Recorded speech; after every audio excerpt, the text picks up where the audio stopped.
Hello. Hello. Today, Friday. Today, PGR. Today, we will finish of Solitude and Stillness. Yippee! Now, because last week I wanted to finish it, Solitude and Stillness, but I couldn't. For two reasons. One, the nodes were a lot longer than I thought they would be. And two, I was just exhausted. I was tired again last week. And because of that, nodes 11 through 16, I actually did not remember. So just before this stream here, I quickly went on huashu.app and just quickly read through nodes 11 to 16 just to refresh my memory. A number of things that I do remember. A number of things. One, with how Ophelia passed away, the understanding Saphira being able to, or the Saphira having been integrated, or the PV, the punching virus, having been integrated in with the Saphira and whatnot. And that's why there are these illusions of people who've passed away happening and whatnot. Ophelia finally saying a proper goodbye to Helentine and all that stuff. Arius being revealed as the other Ascendant, I think? Ascendant, right. Being revived by Aisling and whatnot. I remember that both Winnie and Crassus were in their little illusion worlds, but they both broke out of it because Commandant was broadcasting the truth from the signal tower. So people are breaking out of that illusion. So those major plot points I remember now. Just like the finer details I'm not going to be able to remember, but that's all I got from just quickly skimming through the nodes on huashu.app. This time, I'm a lot more awake. Plus I had like a cup of coffee earlier. So today I plan on finishing this chapter, nodes 17 all the way to the end, which is 20. And then if there is some extra time afterwards, I will do Helentine's Journal of Promise next. And then that will probably be it for today. And as for tomorrow, I'm not sure what I'll do for tomorrow. I figured it would be, since it's Saturday, I would do Kuro Saturday again. So both WUA and PGR. But I'm not too sure because both games, there's a lot of stuff that I want to do. In WUA, there are events and side quests. And PGR, there are events and weeklies and all that stuff. But both are pretty packed with what I want to do or could do. So that remains to be decided, or that remains to be determined. That's a tomorrow thing for me. And so far, in regards to this chapter, after reading through nodes 11 to 16 real quick before the stream, it's a good chapter. I actually quite like this one a lot. Because it has a lot to do with moving on from grief, from loss. Tavis is someone who wants to bring back the dead in order for people to be with their loved ones, even if it is at a cost, even if it means using the punishing virus to do so. While Ophelia and Helentine, especially Ophelia, they've come to terms with that. Tavis is wanting to stay in the past. Well, Helentine and Ophelia want to move forward. There's been plenty of other stories that do that sort of thing. One that comes to mind for me would be like Final Fantasy 14 stuff. But I personally enjoy stories like that. Because that's just how life is. Alrighty. Anyways, let's continue this story to its conclusion. ER16 17th node. Transgression. If only miracles really existed. The thing people called a miracle. Tavis Spellman had seen one with his own eyes long ago, on the day Ophelia died. The elevator hummed to life. The low vibration of its metal shell traveled up through his feet, a route he had taken on countless ordinary mornings before. Through the transparent glass, the Atlantic Eye was nothing more than a gray-white arc stretching endlessly across the ocean. The travel brochures had given it many grand titles: a wonder of human engineering, the heart of the transatlantic economic community, the current control system. Once, it had also been called an engineering miracle. The elevator descended slowly. Warning lights and mechanical structures cast flickering shadows across his vision, briefly obscuring the view. Then a thriving metropolis came into sight. In those days, the four great families were ambitious, determined to push the boundaries of human life further beneath the ocean. The city's simulated nightscape, rendered through seawater itself, was somehow more magnificent than any city in the transatlantic economic community. It was a sight that belonged only to the Golden Age. The elevator continued downward. When it stopped again, the view had changed entirely. This was the engineering zone controlled by the Spellman family. Workers in dark blue or olive green uniforms moved through the corridors. Pipelines, cryogenic units, deep-sea operation chambers, hull welding. Behind every hallway, someone was on shift. Researchers rotated through their routines. They ate, napped, ran experiments until dawn, then went to the upper level for black coffee before returning to their stations. Tavis's laboratory lay deeper still within this zone. He walked along the corridor, never thinking this day would be any different from the last. Morning. Morning. Geez, you pulled an all-nighter and still made it on time? I'm impressed. Project's not exactly going great. Arias just cleared out a whole tier of management. Aren't you worried he'll come for you next? At my pay grade? Please, I'm not even on his radar. If he wants to clean house, that's his business. Not like he'd go after Tavis, right? So, how far did you get last night? We need to boost Understanding's extraction efficiency, but this is all the computing power we got approved, and the title window's only so wide.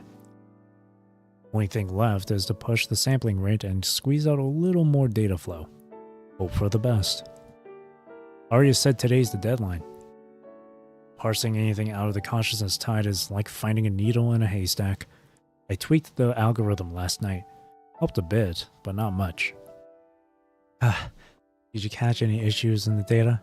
I went through the reports on the desk. Couldn't figure out which parameter was throwing things off. Everything looks fine on paper. That's almost worse. It could be the whole approach. Maybe we're targeting the wrong block.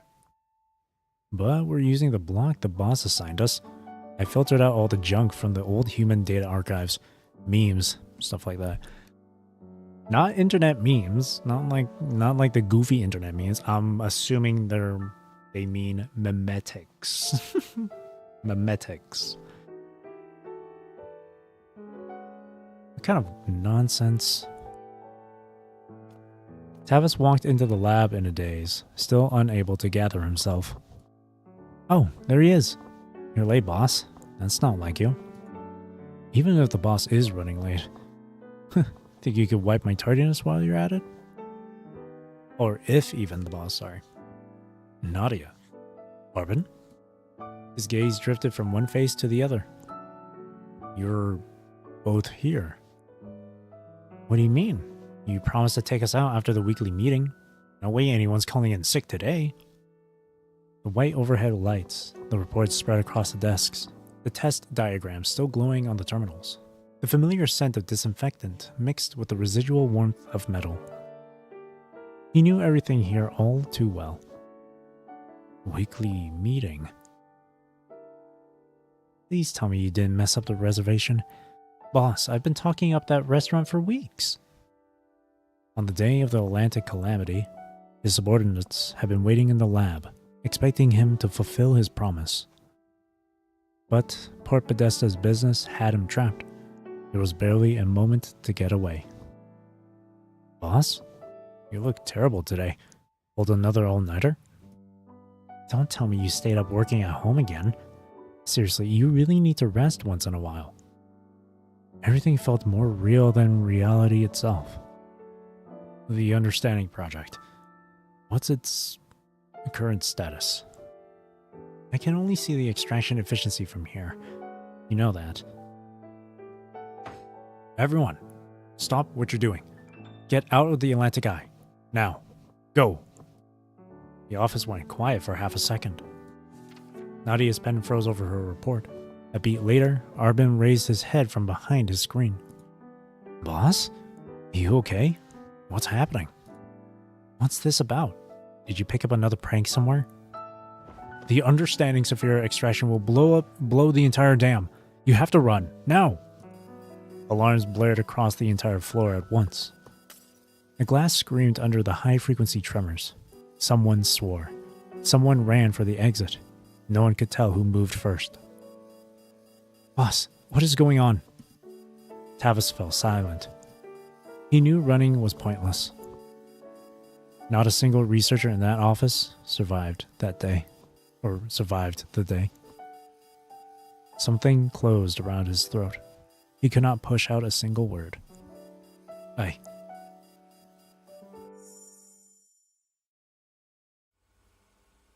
The next second, blue light swallowed everything. The explosion was silent. The world crumpled as if crushed by a giant hand. He saw the lab bench flip through the air. He saw the alarm lights trace strange, impossible arcs. Blue light swept across everything first. Desk edges, pen tips, the rim of a screen, sheets of paper suspended in the air. Then the laws of physics began to come undone. Matter shifted, splintered, and tore apart in impossible ways. The blue turbulence ground the earth into unrecognizable debris. Steel frames melted and hardened again. The researchers' bodies stretched into elongated shapes that no longer belonged to them. Then everything went white. Nothing remained. Nothing had been saved.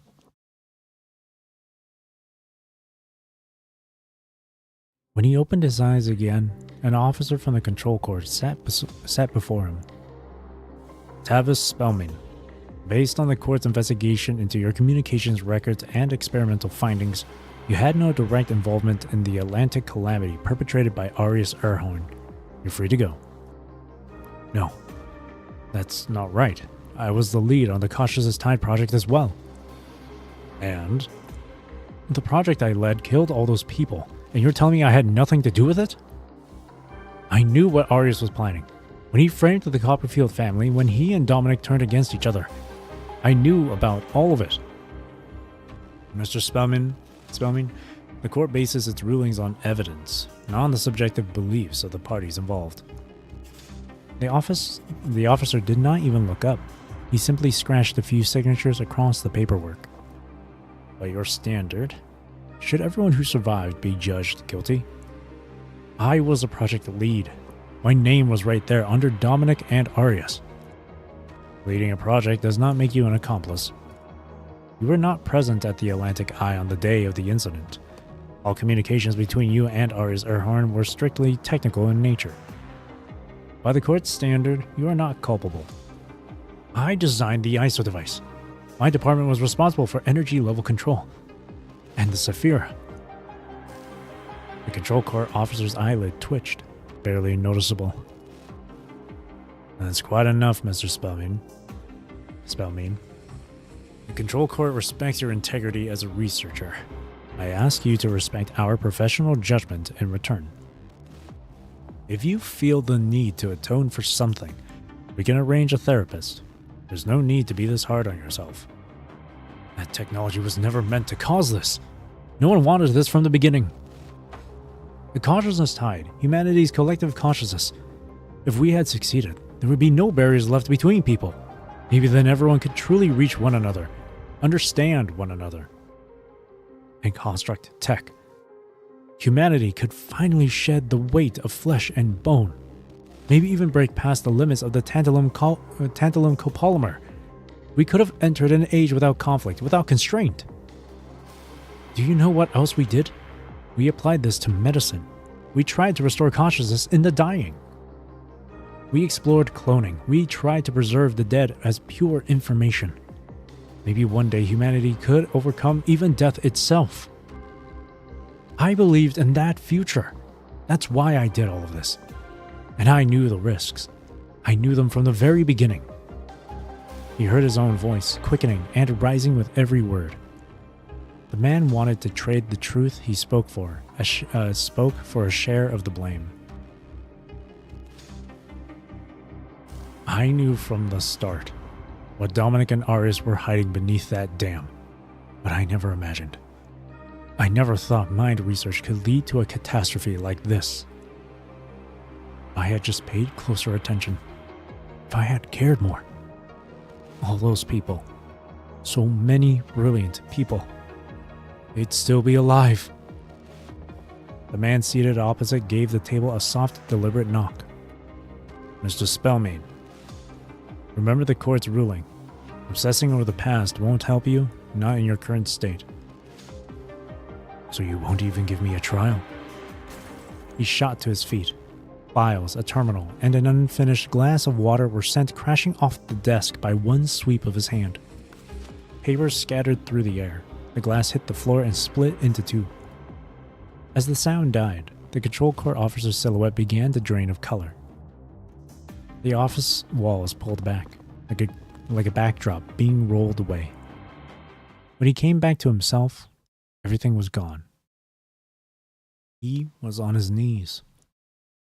Only an endless, impossibly clean whiteness remained. Why? Why won't a single person look me in the eye and say it? Tell me that this is my fault. The Atlantic calamity. I'm a culprit too. Why?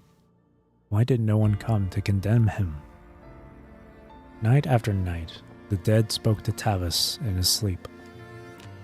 Dad, are you coming home tonight? Mr. Spellmean, about Port Podesta's next quarter. Mom, can we buy this hoo-hoo? Please? Pretty please? Don't you think the Atlantic Eye is a miracle? How could you ever be tired working on something like that? Don't work so much. Take care of yourself.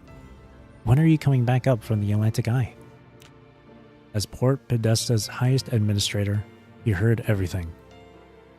The days he should have safeguarded now lay in ashes, burned away by his own doing. The lives that should have carried on vanished without a trace beneath the shadow of the disaster. The weak Ari's push to remove Understanding's energy limiters, I knew. I knew something would happen.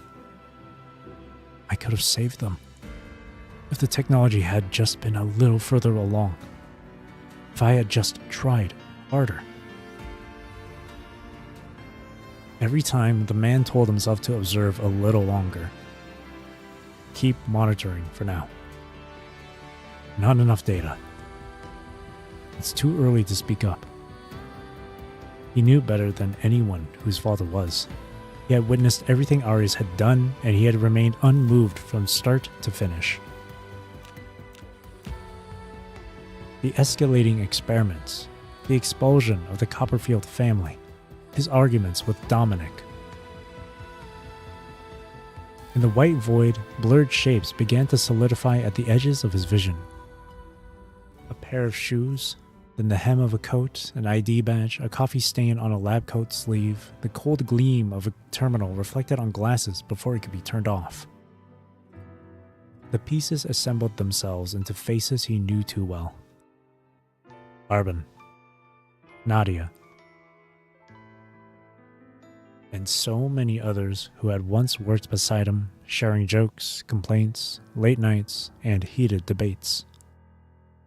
They stood there watching him, as if this were just another morning after a long night of overtime. Boss, don't beat yourself up. You did everything you could. Boss, I didn't know you could cry. Come on, don't. No one blames you. Really. It's all right, sir. The dead only stood there, an unbroken wall he could never cross. Their words of comfort did nothing to ease the guilt tearing through him.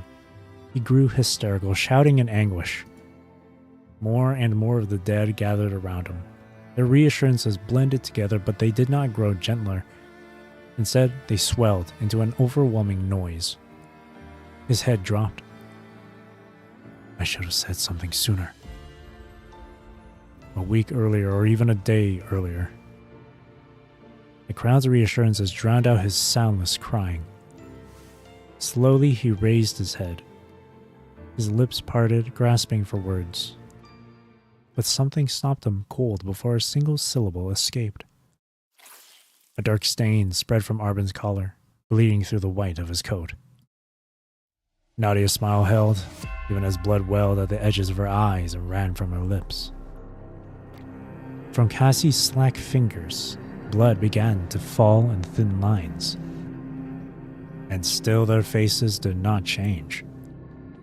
Boss, it actually doesn't hurt. We're okay, really. Nadia lifted a hand to wipe the blood from her chin. As her sleeve rose, more crimson flooded out from beneath it. Blood ran down her wrist and dripped onto the white floor, the first red drop spreading against the pale surface. Every word was spoken gently. Every person who spoke was drenched in blood.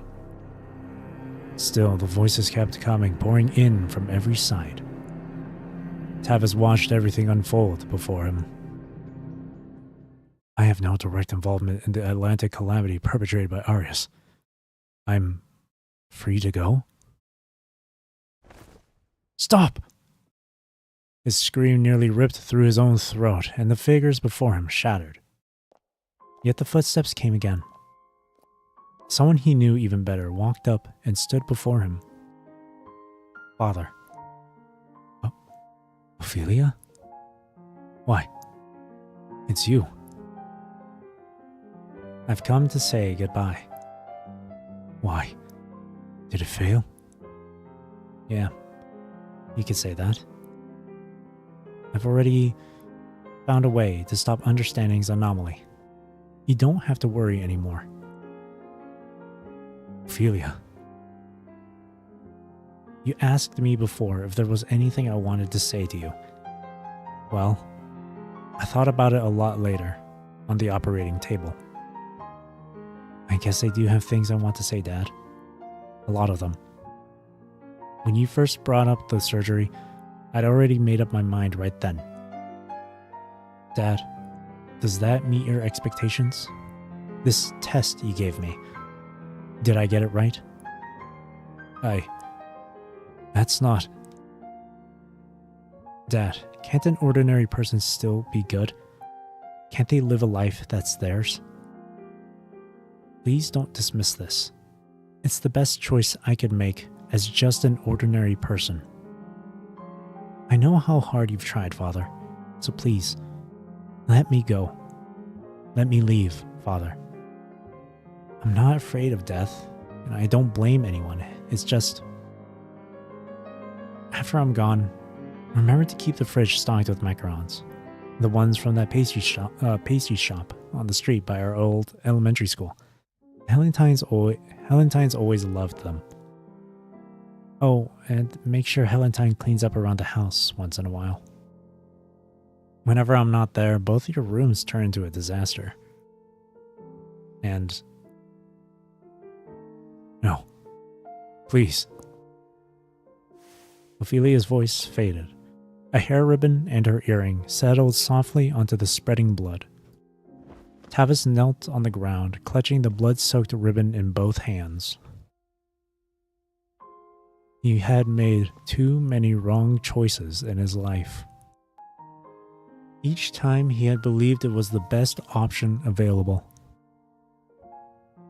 But the answers always came too late. If only he could make a different choice this time. Could the extinguished lights of Port Podesta shine again? Could those empty houses be filled once more? Could his life, his family, his happiness, and his pride all come back to him? If only I could stop losing everything. If only I could make everything right. If only miracles really existed.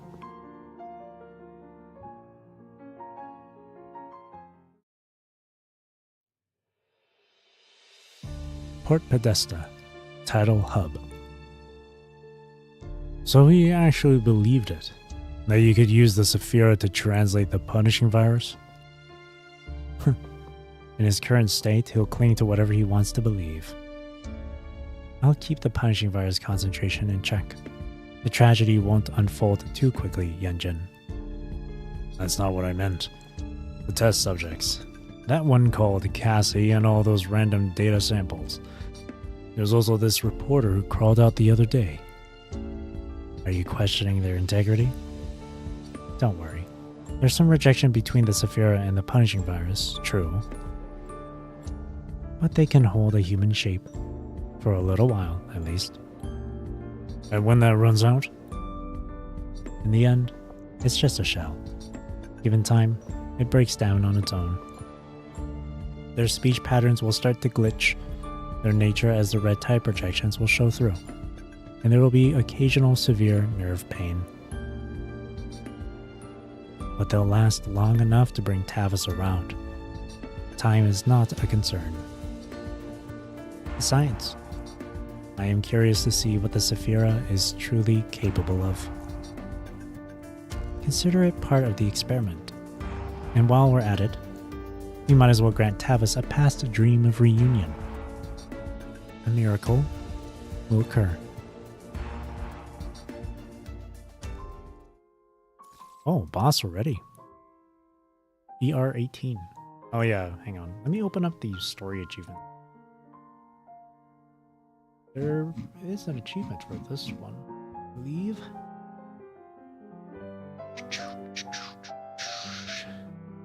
Alright, you're here. Oh, there's two of them. Use special dodges to evade Tavis' skill 3 times on a single. When Tavis turns red, he will perform a red flashing triangle attack. Dodge 3 of those attacks. Special dodge button above your signal. There's a special dodge button? Oof. And then break through Tavis' defenses while dodging the lightning strike. When Tavis has 80 health bars left, he'll perform a special attack, break the shield by tapping the special dodge button above your signal orbs, and then basic attacking. Tavis. Okay. Chances are I probably, made the UI for those special buttons, hidden. So I might not know where it is or what it is. Usually it's left control Q. We'll try that, I guess. 18, node 18. Her understanding. Years severed by death, stretched by regret, and forcibly stitched together by obsession now collide at last.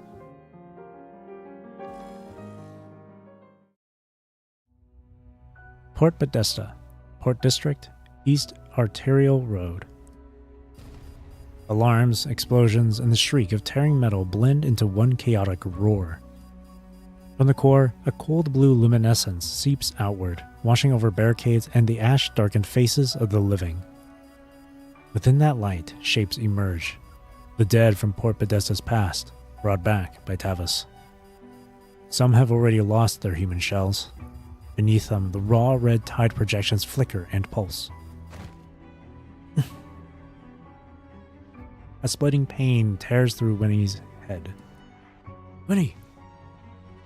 A crimson glow leaks from the young woman's injuries. She clamps a hand over her chest and sets her jaw. No, not yet.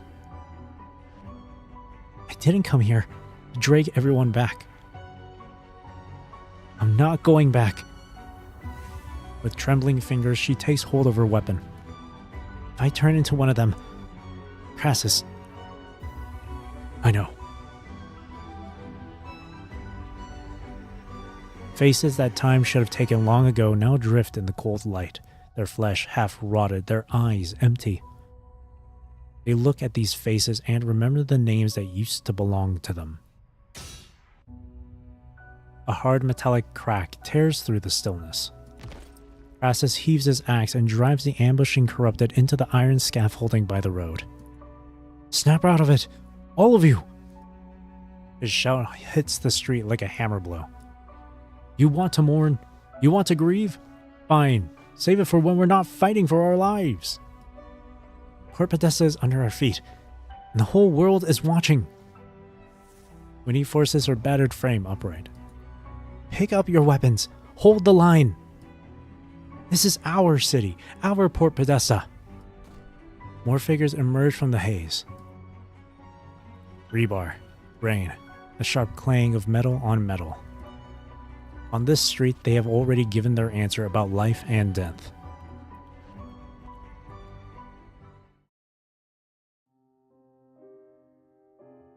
Port Podesta Tidal Hub. We're back, Helentine. The harsh screech of grinding metal drags through the empty central corridor. The man before her is now fully encased in a battlesuit, his face barely visible. Many years ago, outside your mother's hospital room, you had that same look on your face, Helentine. I remember it clearly. I'm not here to relive the old days, Father. Everything Port Podesta has suffered. This is the only way to atone for it all. You're just drowning in your own past. If you had the chance right in front of you to undo it all, would you turn away? If you were still the Helentine you used to be, I don't think you would. Tavis let out a sigh. Most of humanity's regrets come from one thing: the inevitability of death. Death always slips beyond our grasp, leaving behind a void in our lives. This world has failed too many people. It owes them an answer. And I will lead humanity past death itself. I will bring about a miracle. Something even Dominic never achieved. You don't have the right to decide for Port Podesta or for anyone. Regret always comes too late, Helentine. Tavis shakes his head. If someone told you that you could feel your mother's arms around you one more time, that you could hear Ophelia call your name again, would you say no? I won't make that choice for them. Only because they never had one. What if they did? No. The young woman cuts him off. The dead wouldn't want the living to stand still. Open your eyes. Look at Port Podesta. Look at what it's become. Tavis, is this really the Port Podesta you wanted? Do you have any idea how many people we could save if our research were made public? Open your eyes, Marco. Look at what's happening in Port Podesta. Is this the golden age you wanted? These words are old. You heard them many years ago. You always make things sound so simple. I've been to a lot of places these years. Battlefields, ruins, graves. She pauses. I've seen cities swallowed by the punishing virus. And I've seen people pull children from the rubble of those cities. Death takes a lot from us, but the ones who survive still keep moving forward. She lifts her gaze to Tavis. It's because I've been through all of that I'm standing here now. Port Podesta shouldn't be a tomb, even if that tomb holds everyone you've ever loved. Tavis gives a cold laugh. The blue light on his suit pulses on and off. You're not the only one in this world who lives with regret, Father. If you truly understand regret, then you should be trying to change it. Once death itself is conquered, there'll be no divide between the living and the dead. You'll understand then. After all, you are my daughter, too. His fingers find his battlesuit's panel and press a sequence of keys. From somewhere deep in the hub, blue light begins to bleed outward. Like a rising tide, it washes over the ground, up the walls, across every inch of metal beneath their feet. Countless tiny specks of light begin to drift in the air. They pull toward one another, gathering, tracing silhouette after silhouette. A shame. I had hoped you would stand beside me to see it. Amarant! Establish the mind connection. Helentine tightens her grip on the buzzsaw. The weapon roars to life, sparks flying from its teeth as she walks toward her father. Years severed by death, stretched by regret, and forcibly stitched together by obsession now collide at last. One seeks to haul the past back from the ruins into the land of the living. The other has learned that those who truly live can only carry the weight of irreversible loss and keep walking. Even the scent of morning flowers must finally shatter in the clash of steel.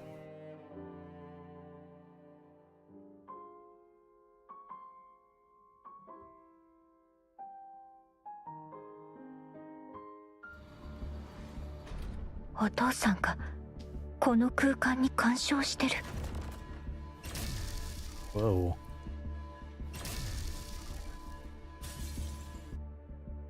Ooh, special sight mechanics. Energy transmission device above the battlefield will activate during combat, fire multiple powerful lightning strikes toward the center of the battlefield. Okay. Be sure to dodge them, otherwise you take massive damage. That's part of the second achievement, or secret achievement, where it says break through Tavis's defenses while dodging the lightning strikes in the battle. Okay. Make good use of the shields generated on the site to avoid damage. Let me check on my controls real quick. Because, again, I might have hidden that button. Maybe not. I don't know. Oh, no. Special button's right here. So it'll show up. It'll show up, hopefully.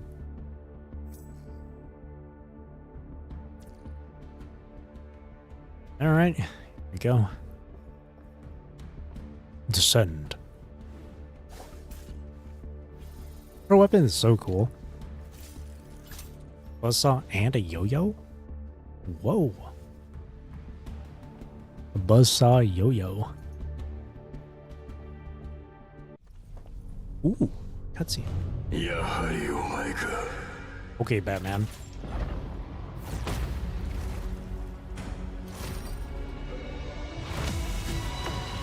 Whoa, this cutscene is...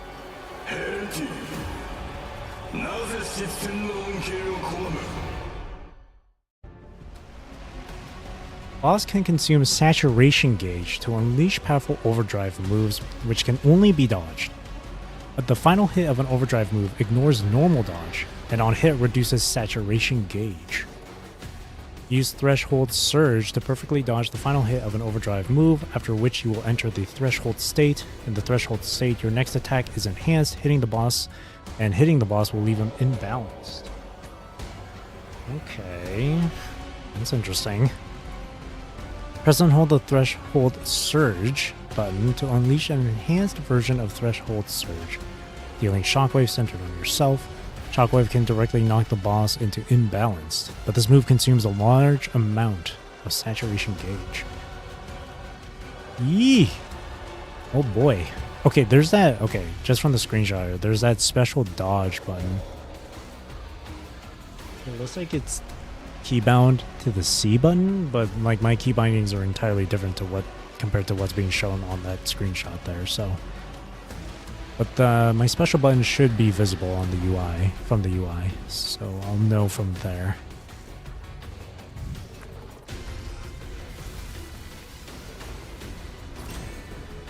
E. Woo! 昨日の夢はもう覚めたでしょ。どうしても理解を拒むのならその身で受け止めろ。死に愛花を捧げましょう。無知な魂の終焉を与えてあげましょう。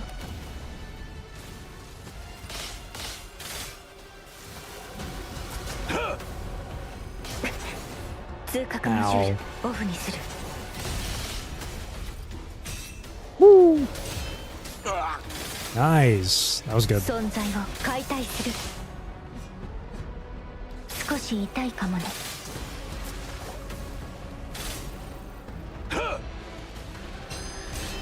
There we go. もういい。おとなしくして。No. はあ。無知な魂の終焉を与えてあげましょう。死に愛花を捧げましょう。Okay, here's this 周囲 one. に注意して。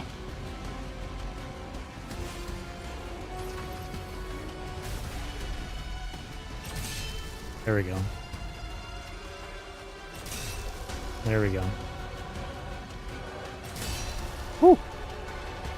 Uh-oh. That's not good.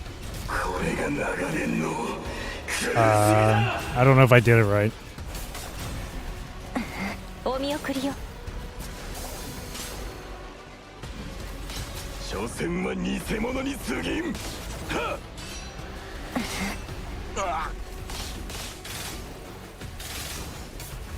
見えていないのはお前だ。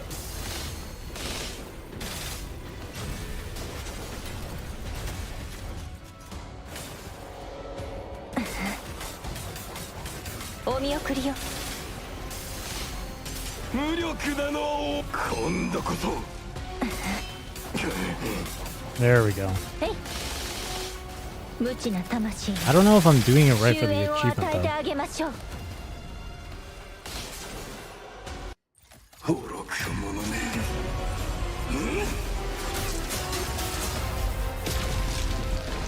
正気なの。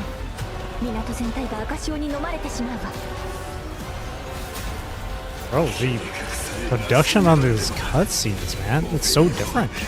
お前も私を許さろ。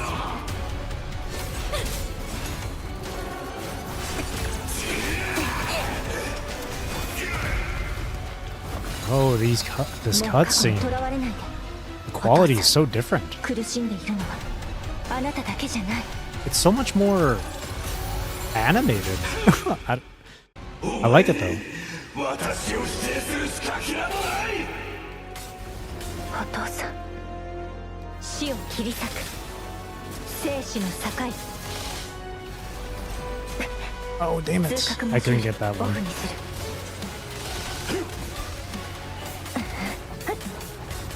えい。無知な魂の終焉を与えてあげましょう。 Oh shit, what the hell? That's a lot of damage. Oh my 通 god. 覚モジュールオフにする。 What? えい。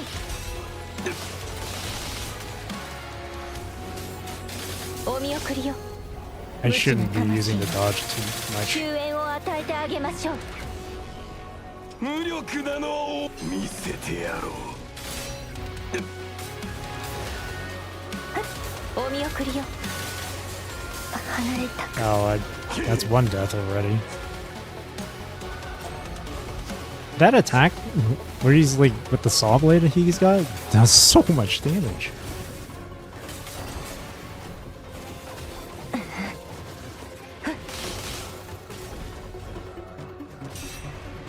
死を切り裂く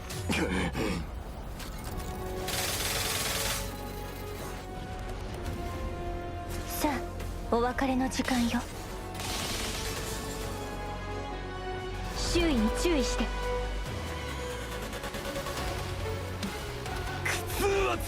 Music is cool though. 私を止められる者はいない。 Oh, what? これで終わりよ、お父さん。離れたく That's another breath. 死を切り裂く。お見送りよ。 I forget that she can't exactly trigger Matrix normally. It's kind of like Bianca. 生死の境、死に愛花を捧げましょう。無知な魂よ、終焉を与えてあげましょう。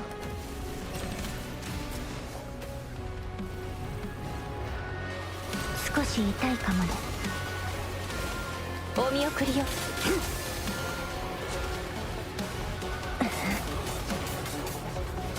死を切り裂く。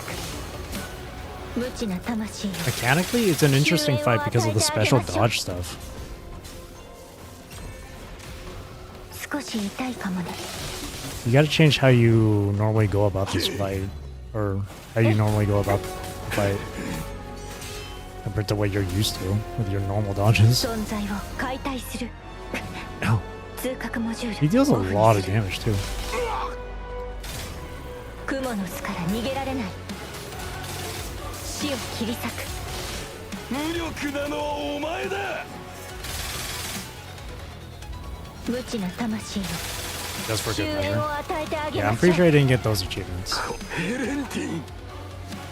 Well, that was a cool fight. Yeah, I definitely didn't get those achievements.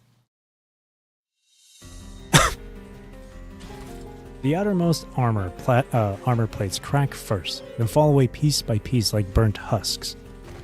Tavis stumbles a few steps, then sinks onto one knee. It's time to wake up from your dream. Standing before him, Helentine slowly lowers her buzzsaw. She looks at her father without a word. Piece by piece, the failing suit peels back, and what remains is a man grown old, exhausted, and obstinate to the edge of tragedy. Wait, Miss Benny, Helentine, this thing won't stop. Leia fumbles with the central terminal, but the data on the screen won't move. Do we have enough time to crack the terminal? No, there's no time. Everything is locked down. What kind of researcher leaves himself a way out? I've welded every bit of energy I pulled from the Saphira into the city's bones. So whether it's this city or the Saphira itself, neither one is stopping now. A deep roar sounds from the hub. The city is making its final push toward land. Once the veil rain falls, once I bring it all back, then everyone will understand. Out at sea, the shadow of the colossal whale falls across the last line of defense. It's less than 50 kilometers away from Constellia now. The flame Crassus sparked is fading now, dulled by the long, punishing clash. Hand-swinging makeshift weapons grow slow. The casualties keep climbing. Swathed in red tide, the city races toward the abyss. One by one, the sparks that had just been kindled are swallowed back into the crimson glow. At the heart of the battlefield, Helentine's eyes come to rest on the half Saphira. Along its veins of light, the patterns of the phylotree flicker and shift.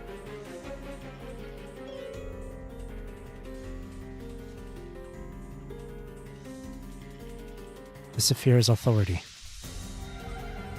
Helentine mutters to herself. I'll lend you what's left of my consciousness. Parts of me are already woven into your mind. It won't be difficult to connect.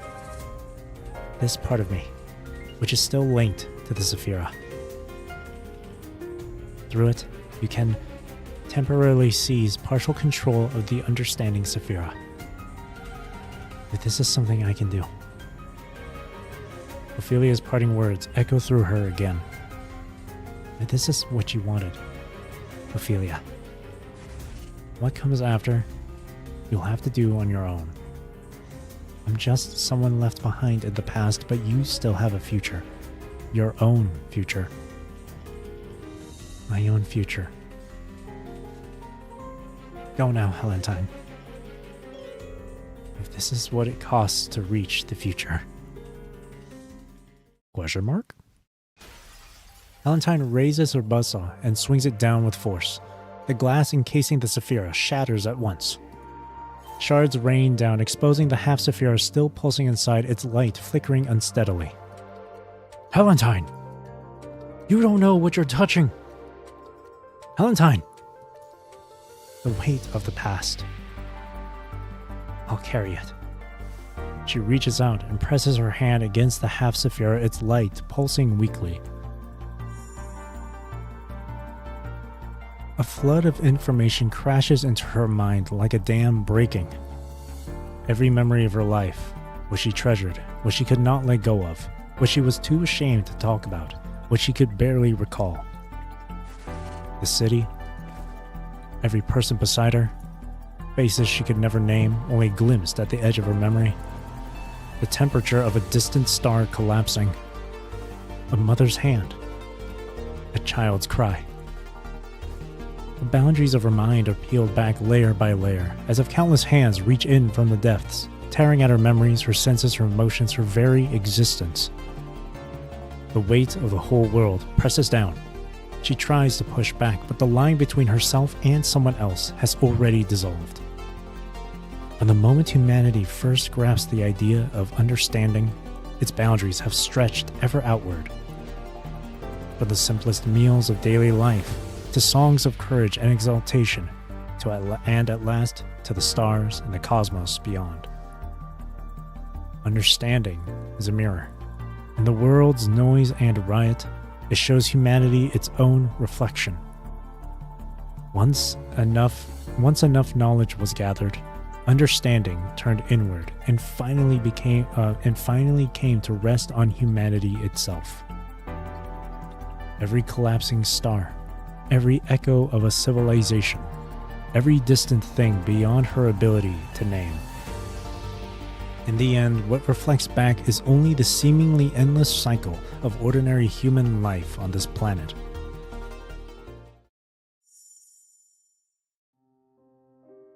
Steam rising from a breakfast table in the morning, a slant of afternoon sunlight across a windowsill, laughter scattered by a summer night's wind, a goodbye left unspoken at the moment of parting. She sees. Her mother, humming a soft tune beside her ear and Ophelia's. A melody she thought she had long since forgotten. Then the funeral. Her father, dry-eyed, looking at the photograph and looking and looking. Then the battlefield, soaked black with vital fluid and blood. Grievances, suffering, defiance, regret.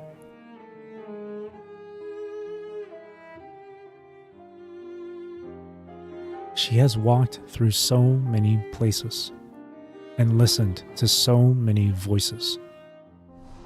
You could have gone back for her. Why didn't you? Please, is there any more food? Just a little. I have to go back. Her body is still out there. No one cares if we live or die. No one. I don't want to die. I'll learn to be like you, not trouble anyone.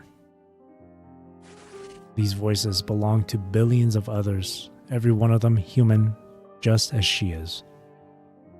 Billions of defiant cries, regrets, and agonies, all refracted through a single mirror and converging onto her alone. Time breaks across her body. Past and future fracture into endless shards, and in every piece, a different memory plays at once. I have my sister to thank. Through her, you already knew of me. But unlike the price you paid, it is only through this body that I can stand before you here. That is precisely our purpose. I paid the price to warn you, you as an overseer, that change is coming. You would do well to master the rules of this world through this phylogeny, and soon. The crushing weight dismembers her consciousness, and she slowly drowns in the roaring chaos. Establish mind connection.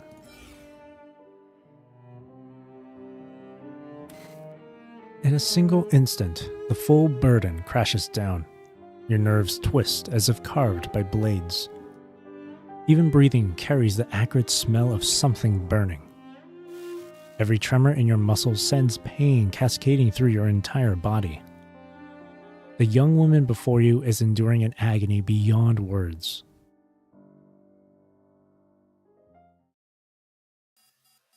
Energy level abnormal.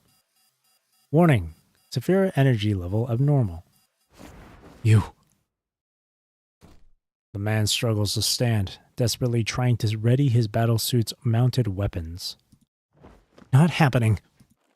Binding straps lash out and twist around his arms, holding him fast where he stands.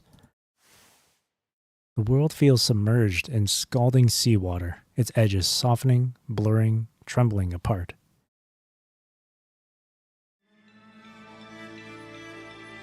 Her consciousness is crammed past its limits, flooded with too much information. Years of suffering buried inside this city stir like a tide churning sand, rising dark and murky once more. She tries to speak, but every word and every sound escaping her throat belongs to someone else. A mother's weeping. A child's cry. A name murmured by a dying soldier, one that will never be answered again. The sound of tent flaps whipped by the wind in a refugee camp at night, and the silent trembling behind them. Who am I? She feels herself breaking apart piece by piece. She is shattering into dust, into echoes, into the tears of strangers she has never met. She reaches for the blue light, hovering so close, almost within her grasp. But her body no longer obeys. Then a voice, faint but stubborn, cuts through the roaring tide from the farthest edge of her consciousness and finds her. Valentine, you don't have to bear everything alone. She feels a gentle push from someone. It's a blessing sent from the past. I found you. Valentine. She feels someone gently holding her. It's a protection born from the present. The blue light descends once more through the chaos. Shaking, she stretches out her hand and seizes it by the thinnest margin. But this single act drains what little consciousness she has left. She staggers on the verge of collapse. From the furthest depths of her consciousness, a shape steps forward. The one she knows most intimately and least of all, her own self. It's not the time to give up yet. You're who I used to be. The figure from the past raises her head, offers a gentle smile, and lifts the half Saphira for her once more. Not anymore. I'm just the shadow you kept in your notebook. The past you couldn't look at straight on. The person you've been trying to become and running from all at once. Valentine's gaze falls on those hands, the same as hers but steadier. Blue light seeps through the cracks of the Saphira, casting both their silhouettes in flickering light. Valentine, you don't need to chase me anymore. You've already gone further than I ever did. It kind of mirrors the whole thing with staying stuck or wanting to stay stuck in the past, wanting to bring back the past versus moving forward into the future, moving forward from the past to the future kind of thing. And it's kind of just like condensed into this little moment here with Valentine as well, where Valentine was trying to be, or where this current Valentine was trying to become the one from the past.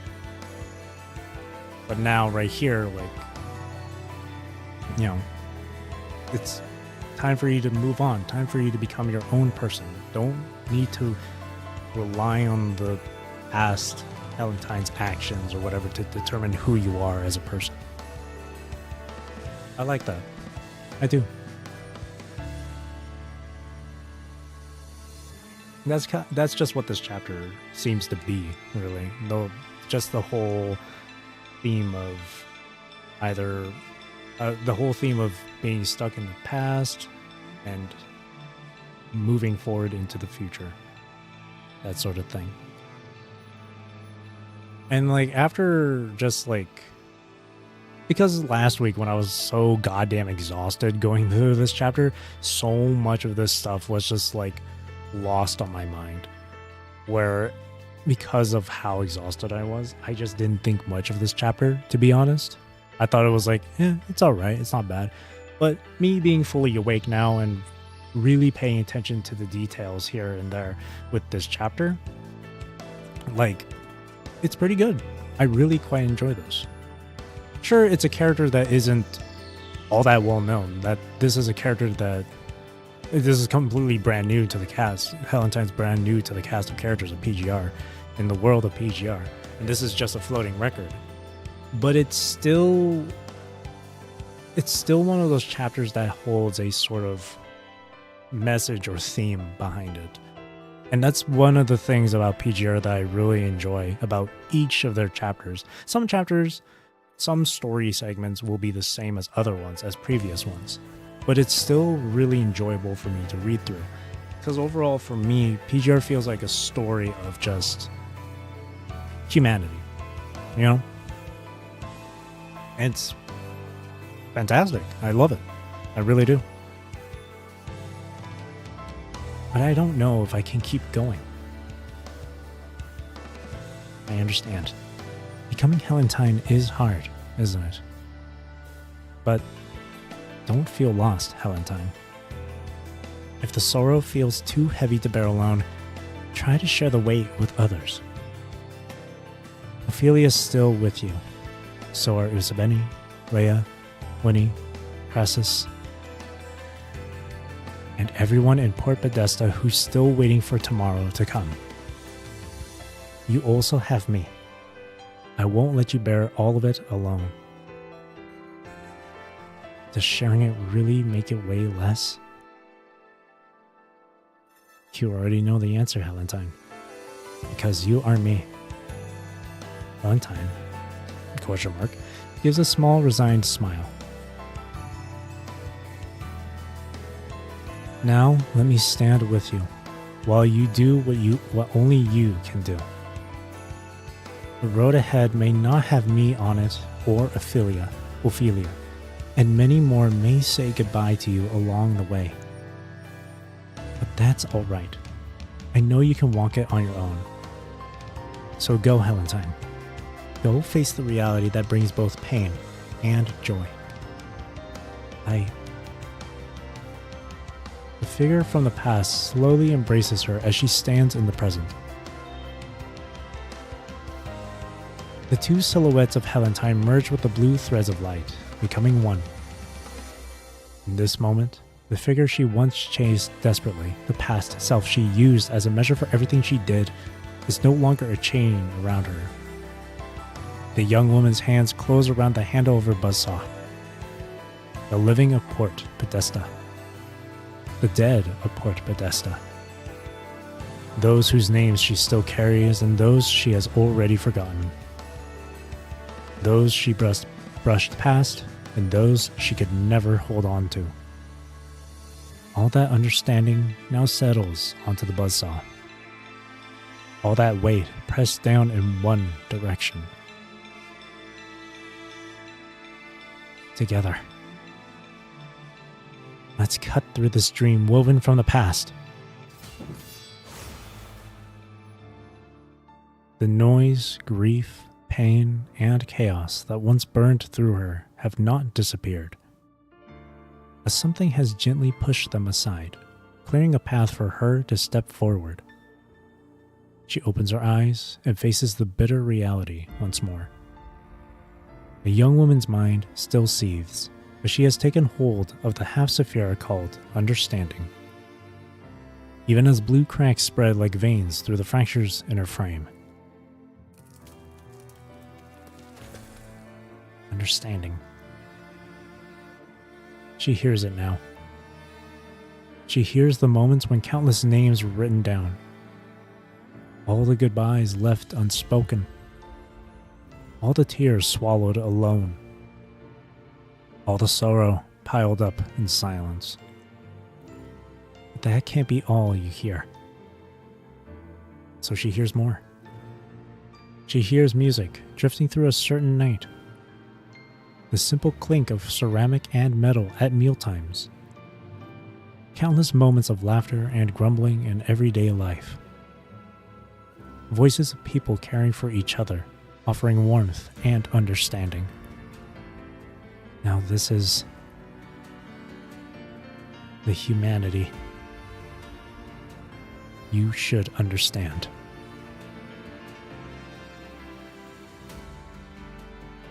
That is what it means to be human. Oh, so good. Always suffering over farewells. Always looking back at things that can never be taken back. But also, always finding happiness. Remembering small, meaningless things. Feeling joy from simply eating something good. Gazing up at the stars on some ordinary night for no reason at all. No matter what happens, people have to keep living. Ah, that's so good. I want to take a screenshot of that. That's just what it is, man. That's life, yeah. That's being a human. That's life, yeah. What is growth without hardship? Even if longing drifts through their days like a phantom dream. Even if pain wraps around their lives like the tide. As long as they... Hang on. I'm saving that screenshot. I just gotta title it on my EGR folder. Just that. Okay. As long as they are alive, sorrow and pain will slowly be diluted, inch by inch, by the small and tender moments of everyday life. As long as they live on, carrying the responsibility to the dead. They can always see tomorrow for those who are already gone. As long as they live on, carrying the responsibility to the dead. Human history will always carry everyone's longing and press forward. So good. Oh, I love that. Again, like I said, EGR for me is a story of just humanity. Love it. Or like this, the strength of the human spirit. Strength of humanity. For the first time, the Saphira's pulse falters. The blinding torrents of light, once wild and raging, suddenly freeze in place. From deep within the blue glow, a voice she knows intimately reaches her. Do you want to know Helentine's future? No, I'll see it for myself. The road ahead won't be easy. It never is. It's the road I chose. I'll find the answers myself. The cradle is redacted, the cradle of all consciousness. But as life multiplied and diverged, redacted, that once connected them to the roots.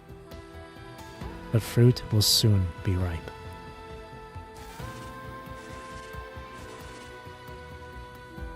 Helentine!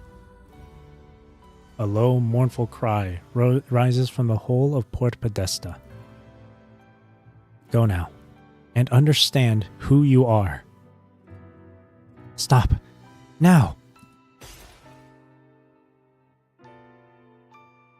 Hear me, you who steer the helm of all mortals and give to all holy time. The chaotic torrents of light suddenly stall. All of Port Podesta feels like it has been seized by something immense, and a long, low moan escapes the city. The anomalous signals still radiating outward and the advanced commands locked in place finally show clear deviation for the first time. The understanding of death and life has been etched into that fading light.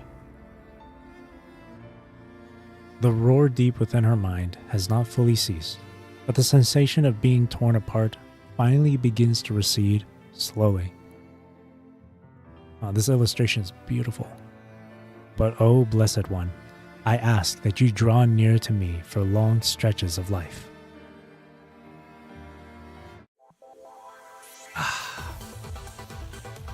That was really nice. That was a good note. Oh. Understanding. Time, redacted. Location, redacted. Identity, information, redacted. Resolved. Science Council Chief Technician Dominic, Patriarch of the Airhorn family of the Transatlantic Economic Community, Arius Airhorn. Arius. Redacted, redacted. Lacked a vessel. So, you chose yourself. It's you, Dominic. Of course. How could it be anyone else? This miserable end I've come to. I suppose it's only redacted, isn't it? What's happening outside right now? How is it? Many people died because of you. Don't tell me you're redacting them. You still have a chance to live. Even if only for a moment I saw it. I redacted everything. Tell me, Dominic, if it were you, could you bear the redacted? Don't speak. You're badly wounded. Redacted. That's enough. Humans redacted. So fragile. Final conversation between Dominic and Arius there.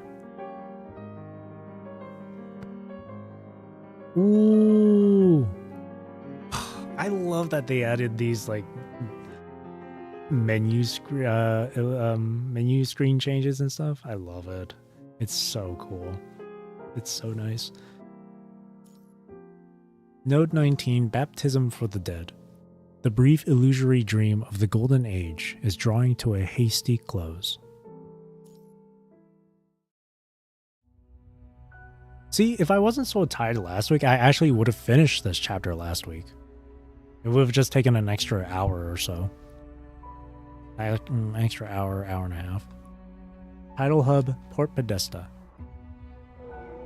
The near-frenzied roar of Port Podesta finally collapses into a long, low moan, like a colossal beast caught by the throat. Within the hub, the chaotic energy flows subside in gentle, descending waves. The light strips fade inside the walls, and the alarms no longer scream. Only broken, intermittent chimes remain, flickering wearily through the empty control room. The moment the young woman begins to fall, you rush behind her on pure instinct.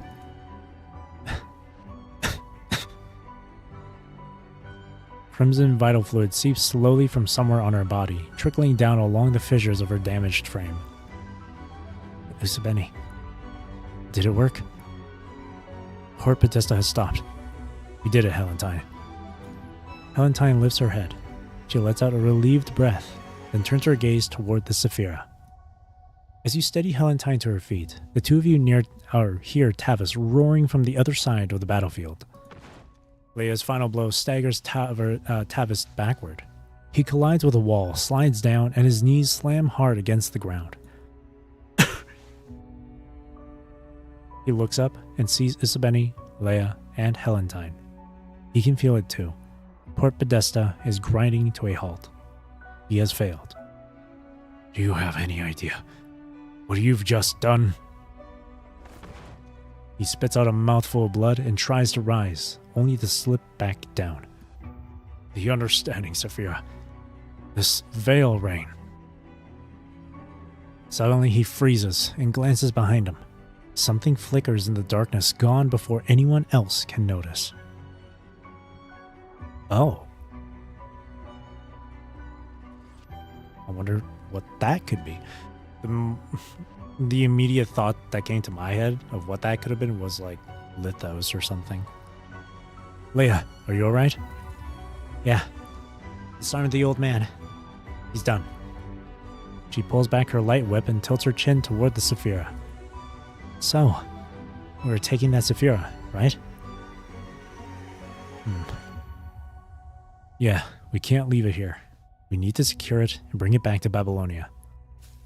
A faint rustling stirs from deep within the shadows. It's you. Question mark?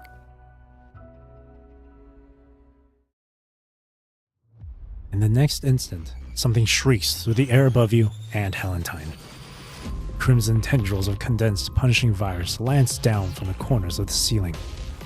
Simultaneously, the reinforced concrete wall by the experimental chamber comes apart, shattering into jagged chunks that fly at the three of you. Usabeni! Helentine instinctively tackles both of you to the ground. Leia's light whip lashes out a moment later, sweeping aside the first wave and buying everyone a brief moment to breathe. This has to be Lithos. Or Arius. As the smoke slowly clears, Leia's eyes widen sharply. It's Arius. Though I encountered some complications along the way. As the dust settles, the experimental chamber that once held the Saphira stands utterly empty. Seems like I still arrived precisely when I intended to. This design's cool though. The attacker hovers on the far side of the room. The half Saphira from the experimental chamber now spins slowly in his palm, its deep blue glow spilling across the sharp lines of his gaunt face. Well, shit, now he has one. Frick. Shocked? I would have thought you'd grown accustomed to the dead, refusing to stay dead by now. It has been a long time. You've come quite far, Leia. Oh? Okay, no, I should have expected that because of the way because of this, her eyes widen sharply. Because when I saw that, immediately in the back of my head, I was thinking, does she know who this person is? And then it didn't fully register with me until just now. Eyes widen sharply, because usually in moments like that, in like a book or whenever you're reading something, that means it's a moment of, obviously it's like a moment of shock or surprise, right? And that for me would usually tell me that like it's either something the character recognizes or usually it's like something the character would recognize, whether it's an object or a person. In this case, a person. Well, Arius knows about Leia. Unfortunately, I have no leisure for nostalgia today. Arius. Arius. You stare at that gaunt face. The genius from the Erhorn family of the transatlantic economic community who once rivaled Dominic. The name alone carries decades of history compressed into legend. And now he stands before you, as an ascendant. A faint smile crosses his lips, then his gaze drifts to the Saphira in his hand. Do not mistake my purpose here. You were never the target. He steps forward. The wisps of punishing virus drifting around him gather into ripples of crimson. Though I do owe you a debt of gratitude. You, together with the people of Port Podesta, have helped me thoroughly purge the residual consciousness clinging to the understanding Saphira. And now, the half of the understanding Saphira that slumbered in Podesta has been returned to its rightful owner. It serves me now. You mean Ophelia? You use the Veil Rain as well. The gaunt man offers a thin, mocking smile.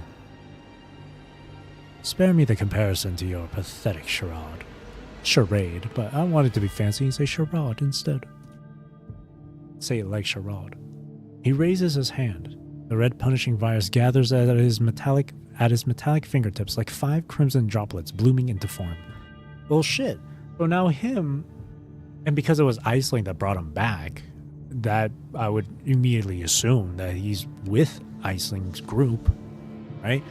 And Aisling wants the Saphiras, so now they got half of the understanding one. Obviously, it's not the full Saphira, just only half of it, but still, that's a -1 for us. And they're against Lithos too, so it's a completely, another new faction to deal with, new group of antagonists.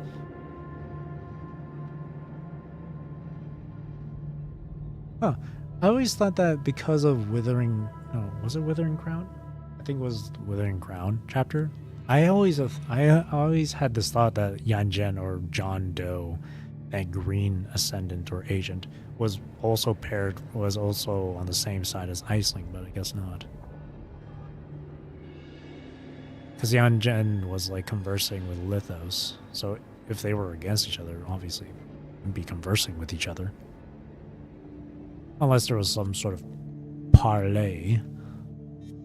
The agent and the Ascension Network chose me. Did they? What?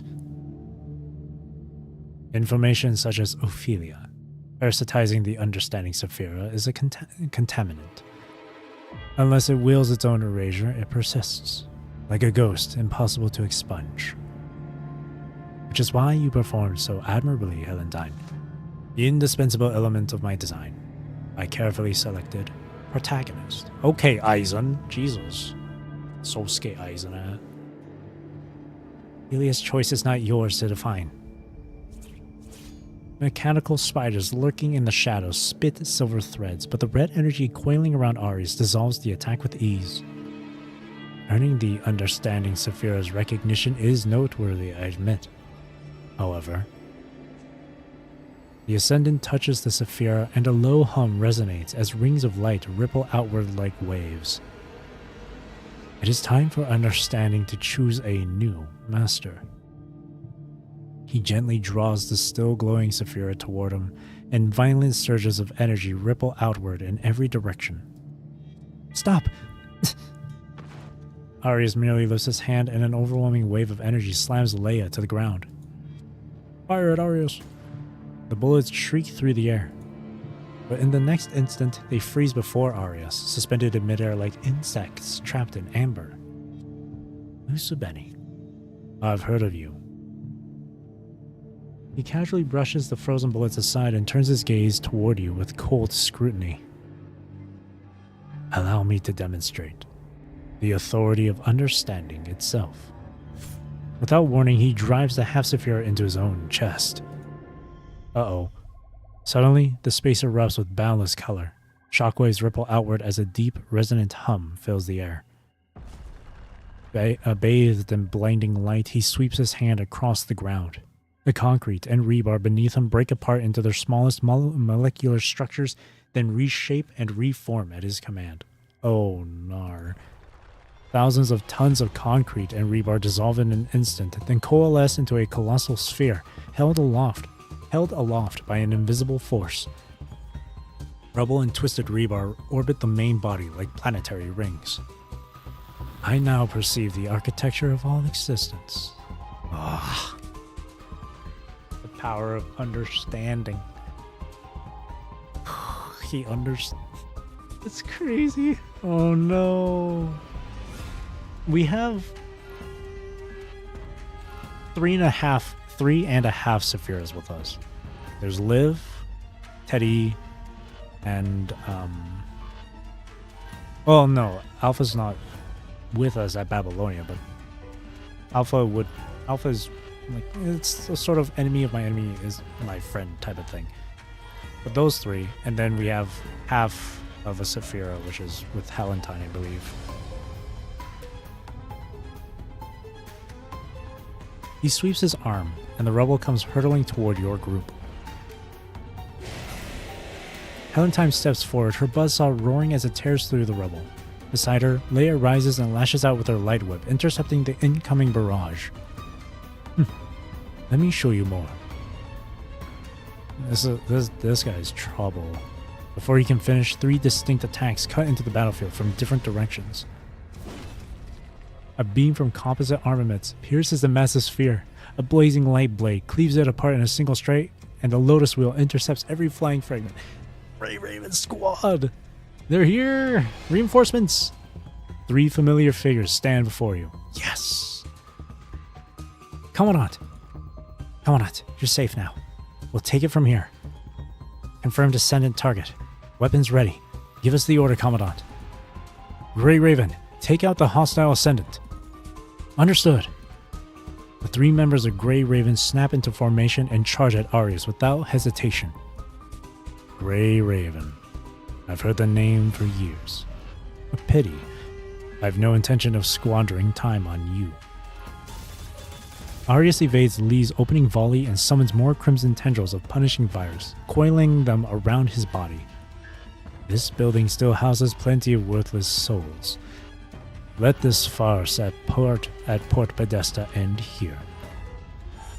The Saphira embedded in his chest erupts with even greater brilliance, as if the entire tidal hub is about to come crashing down.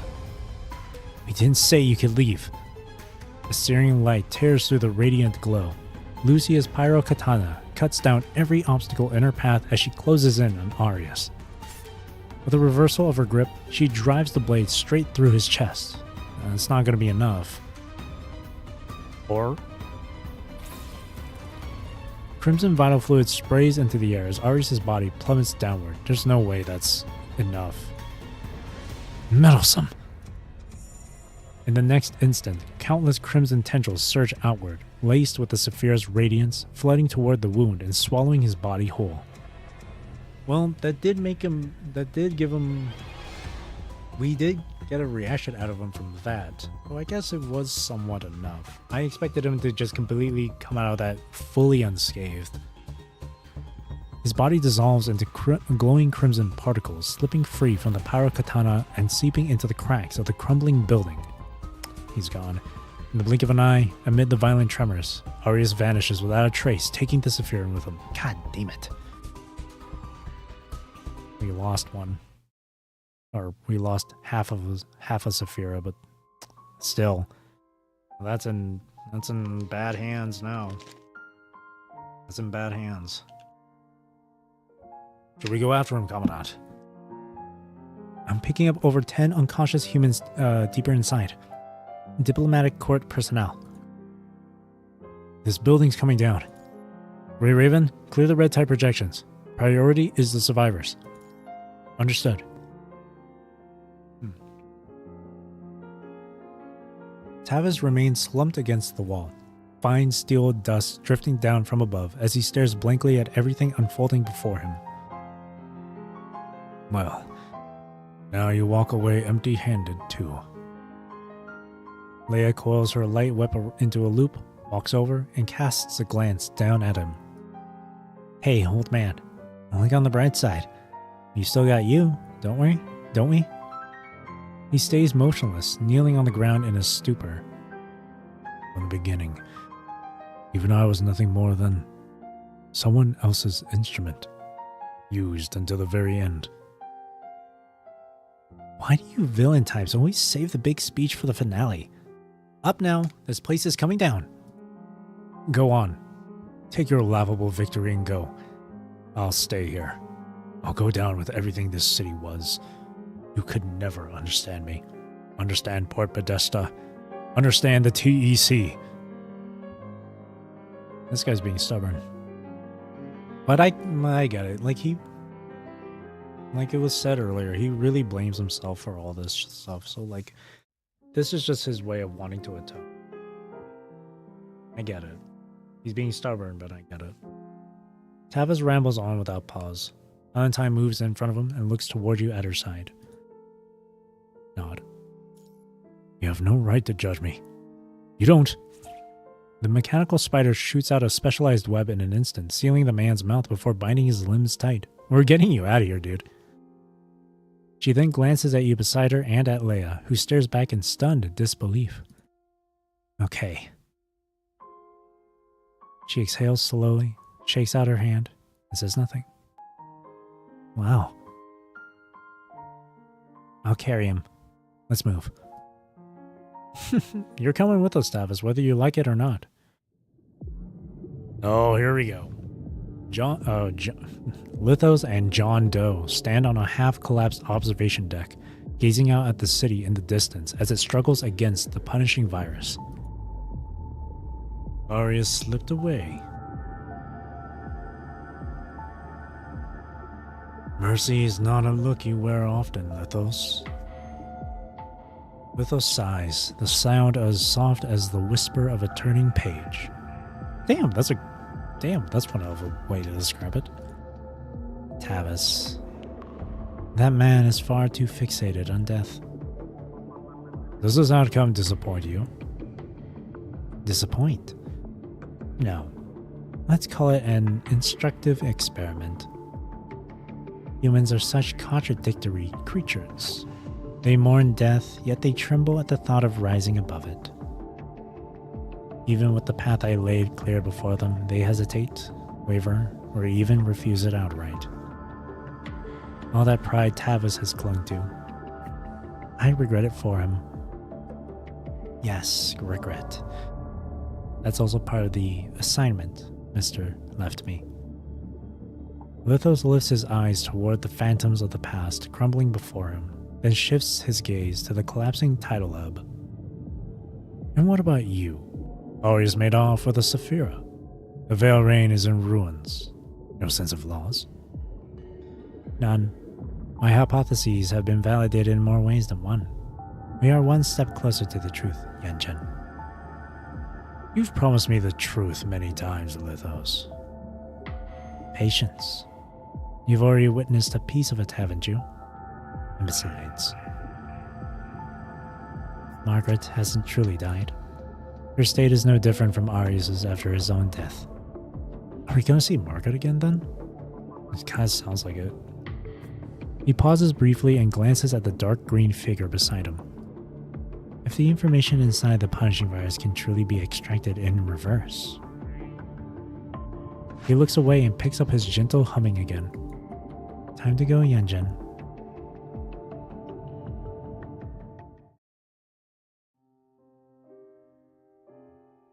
Outside the tidal hub,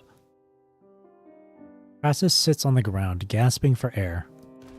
The crowbar beside him is bent beyond recognition.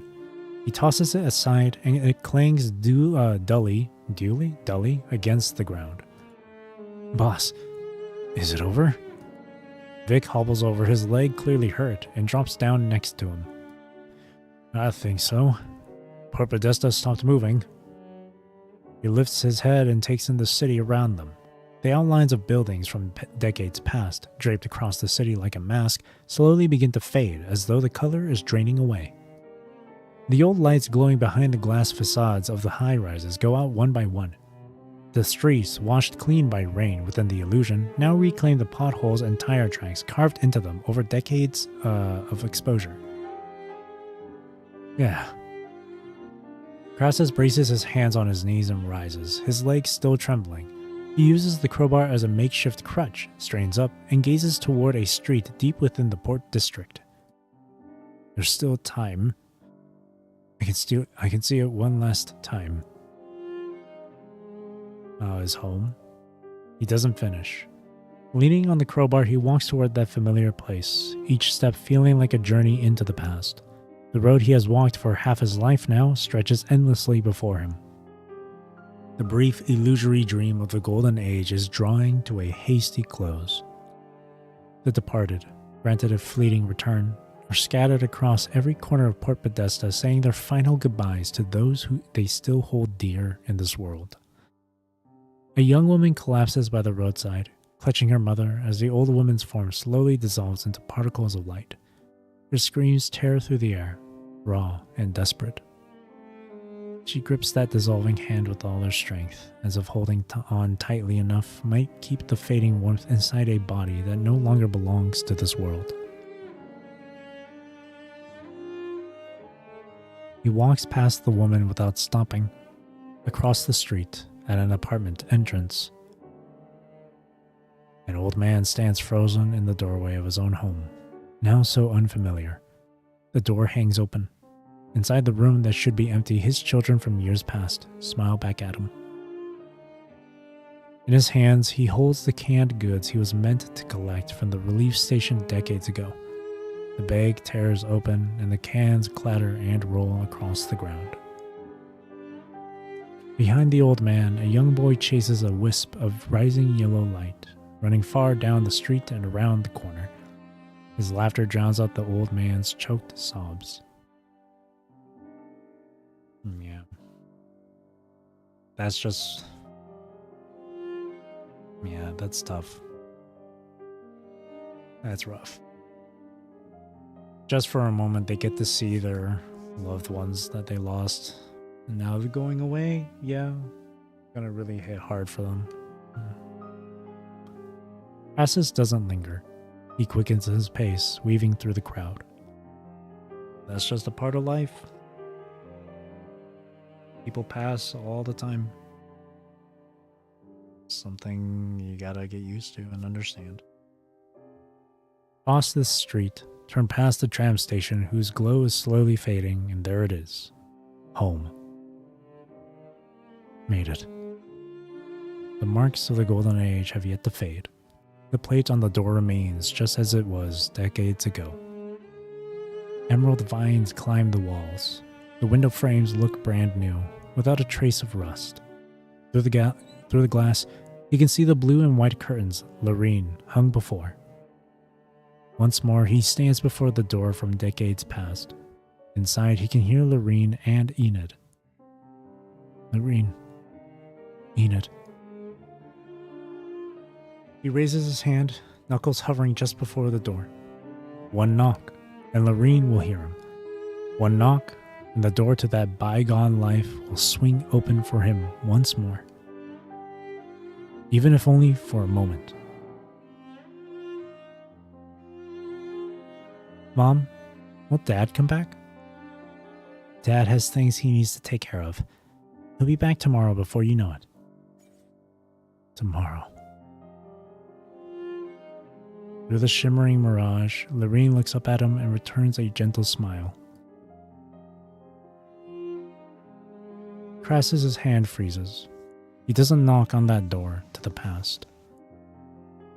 Instead, he turns around and breaks into a run.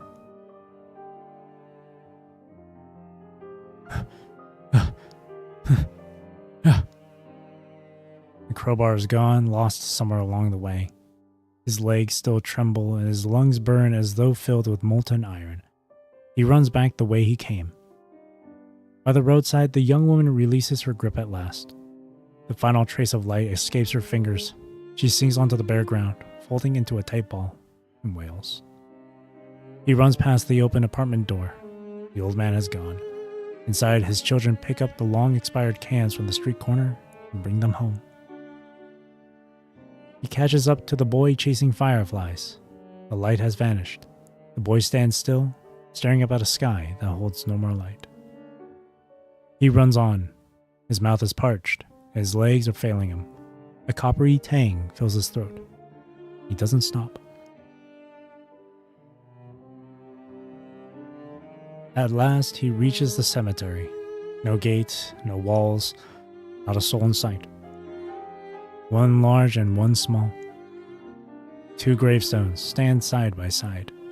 The larger one bears Lorene's name. The smaller, Enid's. That's where Crassus stops. He stands before the two gravestones, motionless for a long moment until the chill sea breeze seeps into his collar. He pulls the bottle from his coat, unscrews the cap, raises it to his lips. The smell of alcohol drifts up with the sea air.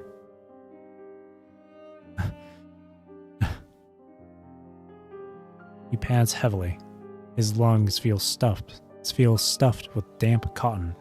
The sea breeze cuts through his collar, sharp and cold. He pulls out the half-empty bottle from his coat, twists off the cap, and takes a swig.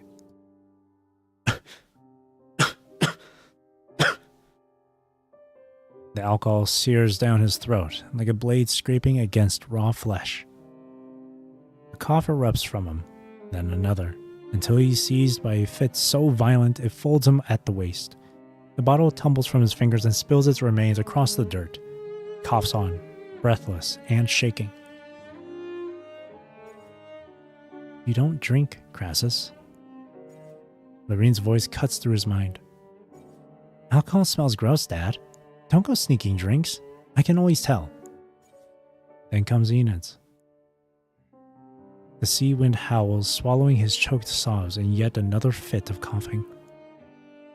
Then his tears fall before the two gravestones.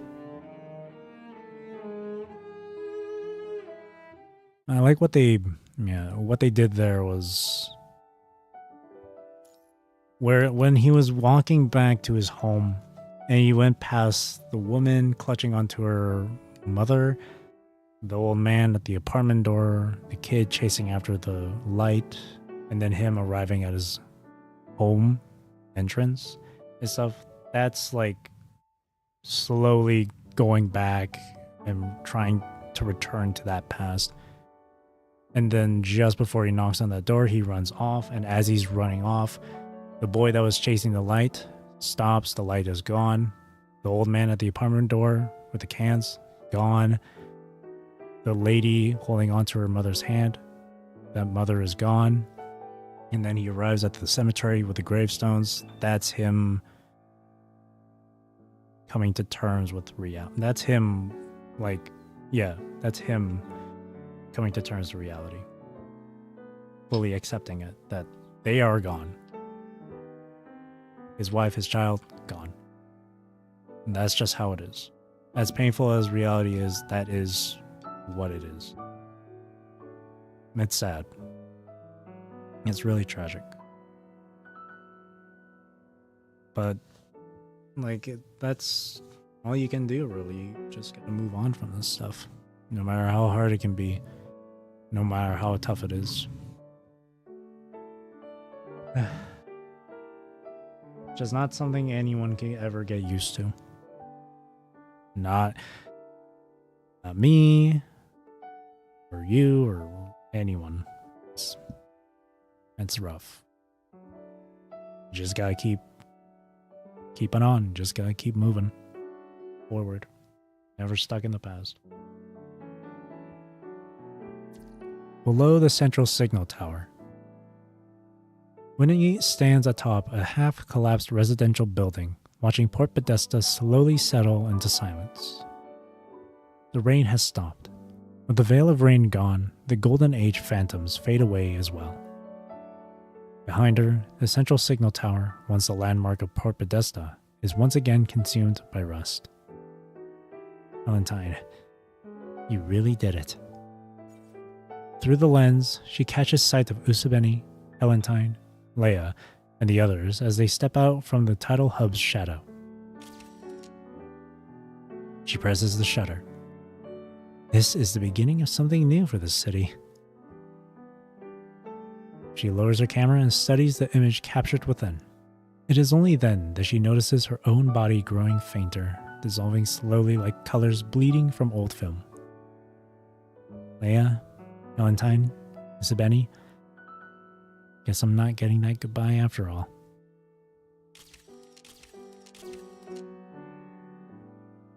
She fires off shot after shot, trying to capture everything around her. As death's embrace draws nearer once more, she feels neither fear nor sadness. In this moment, only one thought occupies her mind: whether these photographs might serve as proof that she lived. Proof that a reporter named Winnie was born in this city, died here, and returned, briefly yet brilliantly, under the hopeful gazes of others. She turns to the signal tower beside her, the landmark she once knew by heart. Still need one more group shot. She raises her camera again. This time, she turns around. Behind her stand Ophelia, Lorene, Enid, Vic's elderly mother, countless figures just like her, young and old, from every era. They returned briefly to this land they once loved, and now their forms are fading little by little, dissolving into particles of light. Guys, we're saying goodbye. Let's make sure we're smiling. Let the world know the dead have just as much right to face death with courage as anyone. This is the last photo. As the shutter clicks back into place, the camera slips from her hands, now turning into light, and hits the ground. And she, along with everyone behind her, fades into Port Podesta's dimming sky as if they had never existed at all. Only the smiling faces captured in the viewfinder remain, still vivid and alive.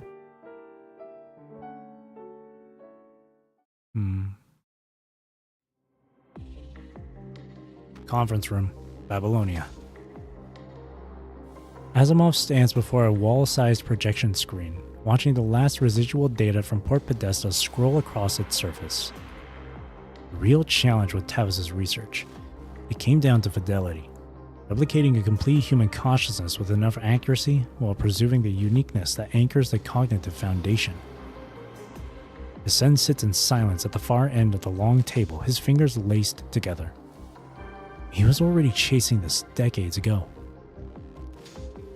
The fundamental bottleneck in his mind replication technique was always data volume.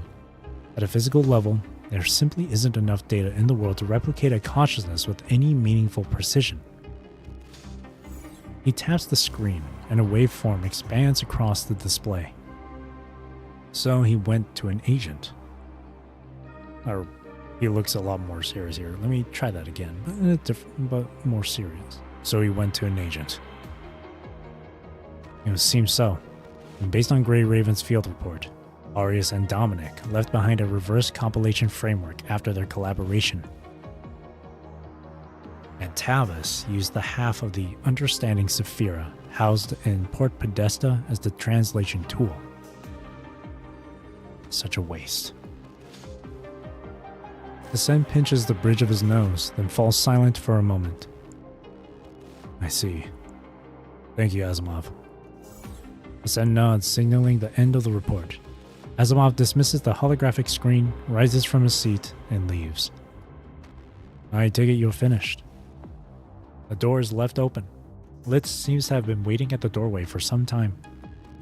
Are you ready to hear the diplomatic court's proposal for Port Podesta? Go ahead, Counselor List. We've consulted with the military. The path forward is this. Babylonia will assist the local citizenry in establishing a self-governing body to administer the city. Some resistance from the locals is to be expected, of course. But with the ascendant threat before us, all such concerns defer to military necessity.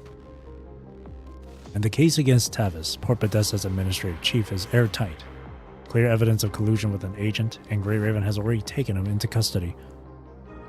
Reconstruction and regional governance cannot proceed without Babylonia's support and resources. It took us a detour, but the destination remains the same. Anything else? We've reached an agreement with the military.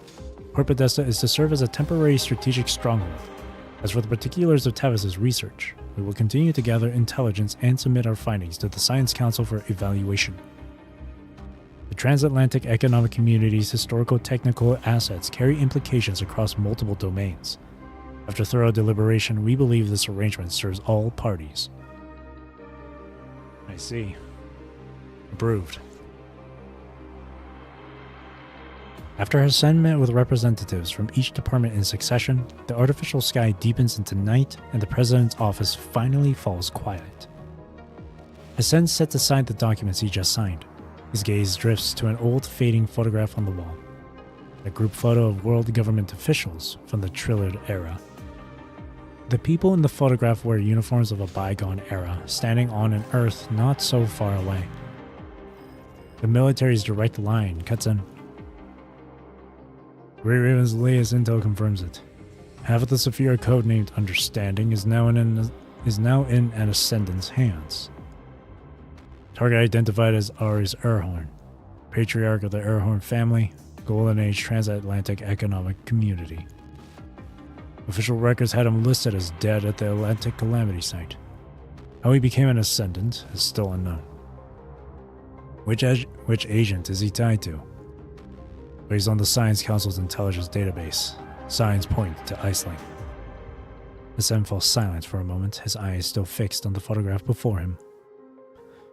The archive access you requested, is that connected to all this? A soft sigh comes through from the commander on the other end. Sen, during the post-pandemic age, the world government made a concerted effort to have Dominic's research either sealed away or destroyed. Remember what I told you? Triller left behind files and recordings to guide the presidents who came after him, but too much of the crucial content has been lost. Intelligence managed to restore some of those files. Long story short, the Atlantic calamity was man-made. Arius tried to forcibly harness the understanding Saphira, and that's what set it off. During the disaster, the understanding Saphira that had already taken on a vessel was shattered in two. Dominic recovered one half and sealed the other half permanently deep inside the Atlantic Eye. To keep the Atlantic Eye from turning into a global catastrophe, Dominic activated an emergency system called Anank. No one knows how it works. What we do know is the entire dam was frozen at the exact moment of detonation. It defies common sense, but Absolute Zero was also one of Dominic's fields of study. Then how did the half Dominic recovered end up in Port Podesta? From what we can tell, Dominic never told anyone where the understanding Saphira was stored. That secret died with him when he disappeared in the later reactor incident. Dominic chose not to turn it over to Babylonia. There must have been a reason. Maybe. But what we need to focus on now is the next move of Iceling's group. Everything points to the same place. Their target is the Atlantic Eye, where the other half of the understanding Saphira is. Oh, okay. I always thought... Okay. For some reason I thought Helentine had the other half, but no. So no, okay. So then, so far, it's only just been 3 characters we know of that have Saphira, or are a Saphira frame. Liv, Teddy, and Alpha. Now, half of the understanding Saphira is with Arius, and the other half is at the Atlantic Eye. What's the military's countermove? The Atlantic calamity left behind severe weather anomalies. Their deployment anywhere near the Atlantic Eye is off the table. The naval interdiction is our only option. We've raised the Atlantic region to maximum alert. Significant forces are already searching for Arius. Alpha Saphira nearly brought Port Podesta to its knees. We cannot let the Ascendant anywhere near the other half inside the Atlantic Eye. The military will begin preparations for a naval interception. The Omega weapons have been delivered to Port Podesta. Under Grey Raven's supervision, we'll assemble an ocean fleet on site. Understood. But if they're openly after the Saphira, we need maximum protection on all Saphira frames as well. We'll contact the front and have Liv return to Babylonia for the time being. And the data from the close-range exposure to the understanding Saphira will also be critical. Ascent offers no response, his silence stretching on. Things are changing. A lot of old friends are waiting in the shadows, watching what choice we make here, Ascent. I need to know where you stand. Do you still hold to your original position on the philo tree? Ascent sinks into thought, his gaze fixed on Port Podesta flickering across the holographic display. I believe Asimov and Uzbeni can deliver results that surpass Dominic's. I always have. That hasn't changed. The view pushes deeper, zooming past the coordinates until the post-disaster port fills the screen amid the ruins. A few lights flicker back to life. Oh, that was an interesting last little bit there. Balder Scale Model. This model faithfully recreates every design detail of the Balder, the TEC's heavy amphibious assault frigate. Assembled from photo-etched metal parts and precision components, its onboard aircraft and radar arrays feature accurate color separation, perfectly capturing the imposing presence of this legendary warship. Commissioned at great expense by the Transatlantic during the Golden Age as an unsinkable vessel, the Balder was launched in the late Golden Age, combining regional air defense, anti-submarine warfare, and precision land strike capabilities. It marked a new era in transatlantic military power projecting into the open seas. However, in 2150, as the world government confiscated military assets across the globe, the Balder was restricted to dry dock at Port Podesta shipyard, placed under the stewardship of the Spellmean family. Ah. And Tabas is still alive too. So he should definitely know about this, the Balder scale model, the Balder. And that's how it's going to lead into the next chapter, which is Karenina. Because they mentioned in their live stream, I remember, that Karenina was going to commandeer or take command of a military, like, sea vessel or ship. Oh, that's going to be cool. So then the next chapter, we're going to the Atlantic Eye for this. Oh. Which means a high chance of seeing Arius again and a possibility of seeing Aisling again. And surely it's not just those two. Because if there's more people with Aisling, then we get to see, then there's possibly a chance of seeing more new faces, new antagonists that's sided with Aisling. There's also a chance of possibly seeing either Lithos or John Doe again. And if we're gonna convert, and if we're all going, well, not all, but if we're, because Hassan and Nicholas had like maximum alert for the Atlantic area, especially the Atlantic Eye, it sounds like it's gonna be like, I'm just only guessing, just from what's being said here, just my own thought, but it sounds like it's gonna be like something a bit similar to maybe Withering Crown, where it's gonna be a huge, just like, not war, but like a huge conflict happening in one central area, which is the Atlantic Eye. Naval warfare and all that stuff. That's going to be exciting. That's going to be interesting. Now I'm curious about how Karenina's gameplay is going to look like. Because if she's going to be like commanding the Balder, it seems like, or a ship vessel, I wonder if they're going to incorporate that with her like animations. Like imagine her freaking signature move. It's just cannons on the ship being fired. That'd be cool. Oh, I'm curious. And I wonder if we can obtain both halves of the Understanding Saphira, which I don't know if it'll actually be possible, because Arius absorbed the one half, has taken in the one half. I don't know if we'll be able to extract it from him. But if we're able to, and then we get both halves, I wonder maybe Karenina will take on that. Either that or I don't know. Because so far it's only been 3 characters that have Saphira with them. And that's Liv, Eddie, and Alpha. Alpha's not with us in Babylonia, obviously. So with us right now in Babylonia is just Liv and Teddy.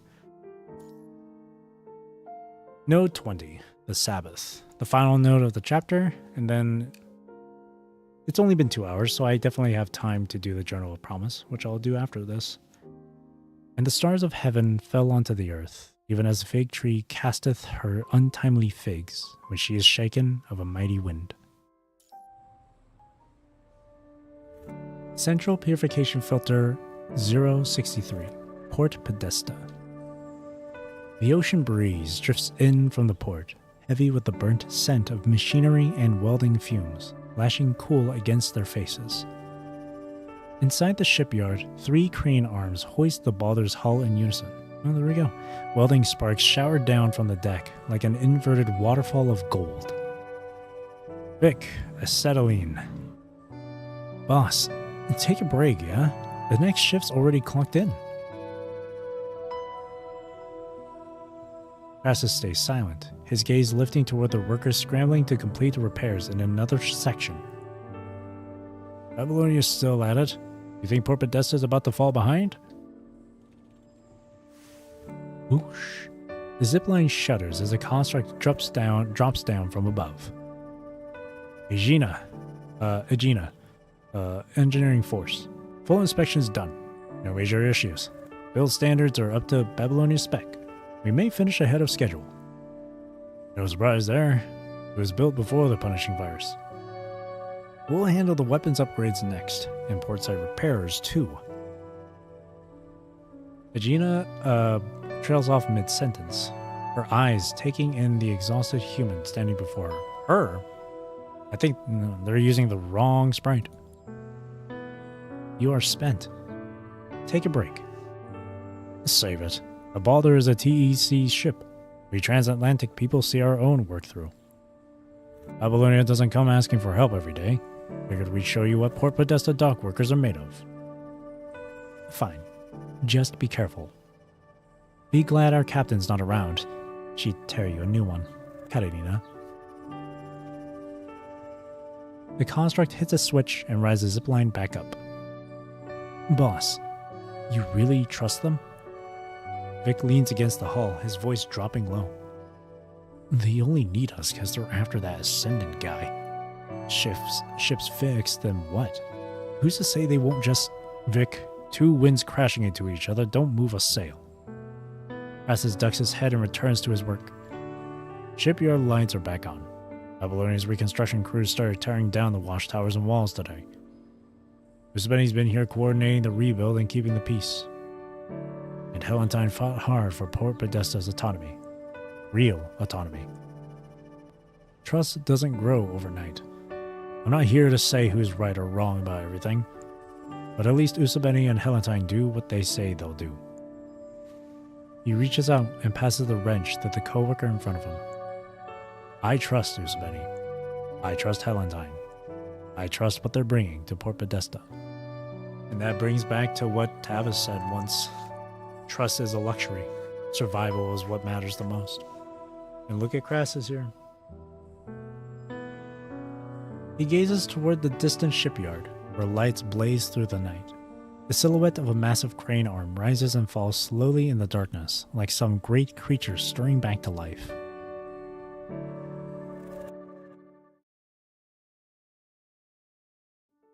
Cemetery, Port Podesta. You and Helentine have just wrapped up an administrative meeting between Port Podesta and Babylonia.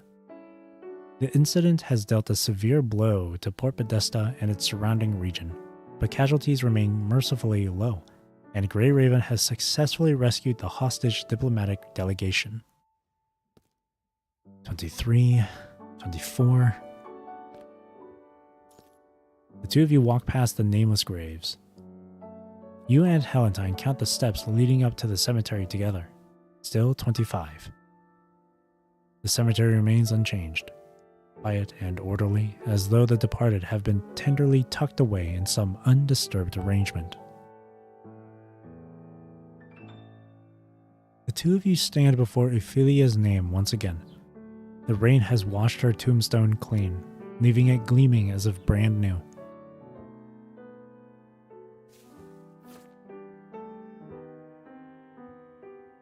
Valentine pauses in thought, then reaches for her diary, its pages somewhat yellowed with age. This may be the final entry I write on the subject. How to become Helentine. 自分を理解するのは難しい。今でもよくわからない。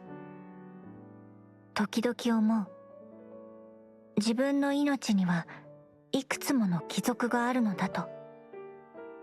妹のオフェリア、多くを与えてくれた父、そして万能に見えたかつてのヘレンティン。生きるということは誰かの期待に縛られることでもある。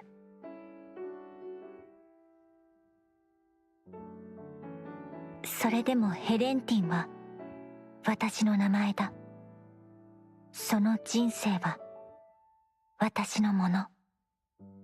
たとえその答えが過去から借り受けたものでも生きていく理由にはなる。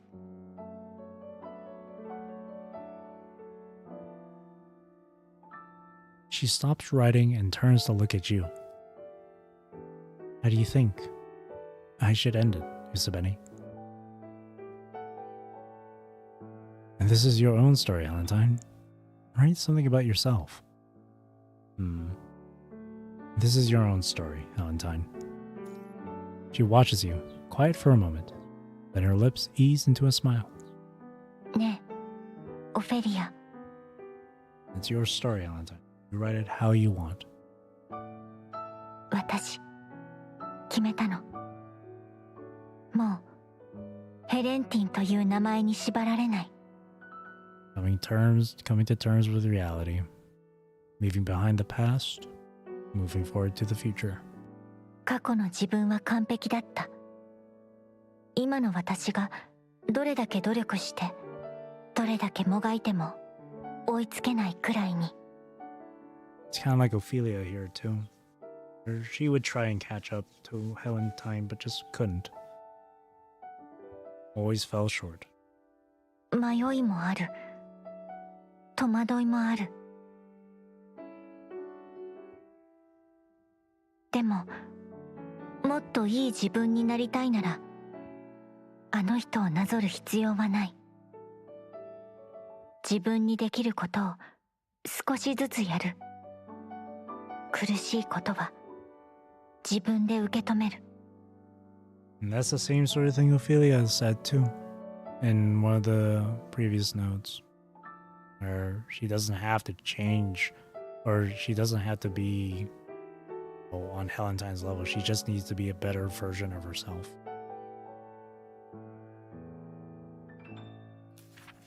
親愛なるオフェリア。平凡や退屈を怖がらないで。人生ってそういうものなんだと思う。平凡で退屈だからこそ驚きや喜びを感じられる。 Wow, that's really lovely. だからヘレンティンになろうとするのはもうやめる。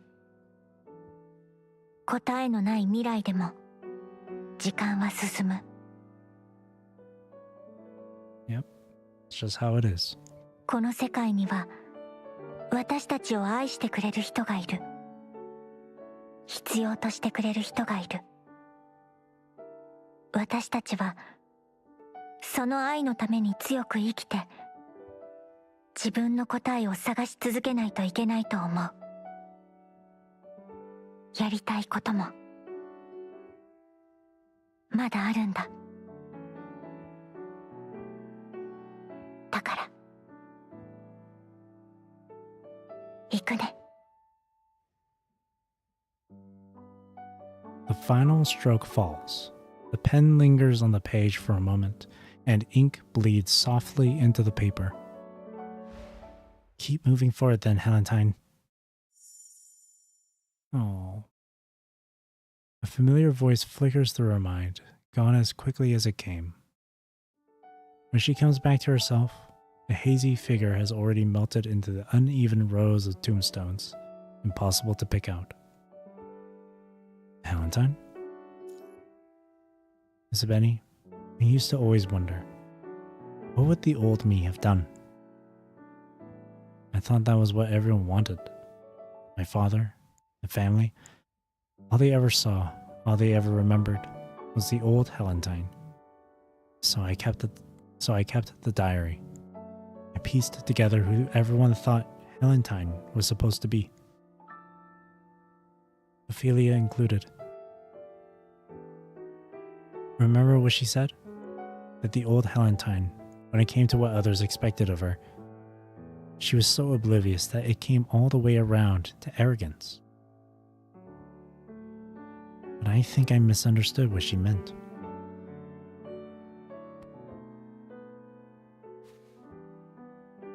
She closes the notebook and cradles it gently against her chest. I'm only realizing it now.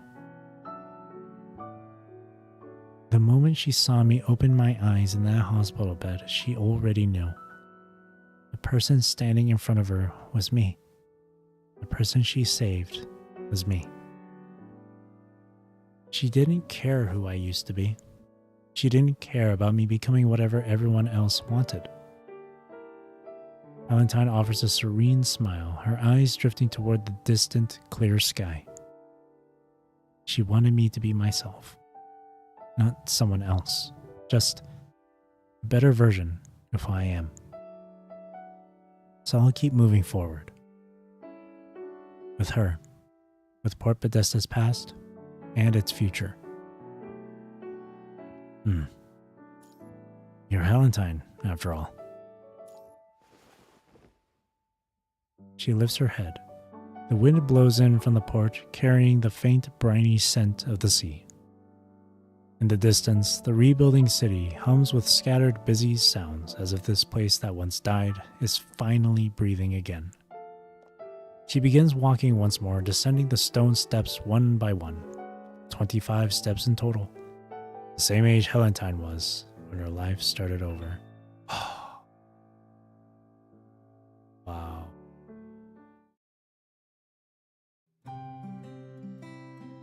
That's... wow, I like that. 25 steps to the cemetery. Same age as Helentine started over. Same age as the old Helentine died, technically. 25 steps to the cemetery. Age 25 when old Helentine, quote-unquote, died. 25 steps away from the cemetery.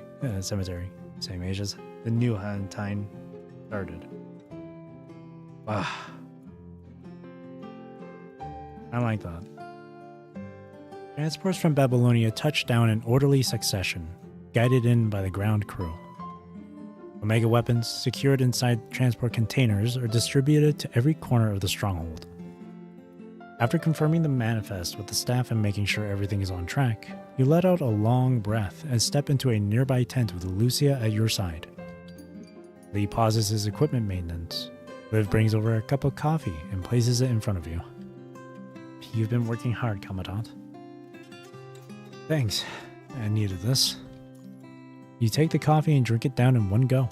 It is standard field rations, nothing more, but the temperature is perfect. Liv must have prepared it ahead of time. Rest a minute. You're overdoing it. Yeah, Commandant's already got everything lined up for later. Because I want to spend as much time with you all as I can before Liv has to head back. Your straightforward, gentle words bring a smile to all three faces at once. Now that I think about it, it's been a while since the last time we were all on the surface together. Once we get some leave, let's take a trip to Constellia. I wonder how Kiske? I wonder how Kiske's doing. Katarina mentioned he sent his newest album to the engineering force. Probably up to something fun again. And that mechanoid Lee repaired. Oh, that one. Lee shakes his head, a hint of resignation on his face. Even though its logic circuits are fixed, it still shows up at the crossroads at 3 a.m. sometimes, helping people make their wishes come true. I think it's gotten attached to the feeling. In this brief moment of respite, the four of you trade the small, ordinary details of daily life. Grey Raven's tight as ever, huh? Leia's carefree voice rings out from behind. You turn to see her stepping into the tent, a scratched-up camera in one hand and the other raised in greeting. Her whole demeanor radiates a cheerfulness that doesn't quite match her appearance. Really? I think it matches her appearance quite well. Her appearance is radiant itself. A moment later, as if catching herself, she adjusts her posture and reins in that devil-may-care grin, now looking decidedly more ladylike. Still not used to this. Being a lady is seriously hard. You had heard about Vanessa putting Leia through a training program called the Ladylike Makeover, and Leia, surprisingly, seems to be enjoying every bit of it. I never got to ask. During that battle, you and Arias. Before you can finish your question, a commotion erupts outside the tent. What is that? Everyone bursts out of the tent, eyes snapping to the horizon. Uh-oh. Far away, a blazing light tears through the clouds. A fireball plummets from the heavens, plunging straight into the depths of the Atlantic and sending invisible tremors rippling across the ocean's surface. Even the ground beneath your feet shudders faintly, caught in the wake of the distant cataclysm. This is... Oh, no. While everyone's attention is fixed on the distant spectacle and chaos erupts around them, Leia slips away from prying eyes and quietly leaves the scene.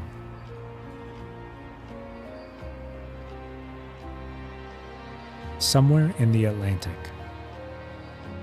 the sea lies calm. A thin gray shell encases the air as if someone has smeared a uniform layer of leaden clouds across the sky. Quietly, a barely visible red tendril surfaces like a severed thread drifting slowly upward through the dark water. Then more red threads gather, creeping upward from the ocean depths, weaving together beneath the surface.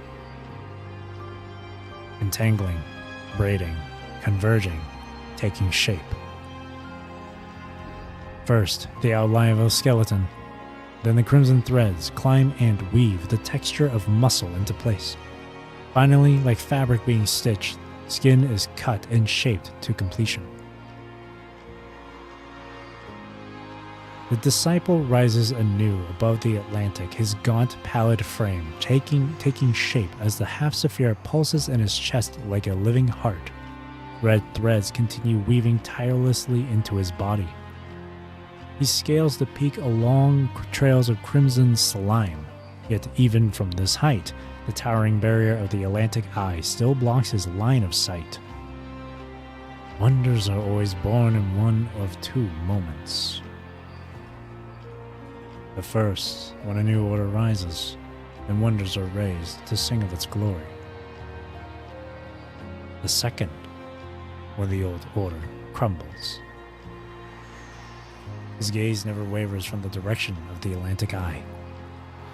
It is upon the wreckage of the old world that the shape of the future reveals itself. He lifts the broken communicator in his hand, the red glow of the punishing virus spilling from inside. Marlis, the plan proceeds. Tell your fellow defectors to move. Marlis, why is that name familiar? I don't remember. Shit. He hangs up without waiting for an answer. Marlis is so familiar. Where is that name? It's from one of the chapters, I think. Previous chapters. I can't remember. Who will? Let this era bear witness to a corner of the wound that never healed. Dark clouds mass over the ocean, biding their time before the thunder's sudden crack.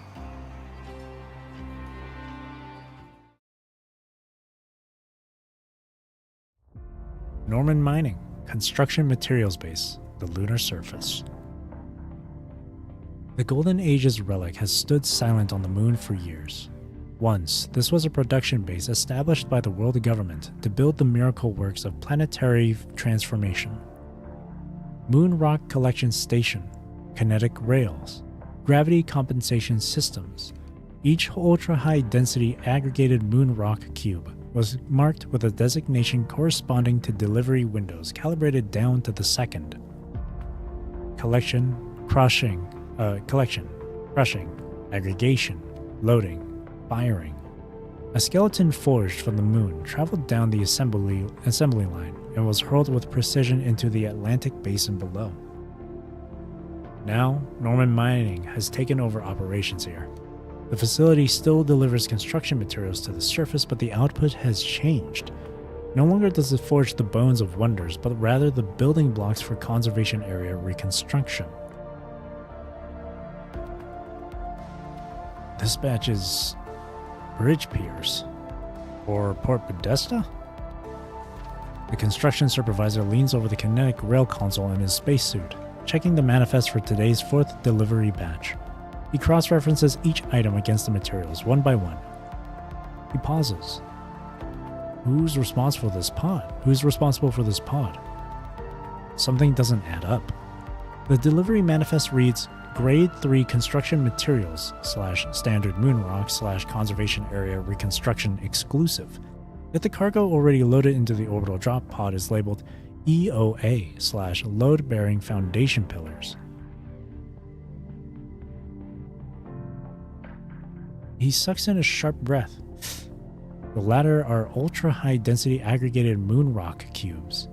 Before now, materials of this grade had only ever served a single purpose. As a foundation for the greatest wonder ever built upon Earth's oceans, the Atlantic Eye.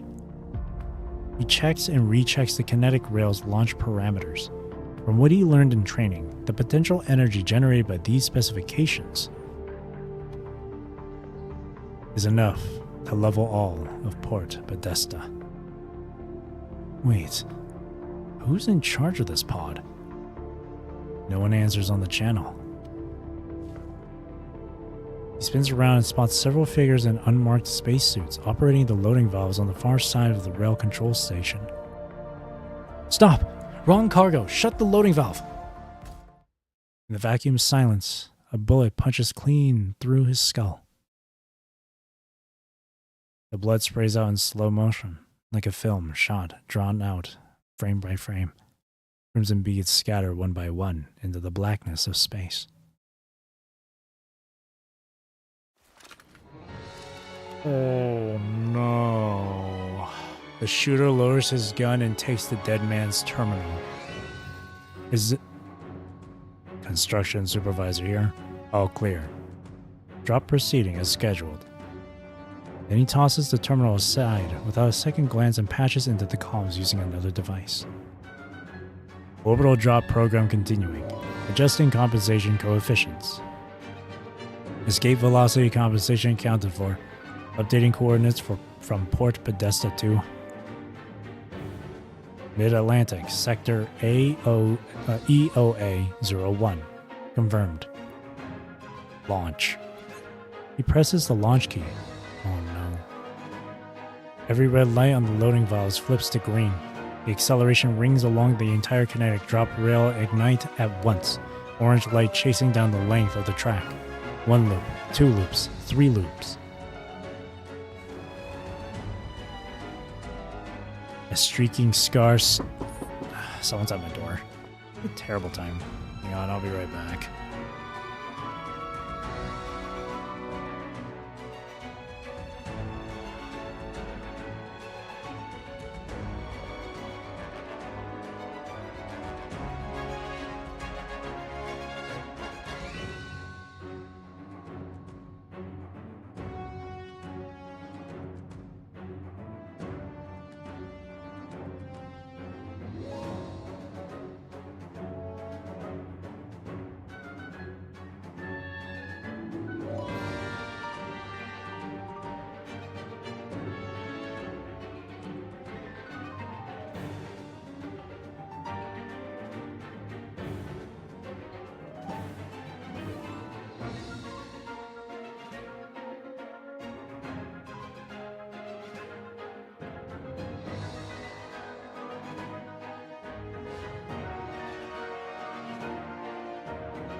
Alright, I'm back. A streaking scar tears through the vacuum. Over 53 tons of high-density aggregated moon rock plummets toward the blue planet at Mach 20. Oh no, dude. The moon's been infiltrated, man. Orbital Command Center, Babylonia. For a second, I thought it was gonna... Oh, wait, hang on. Remove that from the screen. For a second, I thought that gloomy staff or whatever was gonna transform back into like John Doe or whatever. It's like, how the fuck did he get on the moon so quick? But no, what is... That must be someone that's part of Iceling's group, surely. Wait.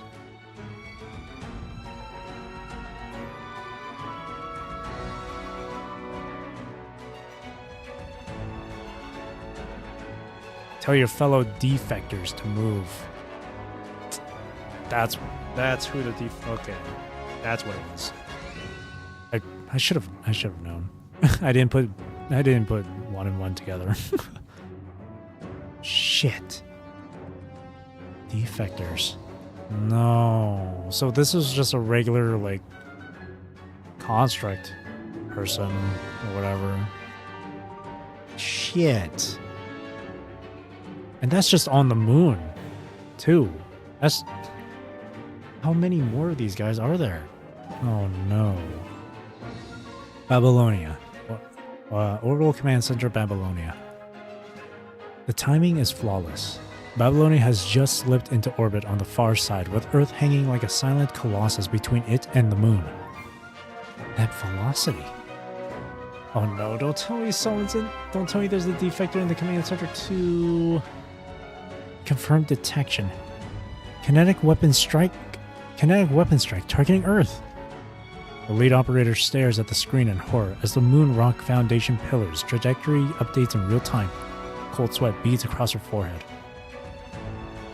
No strike authorization on record. Verify impact coordinates. The operator's fingers race across the console. They then come to an abrupt halt, as though she has frozen in place. Sector EOA 01. That's the Transatlantic Economic Community. The Atlantic Eye?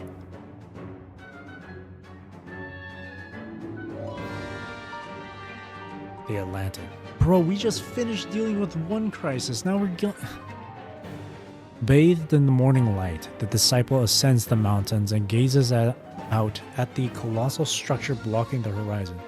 It's interesting that Ares is being referred to as the disciple here.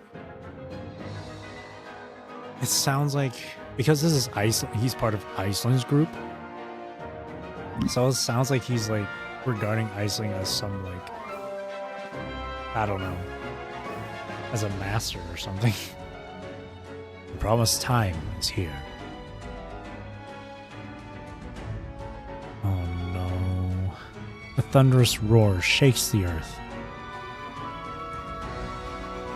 A blue-white streak tears down through the clouds like divine fire, striking with surgical precision at the coordinates fate had promised. When over 50,000 tons of high-density aggregated moon rock punches through the dam's heart, what little remained of the old era's splendor crumbles in a single breath.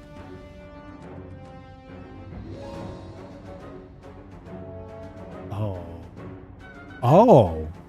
Look at the silhouette. The sound arrives a beat late. A faint tremor ripples through nearly the entire North Atlantic, then radiance erupts from the earth. The wonder that Anunki, sealed beneath the seabed after the Atlantic calamity, resurfaces once more. A colossal blue jet shoots skyward, tracing the silhouette of a giant tree across the heavens. Final tree?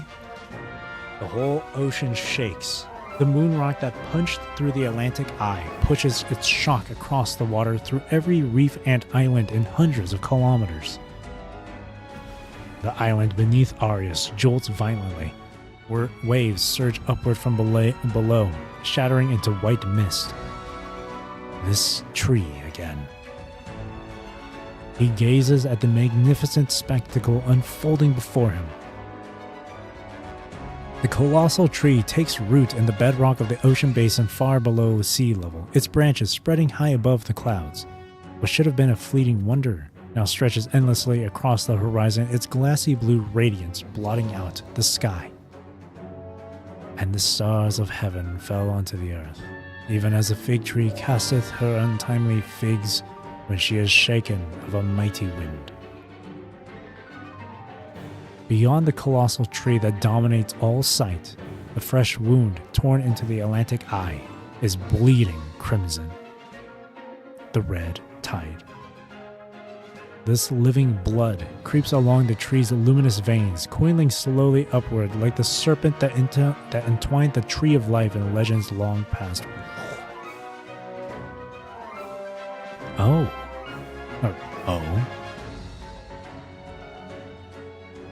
The red tide seeps outward from the core shattered by moonrock, staining the waters within the dam a deep crimson.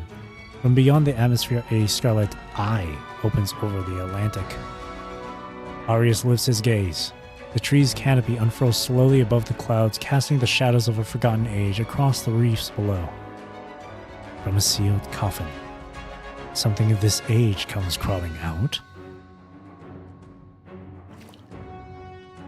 He bends down, reaches out, and plucks a single crimson thread from the surface of the water. Is this another surprise you left for me, Dominic?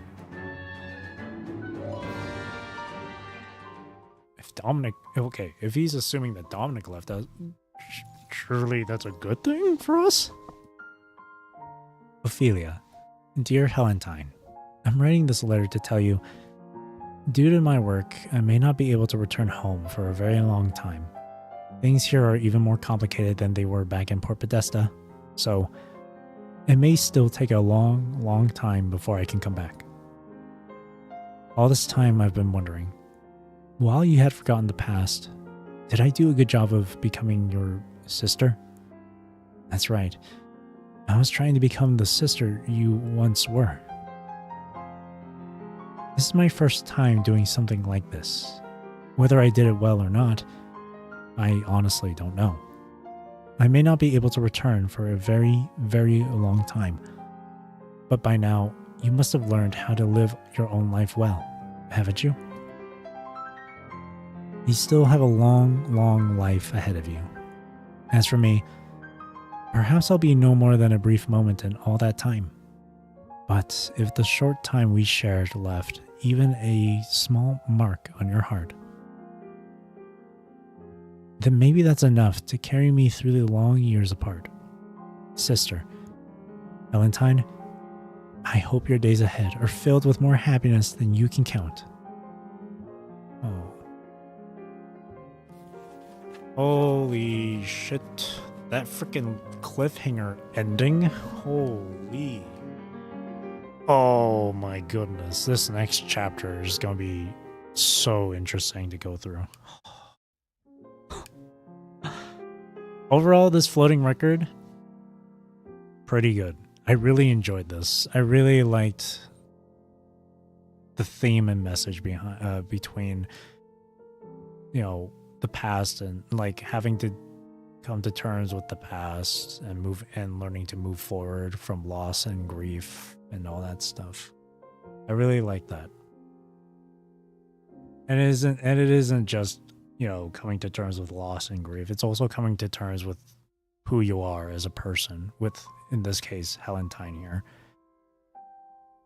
Because there was always, each person always had, not each of the characters, not all of the characters, a few of them. Helentine, Ophelia, Tavis as well. They all had something to do with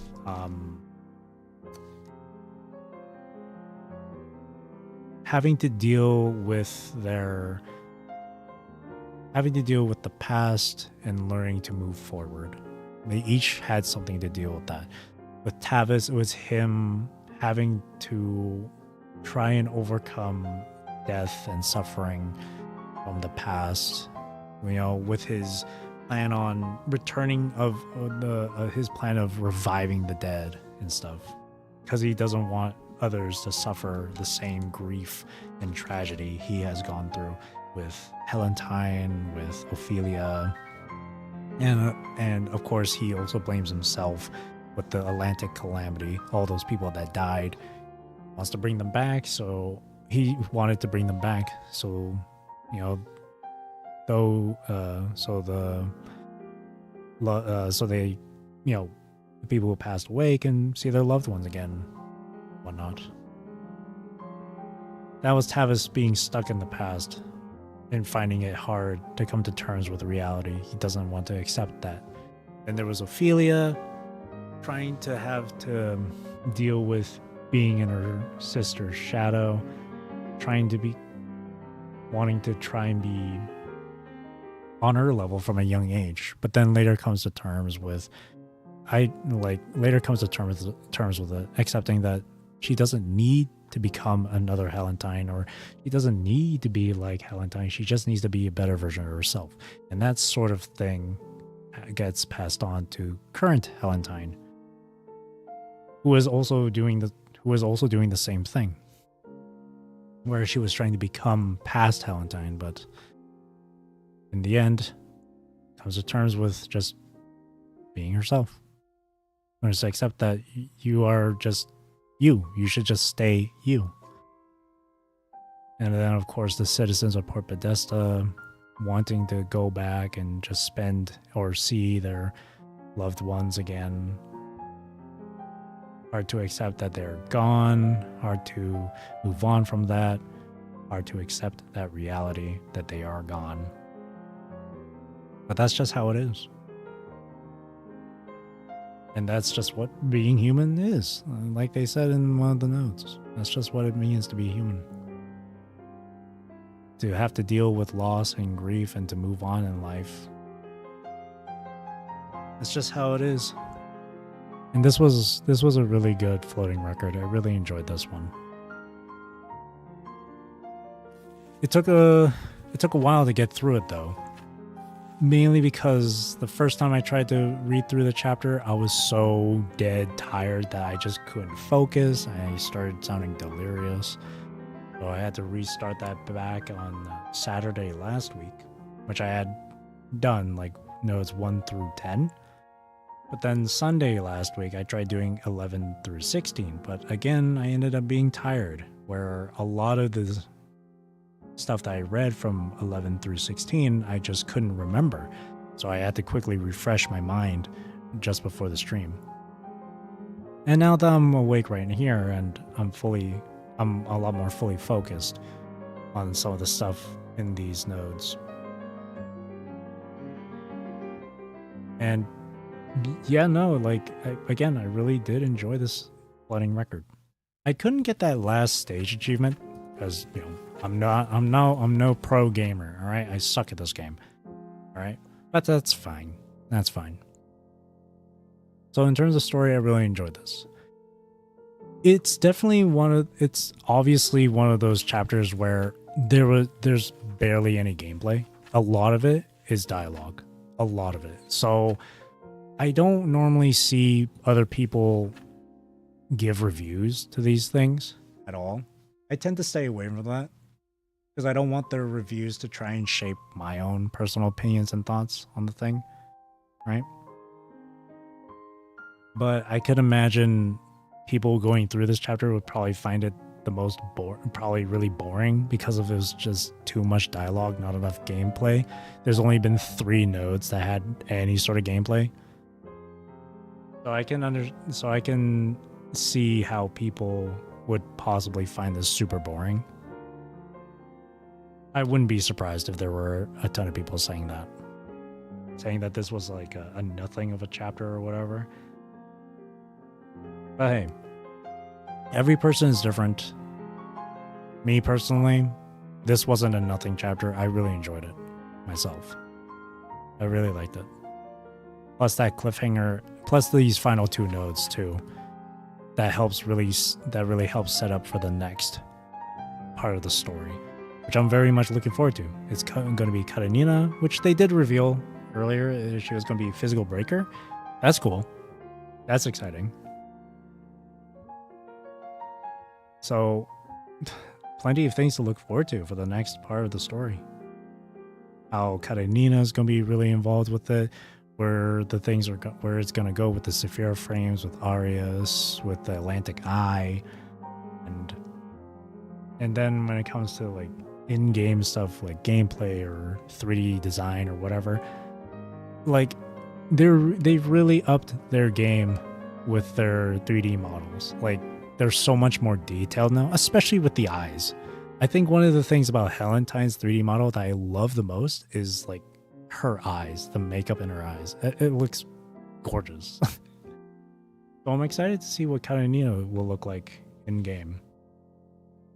I'm someone who I don't have access to beta, nor do I want to. I like to keep things completely blind for myself, where first time seeing these things, I would prefer it to come straight out of the release, or like the official release of it.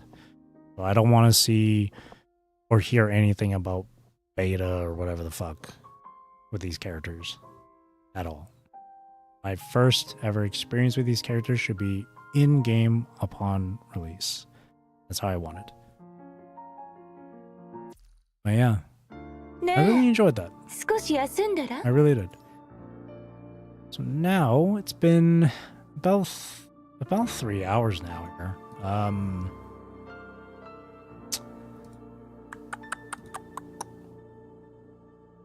I don't know how long the Journal of Promise is for Helentine here. I'm not entirely sure how long it's going to be.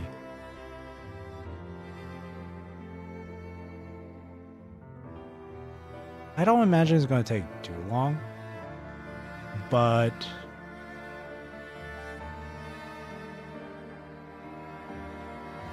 I mean, I could go through it, actually. I can go through it. Plus you can get her for free, so. All of it is voiced, so that'll be easier for me, because I do a lot of the reading here. Oh, how long did... Hang on. How long did Alpha's Journal of Promise take? Try and use that as a little guideline on, like, duration. Or just to give me an idea. Quickly check. Her Journal of Promise took about... Oh, I see. Probably around, like, 3 hours for Alpha's Journal of Promise, I'd say. Probably around 3 hours.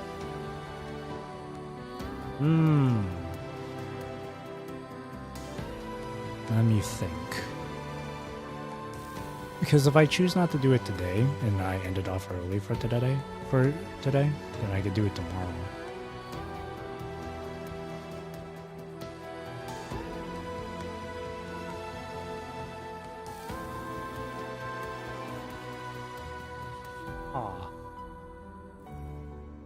Because, like, due to my own scheduling, because of work and stuff, I've only been able to stream for like 2 or 3 times a week. Mostly 2 times a week. And it's been PGR 2 weeks in a row now. Because there's still plenty of stuff on WUA that I want to do on stream. The events and side quests and all that shit. So I at least want to have some time for that. So if this JoP is going to take about 3 hours, this stream will probably get around to the 6-hour mark. Plus, I also do need to get up early tomorrow. So it probably would be best if...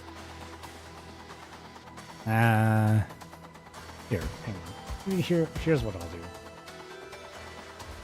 I'll play a little Heads or Tails. Heads I'll stop for tonight. Tails I'll keep going and go through JoP. Let's see. Tails. Heads. Tails. Alright. JoP it is. Fade in. Please enter in an orderly fashion. Guest room, the Spellmean Manor. The morning light is refracting off the antique bronze chandelier above you by the time you open your eyes. A glance at the ebony grandfather clock across the room shows that it is 7 in the morning. As a valued partner of the Spellmean family, you have been invited to their family estate for Helentine's upcoming birthday celebration. Arriving last night exhausted, you had a restful sleep.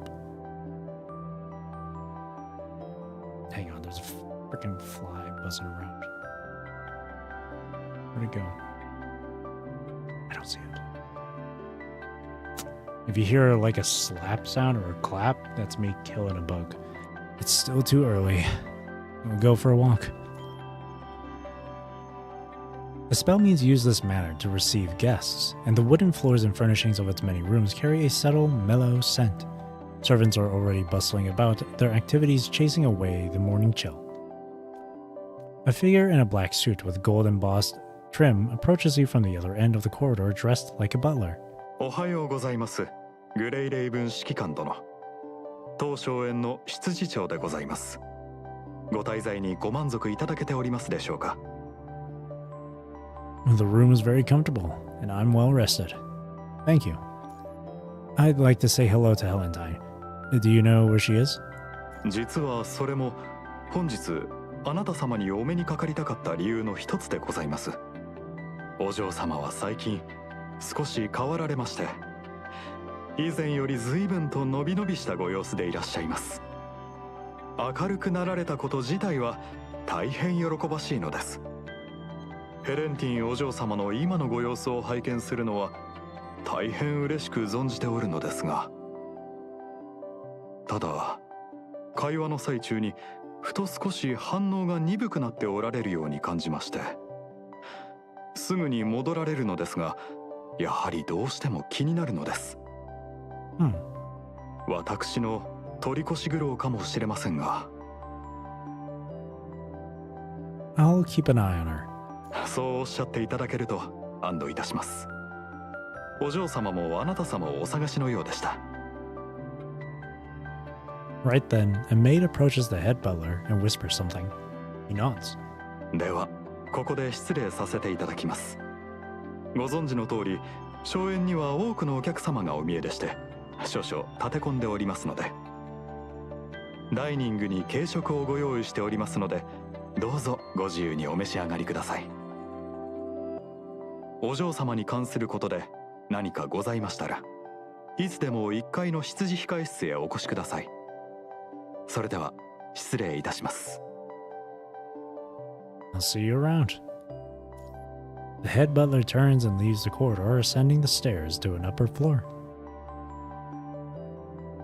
After enjoying a lavish breakfast buffet, you leave the dining room. You open your terminal and try to contact Helentine. Walking while typing out a message, you are too distracted to notice your surroundings. Right as you round the corner and hit send, a powerful force comes hurtling toward you. A construct charges in from the side, catching you off guard. You stumble and knock into a porcelain vase on a nearby shelf. Helentine? Just before the vase hits the ground, Helentine catches it and steadies you. After straightening up, she stands there holding the vase, looking somewhat flustered. 大丈夫？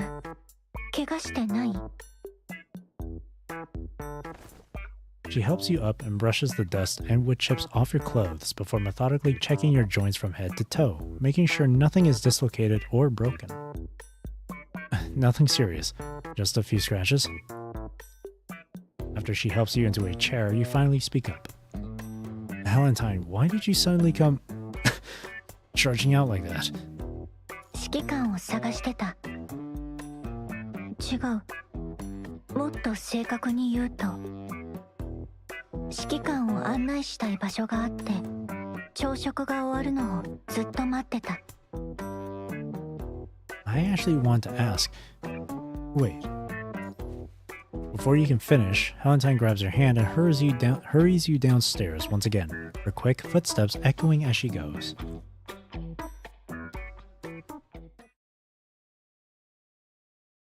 What is this place? Though confused, you decide to shelve your earlier question for now. Led by Helentine, you head to the lowest level of the manor, pass through a heavily reinforced door, and arrive at a massive underground hall. ここはスベルム家のコレクションルーム。有名な映画で使われた本物の小道具なんかを収蔵してる。The cases display all manner of seemingly ordinary items, each one carefully preserved behind reinforced glass. Hang on, I see the fly. Never mind, it fly. Nope.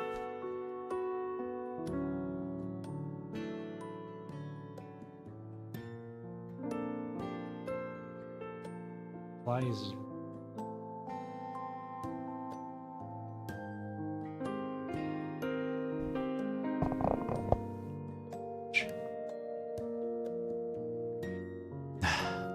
have to try and get it again later. 黄金時代、スベルム家は映画業界に多額の投資をしていたから、多くの監督や撮影チームと交流があった。映画のクランクアップ後に記念として小道具が贈られることも多かった。古い映画の小道具はオークションとかで手に入れたものもある。That's quite meaningful. Every piece has a story to tell. 気になるものはどれでも解説できる。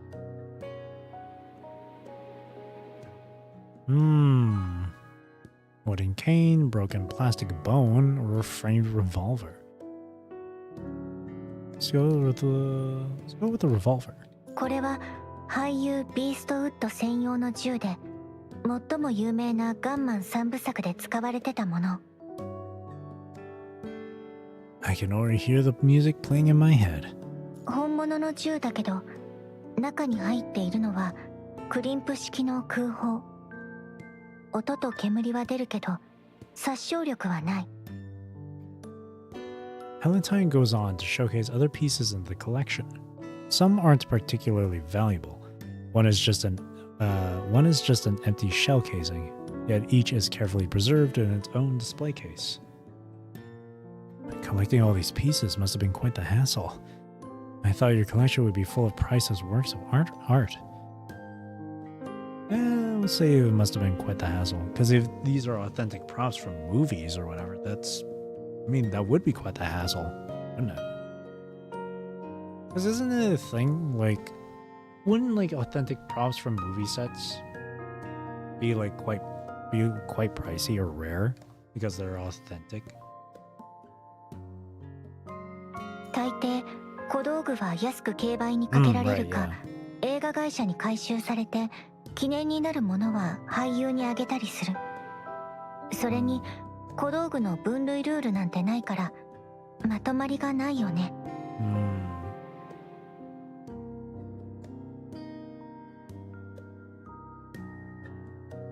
Valentine leads you deeper into the sprawling underground collection. It would be more accurate to call it a museum at this point. 2 locomotives sit in the museum's central sunken area, one completely destroyed and riddled with rust, the other restored to pristine condition. 1台は映画大列車で川に落ちた車両の残骸。もう1台は復元品。完全な機能が残っていた本物の機関車を改装したもの。荘園の近くに大きな撮影スタジオがあって、そこの線路で機関車を走らせることができるの。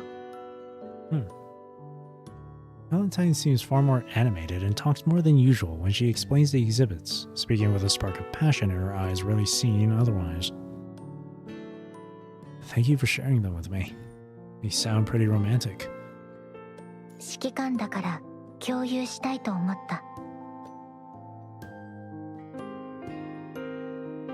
The tour continues to a massive wardrobe room, stocked with costumes and makeup supplies used for filming. この館は親しい監督に撮影場所として貸し出すこともあったの。ゲストルームは俳優の控え室としても使われてた。パニシングは環大西洋が誇る映画業界を壊滅させた。かつての規模を再現するのはもう難しい。At least this estate managed to preserve a lot of it. I'm guessing you contributed a lot? 制作の観点からすれば、これらのものはただの工業製品。希少性もなければ有名人のサインもない。だからコレクション市場で値が上がることはほぼない。集めておかないと将来何かあった時になくなっても誰も気にしない。でもそれはもったいないと思ったの。You truly have a deep love for movies, Valentine. 好きなのかな。Her focus wavers for a moment. Valentine? Are you alright? hell was that? Valentine blinks at the sound of your voice as if her mind is slowly returning from afar. 映画が大好き。 Hello, Ksenia. 指揮官、ランチを食べたい。 That's sudden. Well, it's 12 on the dot. Let's take a break. 一緒に出よう。 The hell was that earlier?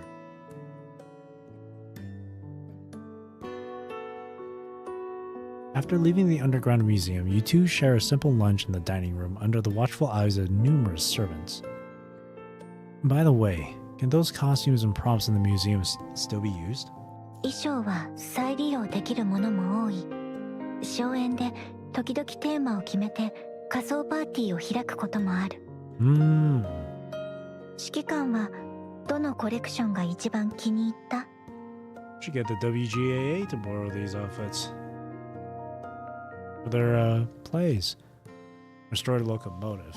I'd love to try riding it sometime. A revolver, especially the gold engravings on it. I'd love to try on those costumes sometime.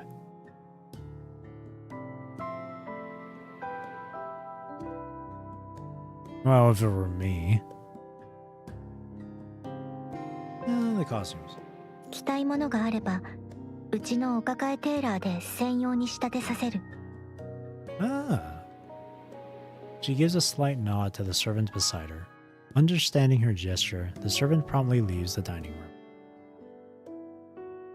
Do you have a favorite? Valentine freezes again, as if something is triggered inside her. She turns toward the window, gazing at the manor's sprawling, vibrant gardens that are bathing in the midday sun. ご飯を食べたら中庭に行こう。ヘレンティンとやりたいことがあるの。Oh, is it her mom? 指揮官、午後は一緒に中庭に行こ Scarier う。 when her eyes are empty? 急に大事なことを思い出した。 Not really. Not for me, at least. I think they're cute. I think it's cute. Because it just makes me think she's, like, airhead. Head empty. I don't find it scary.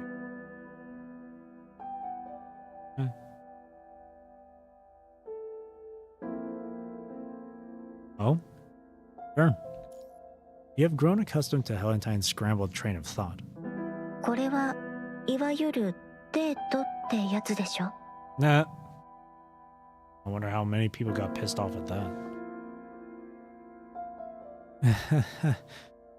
It is something to look forward to. The servants nearby begin clearing the table. Valentine glances at the clock on the wall. 昼寝の時間。あなたも少し休む？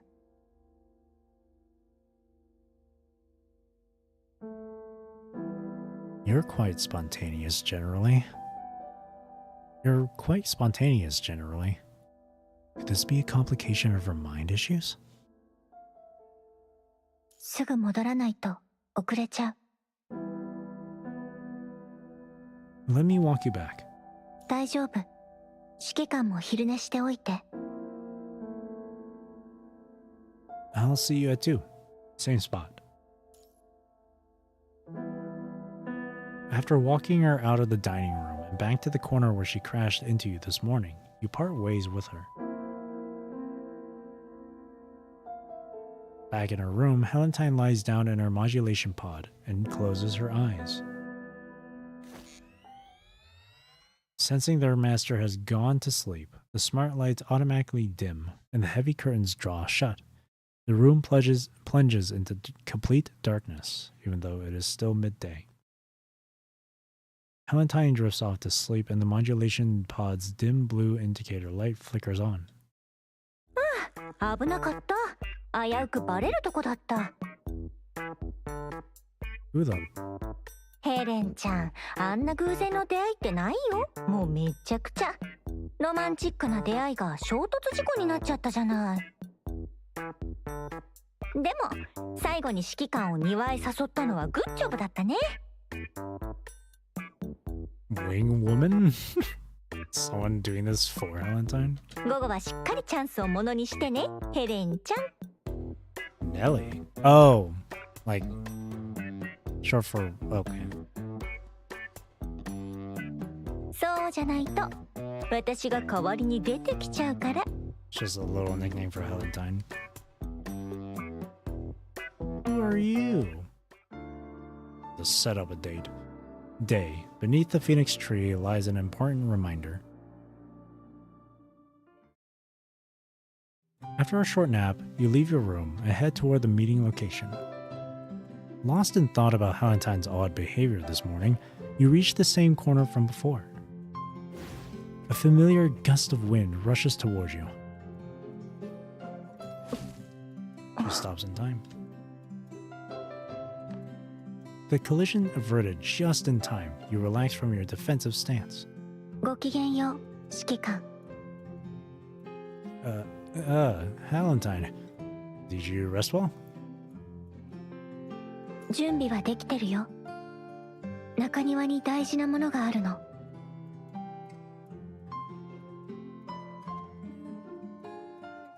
Valentine takes you by your hand, leading you through the labyrinthine garden until you finally arrive beneath a tall parasol tree. The parasol tree towers overhead, its thick branches spreading wide and casting a vast canopy of shade.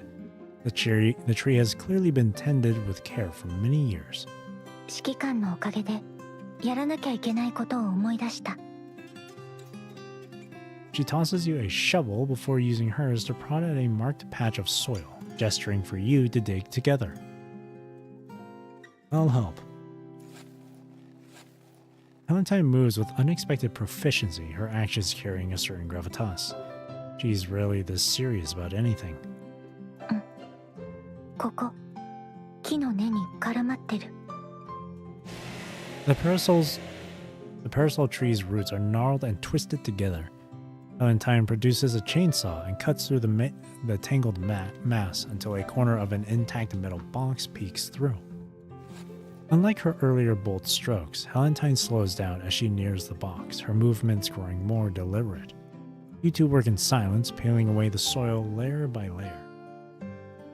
Removing the soil locked in place by the roots without damaging the fragile package buried beneath requires painstaking precision. The shadow of the parasol tree's canopy shifts across you as time passes. Warmth lingers even in the shade, and before you know it, it is almost dusk. 出てきた。 Second. Okay. Her treasure turns out to be a large stainless steel box. Its surface is severely tarnished, with rust stains and corrosion covering the welded seams. Second. Okay. 小さい頃、スワンっていう女の映画監督と一緒に埋めたの。 She carefully cuts the box open, revealing several thick film reels wrapped in oil paper inside. Valentine lifts the film reels from the oil paper, examining them. Her touch is feather light, as though the slightest pressure might cause them to crumble. ダメ。フィルムの色が褪せてる。フィルムはこんな風に保存しちゃいけないのに、なんで気づかなかったんだろう。 A breeze passes through the canopy, and the leaves rustle softly. Valentine stands motionless in the wind, staring vacantly at the yellowed films in her hands. What are they about? 未編集の映画のオリジナルフィルム。 Oh. 昔、うちの一族は映画業界に投資していたから、多くの有名な監督と親しかった。中でも、私はスワンおばさまと一番仲が良かった。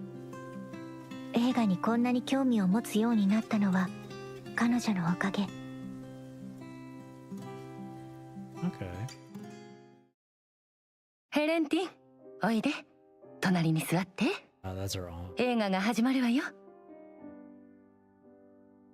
い、スワンおばさま。今日は何を見るの？ Young Helentine lugs over a cushion far too big for her, settling in beside Swan.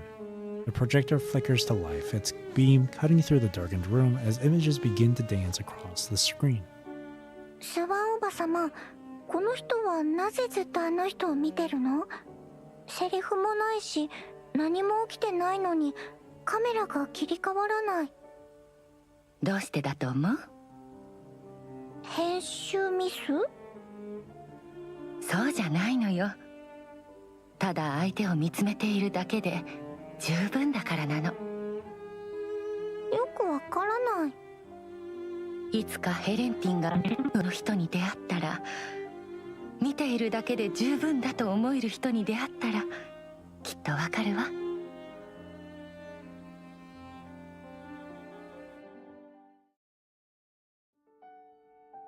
The projector's beam begins to fade, replaced by the sunset filtering through the parasol tree. Valentine's eyes refocus on you.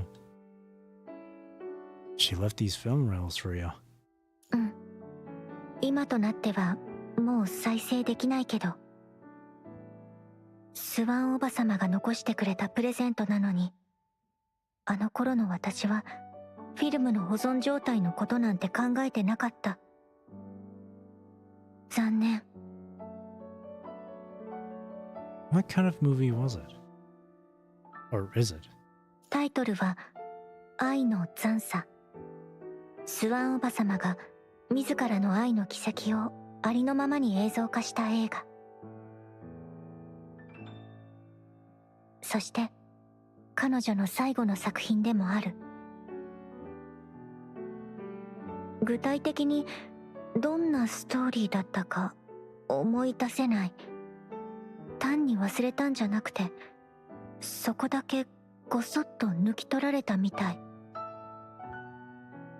でもラストの数シーンの撮影中に彼女の悲しみが限界を超えて撮影を放棄したってことだけははっきり覚えてる。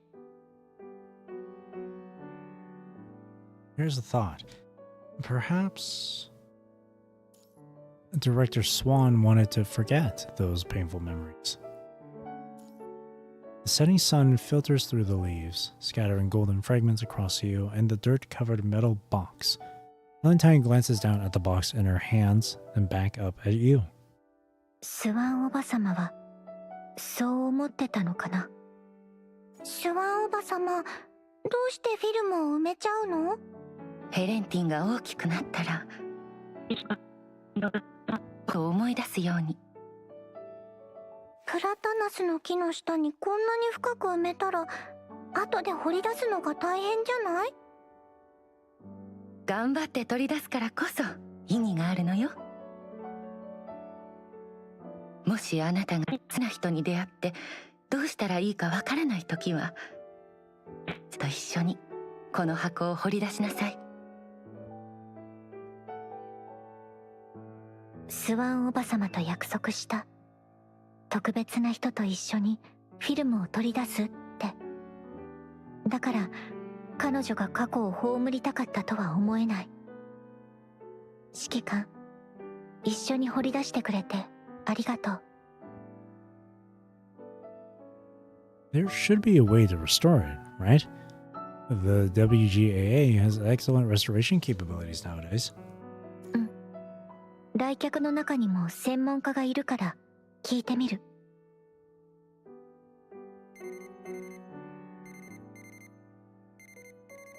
午後6時20分。そろそろ寝ないと。This early? Why not grab some dinner first? 治療のためだから。指揮官、よかったら部屋まで送ってくれる？ If it's for your treatment, let's head back together. On the way back, Valentine seems far more relaxed and cheerful than usual, sharing amusing stories about her family. お嬢様は最近少し変わられまして、以前より随分とのびのびしたご様子でいらっしゃいます。You walk Valentine to her door and help push it open. Through the gap, you glimpse a room with decor similar to the rest of the manor, except for one thing: the blue modulation pod in the center. ここでいい。ありがとう。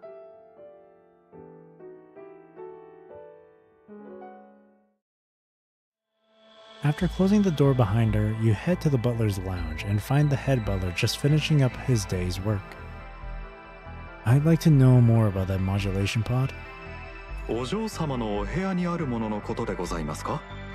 お嬢様の家族が独自開発した調整ポットでございます。最近お嬢様にある種の質感情症、アレキシサイミアに似た症状が見られることが分かりました。Alexithymia? Google. Hold on. Let me look it up.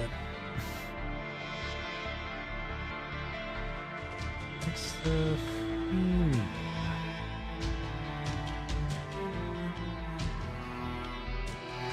It's a trait. Oh, hang on. Alexithymia. Alexithymia. That's how it is.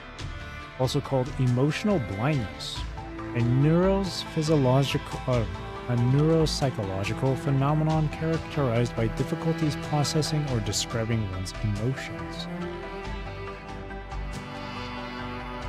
Occurs in 5% of the general population, though it is more common for those with conditions such as autism, which is 50%, post-traumatic stress disorder, or PTSD, 42%, and cancer, 37%. Often associated with difficulties in attachment and interpersonal relations. Interesting. I never knew something like that existed. 臨床的な症状としては、患者は感情や身体的衝動を強く感じているにもかかわらず、それを識別し、名前を付け、言葉で表現することができないのです。調整ポットがお嬢様の日中の体験を整理し、感情に名前を付け、それがどんな感情かを彼女に教えます。こうすることで症状をある程度緩和できるのです。お嬢様の最近の異変は調整ポットと関係があるとお考えですか？ Maybe. I'd like to ask her about this in detail once she wakes up. グレイレイブン指揮官殿にお任せいたします。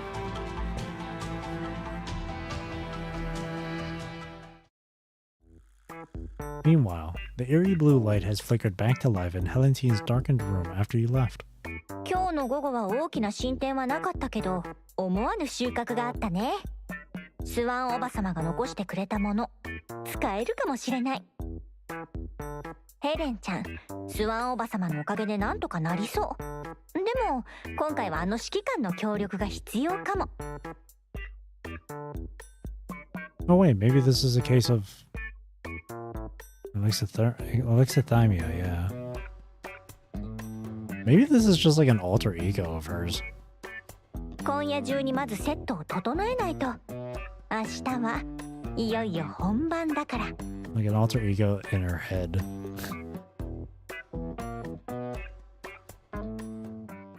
Interesting.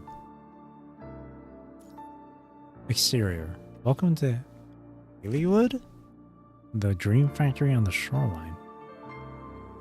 Hollywood.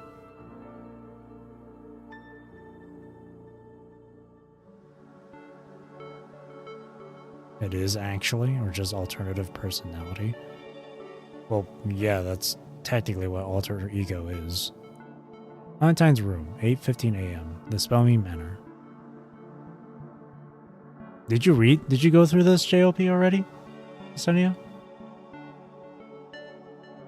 I'd assume because you're saying it is actually, which sounds like you've already gone through this. Valentine lies in the modulation pod before you, unconscious and unresponsive. Her breathing is calm, and she is in no immediate danger, but she cannot be awakened by any means. Looks like establishing a mind connection is the only option. This morning should have been like any other, until the head butler knocked on your door. You did? Okay. Try to refrain from any other, like, confirmations on stuff. Let me discover this on my own. Because you saying it is actually her alternate personality or whatever, that kind of just, like... Not exactly a spoiler, but, like... I like to keep guessing or thinking on these things on my own, rather than just having someone outright tell me, yeah, no, you're right. That does happen later on. It's like, yeah, I don't want that. 調整ポットの治療プログラムによりますと、お嬢様は午前7時ちょうどに目覚めるはずでした。Like, I want everything to be completely blind for me, so... お目覚めにならなかったため緊急対応策を試みましたが、お嬢様を起こすことはできませんでした。専門家によると、問題は意識界レベルにある可能性が高いとのことです。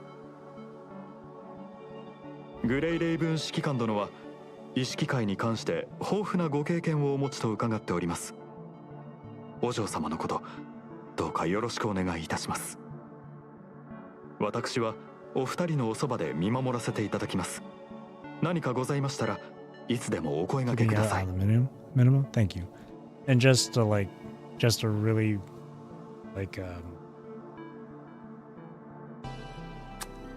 what's the term? Just to really, emphasize on it. Like, don't do things like, oh, here it comes, or things like, oh, get ready for this moment coming up, or whatever. Just keep it completely silent, you know?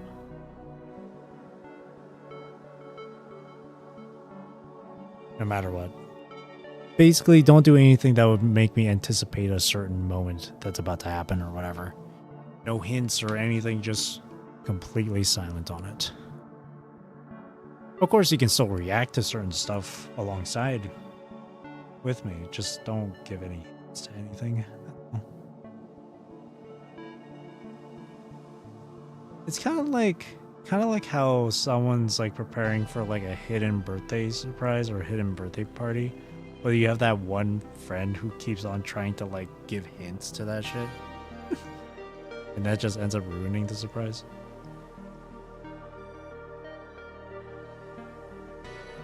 Establish mind connection.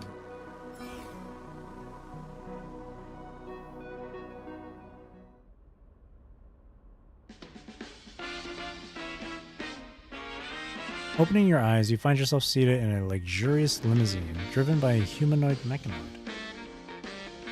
Valentine's mind is unexpectedly calm and stable, resembling a carefully maintained self-space instead of a deviating mindscape. The mind shows no abnormalities, so what's causing your coma? お客様、まもなく目的地に到着いたします。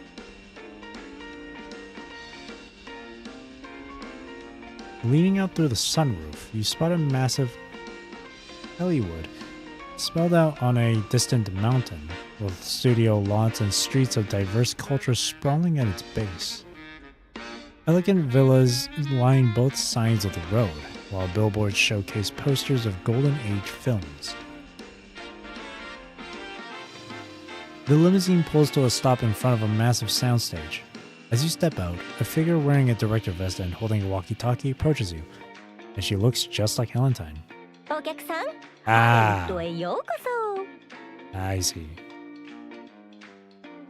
You remain vigilant despite her effusive welcome.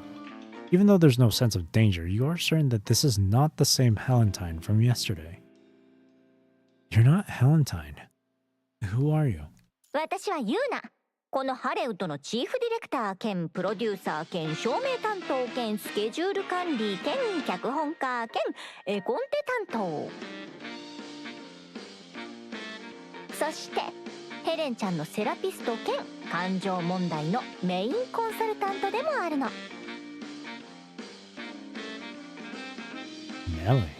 要はヘレンちゃんの別人格ってことね。だから見た目が同じなのは当然。Yep. So you're the reason Valentine's been acting strange lately. 治療を進めるために私がたまに代わりに出てただけ。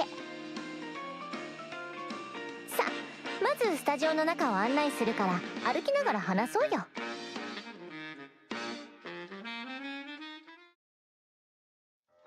While the sun is still bright outside, you find a starlit night sky above you the moment you step into the soundstage. It's like a skybox being switched.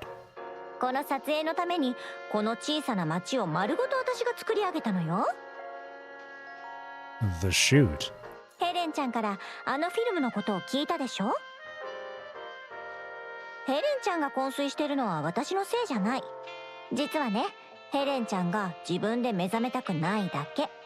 あの未完成の映画への執着が強すぎるの。だから私とあなたの目的は同じ。ヘレンちゃんを助けること。ヘレンちゃんの心の中に解けない結び目がある。この映画がその結び目なの。映画を完成させてヘレンちゃんの後悔が消えれば全てが解決する。 Move on without regrets. It's like in the chapter. This is just on a this is just on a much smaller, less deeper scale. ということで私は監督、ヘレンちゃんは自分自身の主演女優、そしてもう一人の主演、ヘレンちゃんと共演してくれる人、つまりあなた。 That sounds kind of odd. How are you so sure I'd show up? そんな細かいことはどうでもいいの。大切なのは役者が揃ったってこと。じゃあスタンバイ OK ね。 So, okay. I need to confirm this with Helentine first. Take me to her. 私たち二人は主演で監督の指示に従うだけ。この映画を撮り終えれば外に出られる。 Should I call her director Ellen then? なかなか切り替えが早いじゃない。これも監督ユーナの指示。あと彼女は、Ellen quickly covers Helentine's mouth with her hand. ほらヘレンちゃんもこう言ってるでしょ。私のこと信じてくれた？ That just makes it more suspicious. I'll trust you for now. If she's an alternate personality, she's still a part of Helentine. Having found no anomalies within Helentine's mind, you decide to set aside your suspicions for now, trusting her intuition.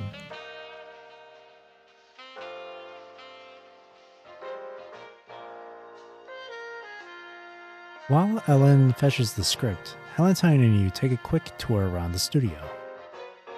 この街はスワン監督の故郷をモデルにしてるの。 Helentine walks ahead, gesturing toward the buildings in the distance. あそこが第三公立病院で、ここが7番街地下鉄駅。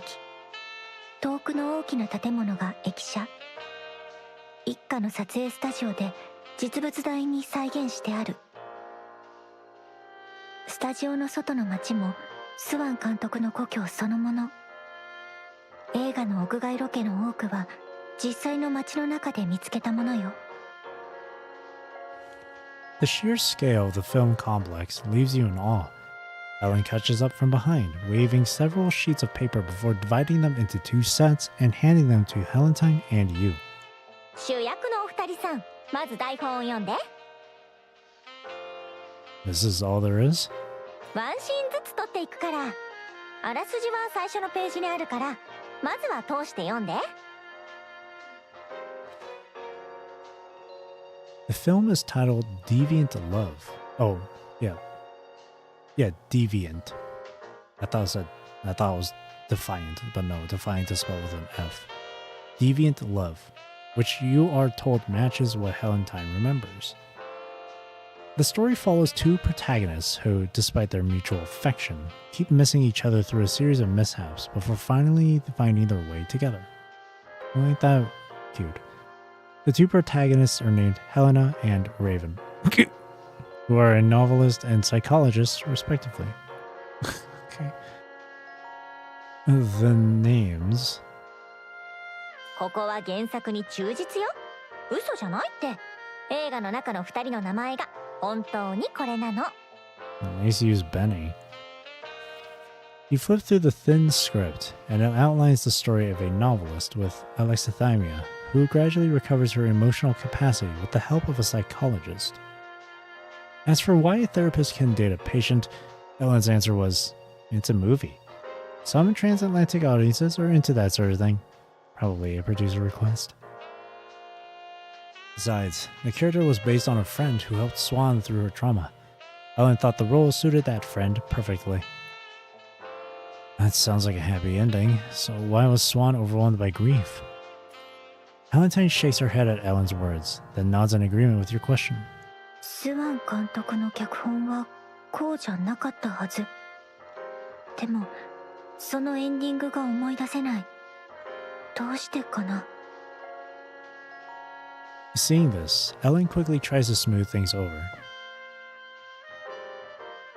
I feel like it's going to be a similar thing to the end of the actual chapter where she asks us how to finish up this diary or how to end the diary.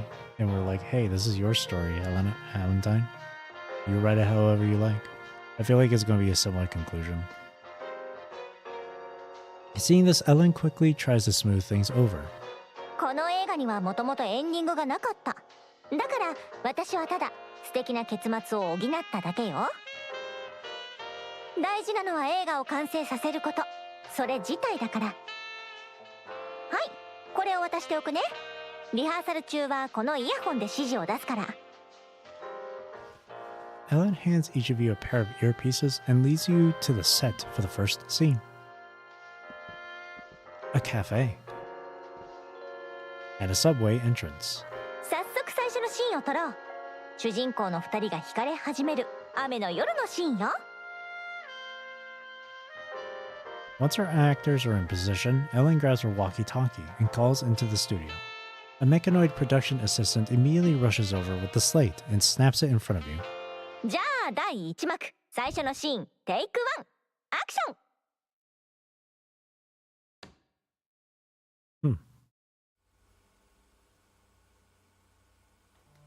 The moment the scene shifts from exterior to interior, the sound of artificial rain floods in from all sides, and a human atmosphere washes over everything. Warm, amber lights flicker on in the cafe. Drenched from head to toe, Helena pushes through the door. As though the downpour outside does not concern her, she stands at the entrance with an air of calm before taking a seat beside a person nonchalantly. It is an acquaintance she's run into at this cafe before, Raven, the psychologist her editor recommended, and someone she's visited on multiple occasions. Helena, what a coincidence.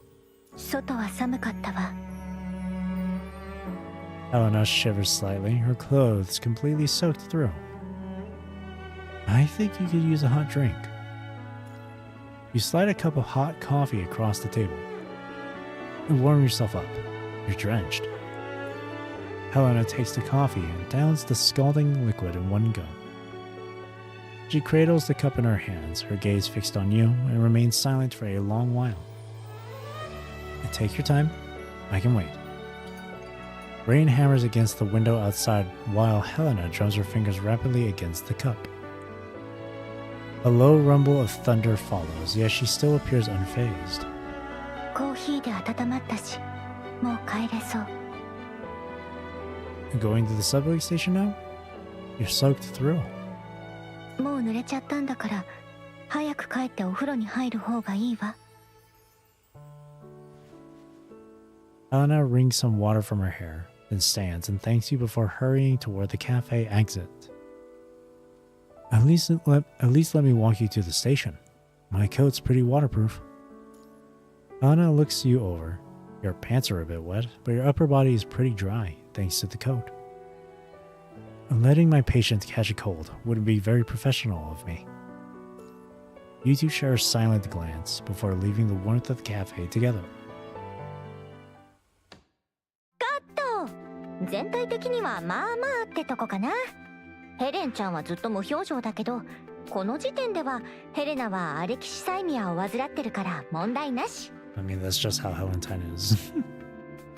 Valentine looked more unresponsive than alexithymic. It could definitely use some improvement. このシーンはもともと感情の起伏が少なくて単調なの。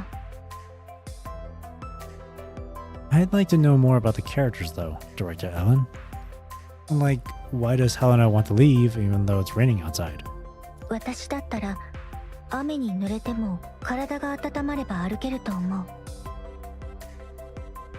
これもアレキシサイミアの現れなの。ヘヘレナは本当はレイブンと一緒にいたいんだけど、言い出せなくてこうやって逃げてしまうの。ヘレナはそう思ってたんだ。まあ2人ともプロの俳優じゃないし、そこまで求めないよ。このシーンは準備運動みたいなもの。次のアイコンタクトのシーンが本番よ。Alan starts directing the mechanoids to set up for the next scene and tosses the script over. Valentine catches it midair, opens it, and reads through the scene notes together with you. このシーンは2人の感覚をつかむためのものよ。だってラブストーリーを撮ってるんだから。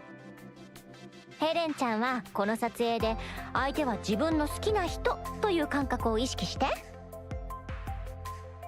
き。さあ、おしゃべりしてる暇はないわ。次のシーンの撮影に入ろう。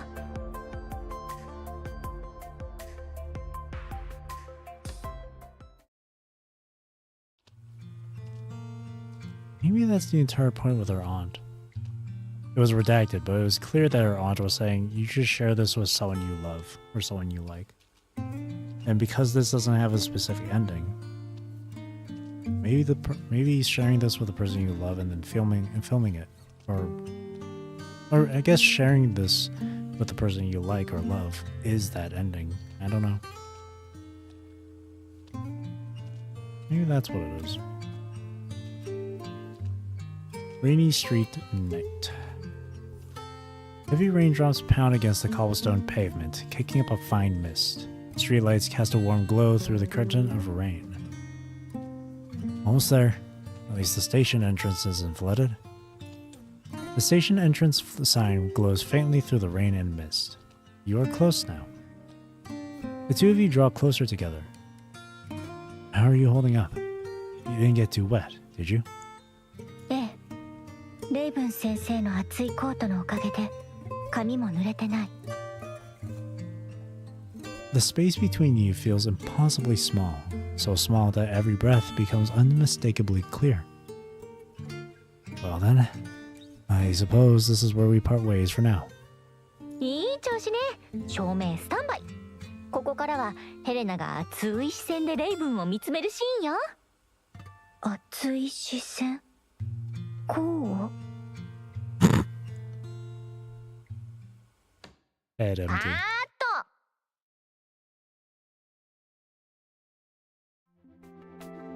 With affection. The artificial rain sputters to a halt. Ellen rises from her seat and rushes over to you, ready to step in and direct you two personally. このシーンはちょっと弱いわね。ヘレンちゃん、一緒に感覚をつかんでみよう。 Let's get Valentine into some dry clothes first. She's soaked through. 意識界では風邪なんてひかないから平気。Despite her words, she remains still when you bring over a dry coat, cooperating obediently to put the coat on. Once we wrap this scene, let's head outside and enjoy some sun. The three of you stand in the set, discussing the finer points of the performance. 眉はもう少し柔らかく。力を抜いて。Despite Ellen's best efforts at coaching Valentine, nothing seems to be working. こうしよう。まず心の中でイメージを作るの。ヘレンちゃん、想像してみて。目の前の人が去ろうとしている。列車がホームに入ってきた。その人を見送ったら、次はいつ会えるかもわからない。その気持ちで見つめて。目の前にいるのはあなたの指揮官だと思って。いつもとあまり変わらない気がする。演技指導ってやっぱり一筋縄じゃいかないのね。おばさまはどうやってたんだろう。Let me give it a try. You lift your coat, holding it over both your head and Valentine's. Don't try to force the romance. Work with what's in front of you. Feel the sense of comfort when the coat shields you from the rain. 安心感。私に安らぎをくれるもの。Valentine pauses, memories echoing through her mind. Sitting on Auntie Swan's lap, listening to her maid's bedtime stories, curling up on the couch with her sister to play games. These are all scenes that should bring her comfort. All she needs to do is immerse herself in that feeling and let it show in her eyes. But a chasm opens up somewhere along the path, from identifying to describing to expressing that emotion.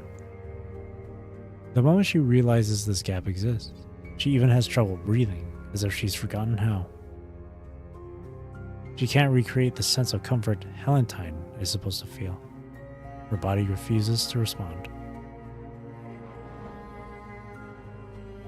The muffled thunder from the artificial rain crashes through her heart again. Helentine feels like she's suffocating. Panic, dry mouth, nausea, chest pain, chills, fever, sweat, shivers. She thinks she can hear Ellen calling her name from somewhere outside her body, but she can't muster the strength to respond. Something compels her to suppress any emotional release. The duty of words and expressions has fallen to her body instead, leaving her unbearably agitated. Helentine! Until your voice soothes the chaos inside her. She closes her eyes and focuses on the present.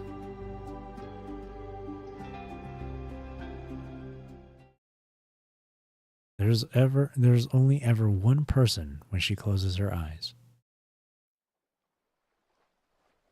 And that person is still there when she opens her eyes. 答えが見つかったかも。 Are you alright? You looked really unwell just now. 大丈夫。もう一回やろう。 Valentine settles down like a kettle taken off the stove. Ellen, anxious just moments ago, finally exhales in relief. もう一度やろう。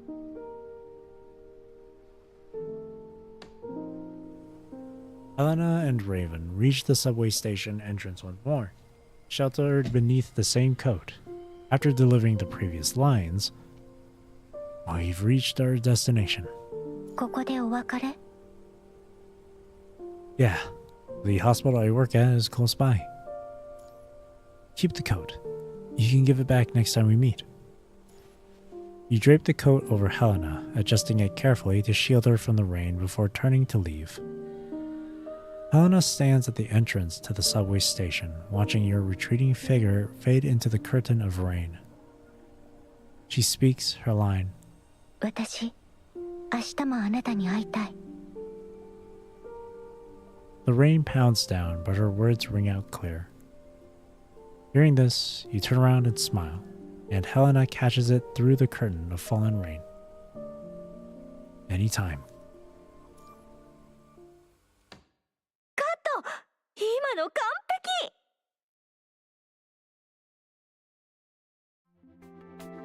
璧！ Ellen practically bounces into the scene this time. やっと手応えが出てきたね。ヘレンちゃん、相手が好きっていう感覚つかめた？ Valentine doesn't look at Ellen. Her gaze lingers in the direction where she and you just parted. 私はただ、指揮官はすごく信頼できて、そばにいたいと思っただけ。 You did great. Seeing you give her a thumbs up from afar, Valentine allows herself a faint smile. 演技のコツを少し思い出してきた。じゃあこの勢いで後のシーンも全部撮っちゃおう。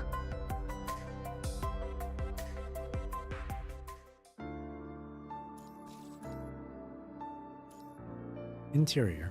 I am losing my mind with anxiety here. レイブン先生、体が熱い。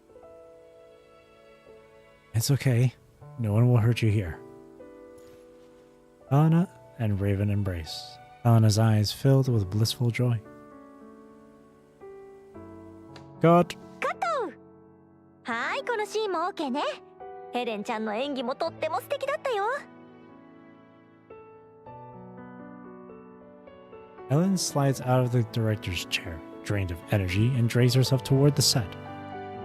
However, Helentine has not let go of you. Helentine's arms tighten slightly. Your chin rests perfectly in the hollow of her shoulder, so close that you can feel the faint tremors of her frame with each breath. Valentine, the director, said cut. もう少しだけこのまま。 Unable to match Valentine's strength, you stay put, holding her until she's content. In the distance, mechanoid crew members pack away the lights. The sporadic clang of metal drifts over. あの感覚がつかめない。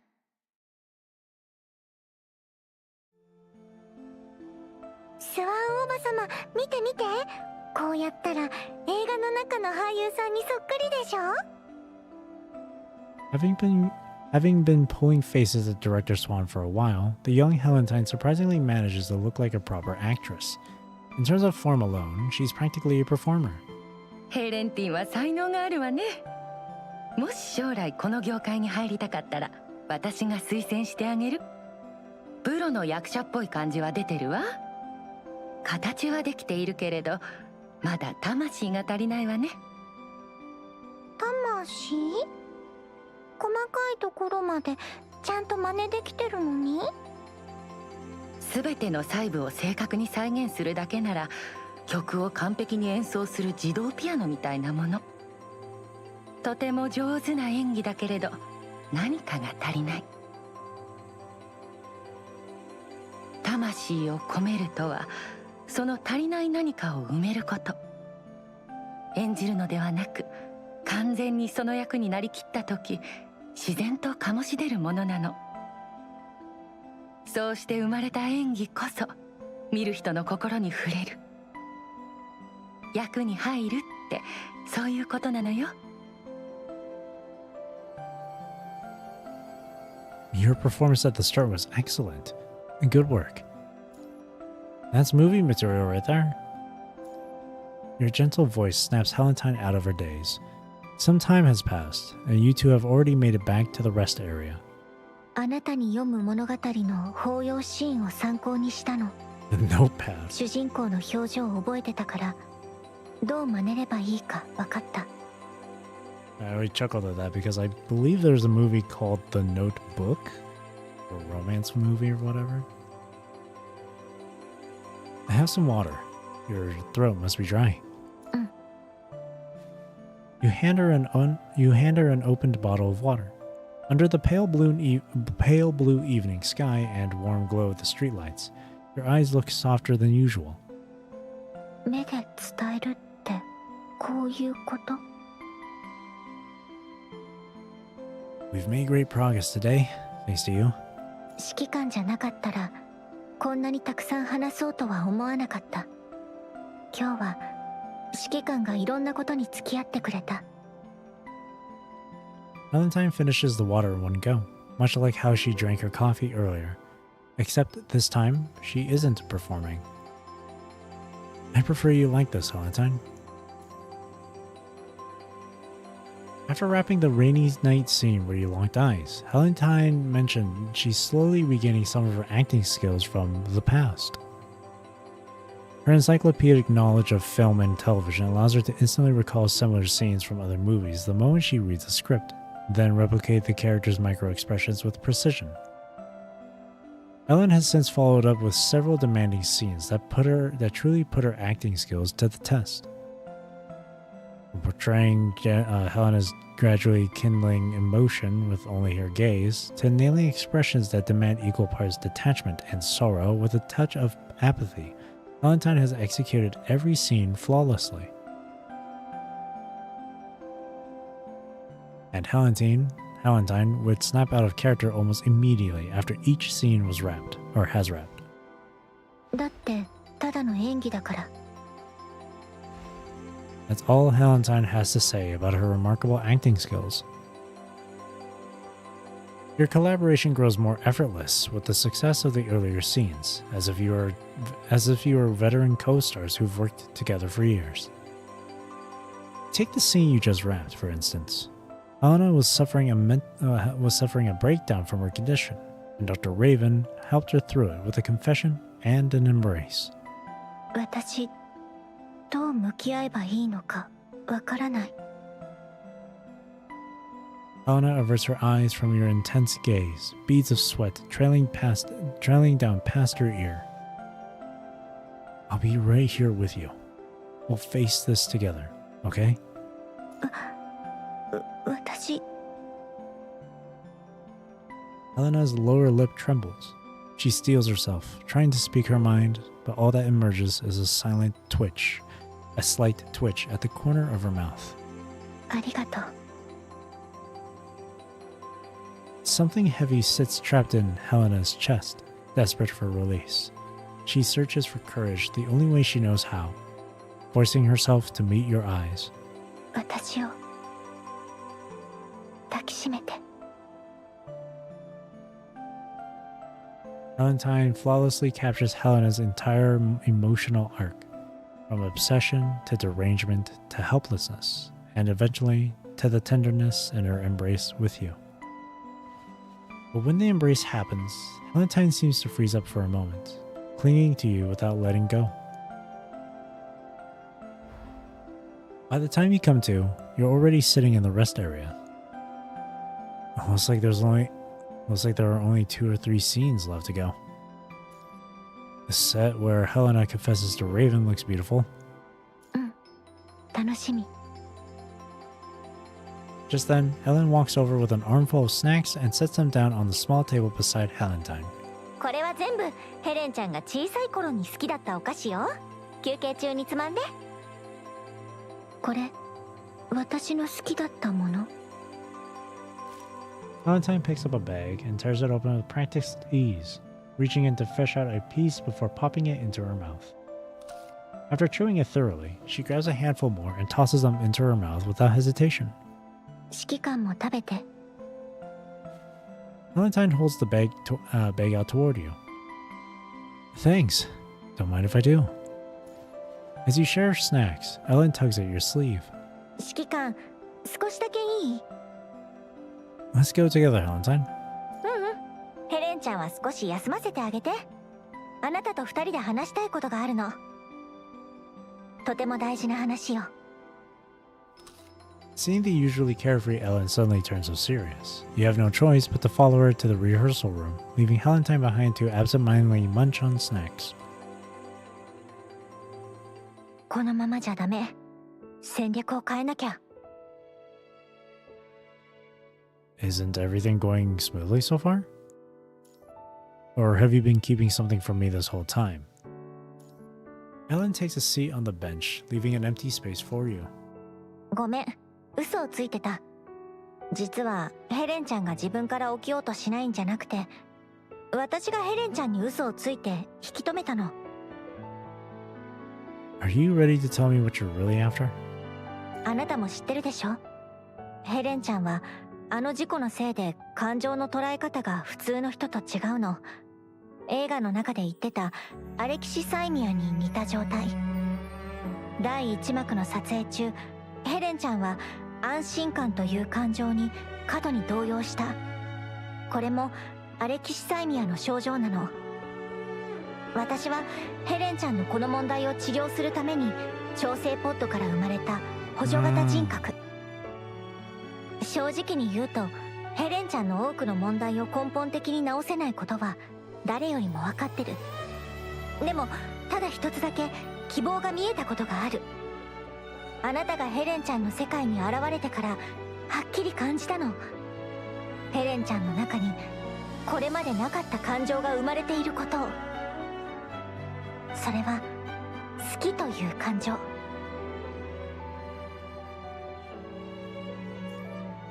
That's why she reacted so strongly before.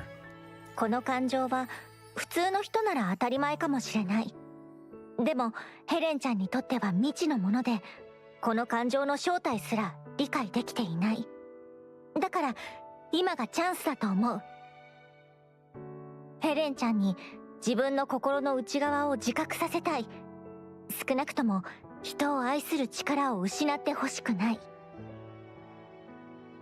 So, what's your solution? 二人をくっつけることセラピストと監督以外にもう一つ肩書きがあるのヘレンちゃんの恋愛コンサルタントよ You're just a meddling schemer. Aren't you wearing a few too many hats here? Well, it was to help Valentine. Aren't you wearing a few too many hats here? 仕事ができるって言ってくれないかな。とにかく今回のハレウッド計画はデートとしてはかなり成功してると思う。ちょっとルートがずれちゃっただけで。ヘレンちゃんに演技を覚えてほしいんじゃないの。あなたと共演する中で自分の心の中にある感情が何なのかヘレンちゃん自身に気づいてほしいの。So that's why you crammed in all those savvy romantic scenes. 二人の息がどんどん合っていくのはいいことだけど、このまま映画を撮り終えても突破口が見つからないかもしれない。だから今後の進め方についてあなたと相談したかったの。So, can Valentine wake up now? もちろん目覚められるけど、根本の問題は解決しない。このまま起きてもアレキシサイミアはヘレンちゃんに一生つきまとって将来もっと大きな問題になるかもしれない。Looks like I really am playing therapist this time. So, what's the plan? 二人でダンスするシーンを考えてたの。視線と言葉のやり取りに加えて動きを合わせることで二人の親密さを一気に高める作戦よ。Ellen pulls out her terminal and shows you a video of a partner dance. After watching it once, you drag the progress bar back and review it again. And again. The repeated viewings do little to ease your mounting concern. 元の台本のダンスはここまで難しくなかった。でも、あえて難しく、二人の息が合わないとできないものに変更した。二人が信頼し合ってないと一発で決まらないやつ。Well, aren't you a cheeky one? This choreography has a lot of techniques I've never done before. I'll need to practice the moves. 私が教えてあげるわ。Rustle, rustle. Valentine reaches into the snack bag, only to find it empty. The trash bin beside her overflows with a small mountain of wrappers. Cute. 終わっちゃった。Cute. 指揮官たちを探そう。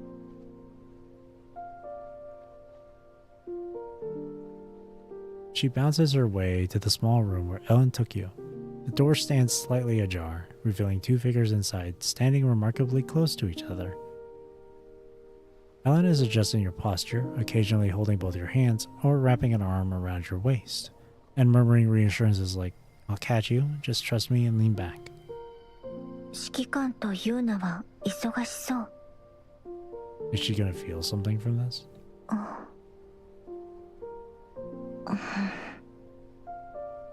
何をしよう。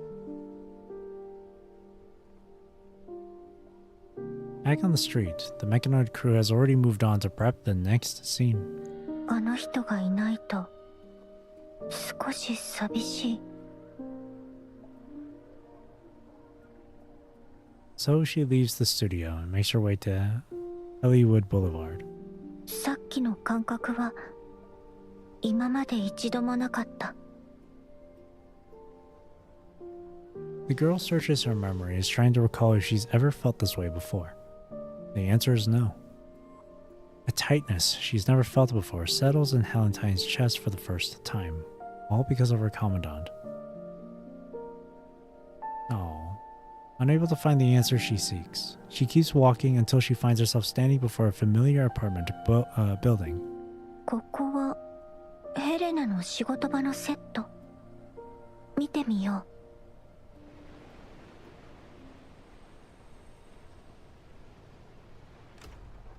Valentine pushes open the apartment door and steps inside. Everything sits exactly where she remembers, each piece a movie prop Swan personally arranged long ago.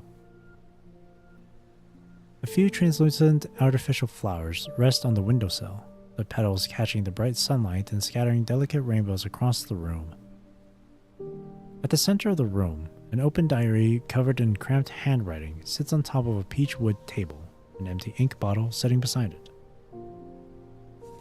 Valentine picks up the diary and begins turning through its pages. Entry 1. Today I tried to remember what happened yesterday. I ran to the train station, but the train had already left. I wanted to run after it, but I just stood there. I saw Raven through the window, but Raven didn't see me. Why was I late? I didn't know the answer, so I sat back down and stayed until the staff came to clear the platform. Maybe the answer is simple. I was just a minute too late. I never knew a single minute could feel so long. 答えは何だったんだろう。 Valentine flips through the diary, searching for the answer. Entry 42. The weather's been getting warmer lately. I had a dream today. I arrived at this train station on time, and the train hadn't left yet. I stood on the platform, and Raven looked at me through the window. This time, Raven saw me. But I still just stood there. Even in the dream, I didn't know what to say. After I woke up, I lay in bed thinking for a long time. If I had arrived a minute earlier that day and stood before Raven, what would I have said? I thought about it all morning. The answer is actually simple. Don't go. つまり、二人は結ばれなかった。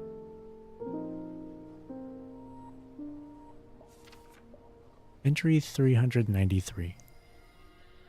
A new year is coming. Where is Raven now? Why didn't I respond back then? The warm embrace. The comforting arms. The confession.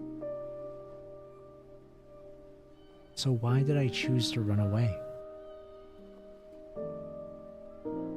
思い出した。スワンおばさま。あなたも私と同じだったんだ。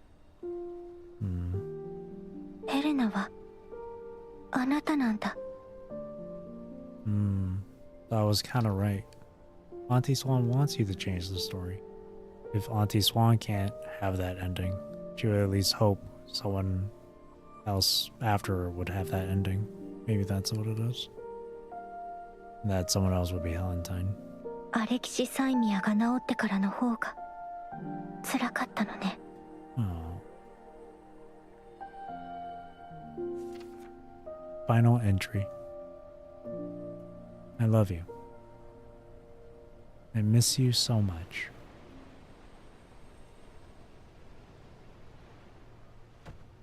Valentine closes the diary and sets it back on the desk. Her hand lingers on the cover for a moment, then she pulls a transparent rose from the vase. Or vase. Then she breaks into a sprint toward her commandant as fast as she could, or can.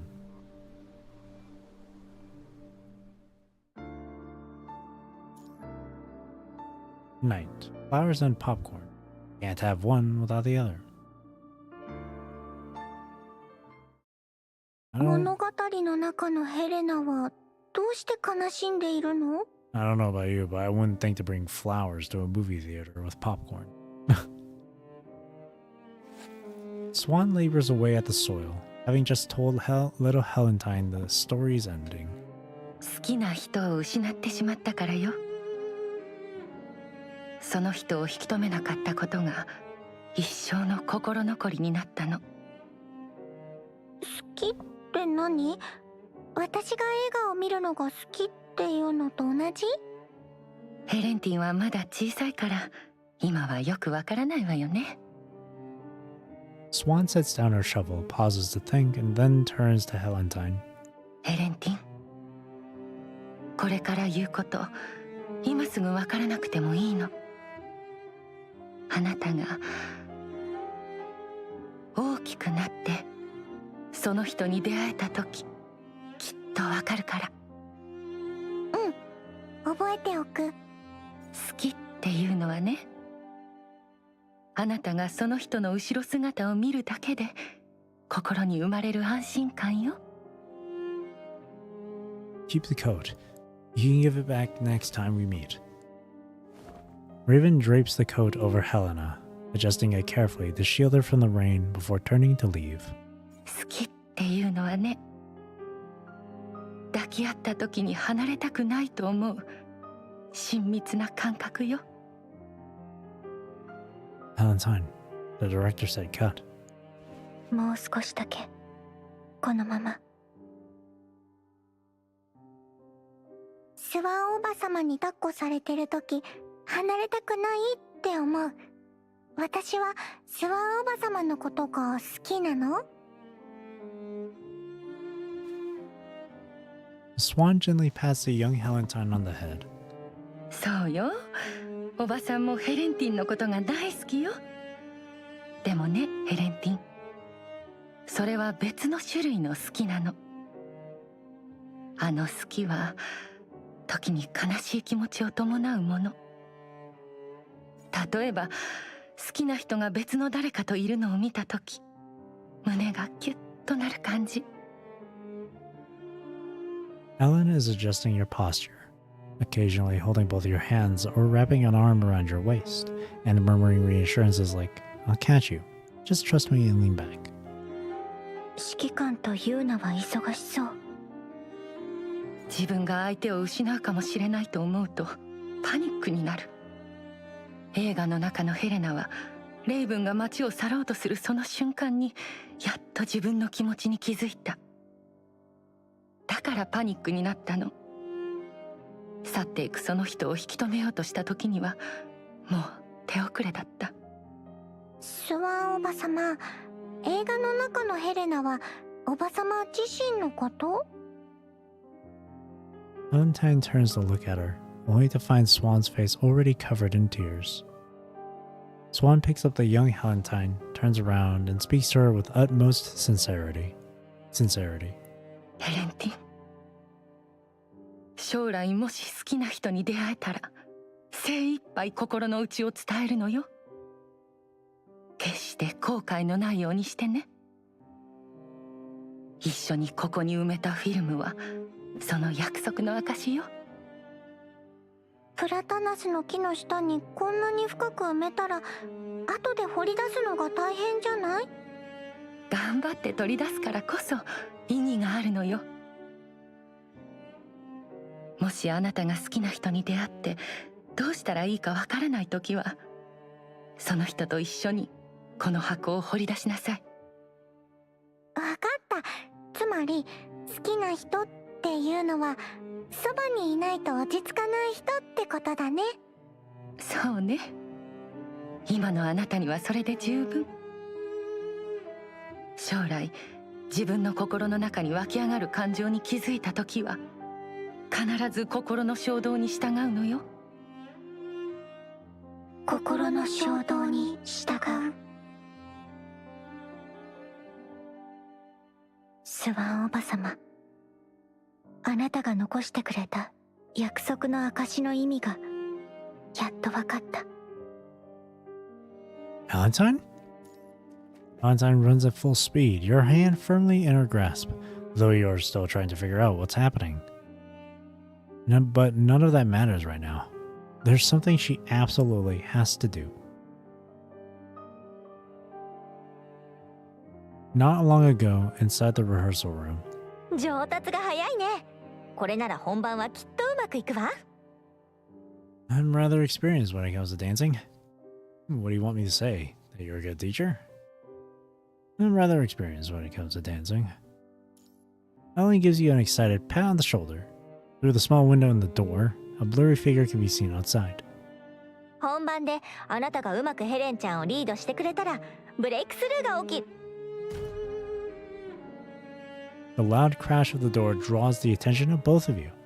Outside, Helentine stands past the door, now groaning on its broken latches, breathing hard. ヘレンちゃん、どうしたの？ Valentine? Without a word of explanation, she strides straight up to you, grabs your wrist, and whisks you away before either you or Ellen can process what's happening. Now, Valentine's pulling you along as she races through the streets in the studio set, while you struggle to match her pace. ユーナ、星空の下で告白するシーン、今から撮る。Oh, I didn't mean to accidentally press. That's sudden. わかった。すぐに手配する。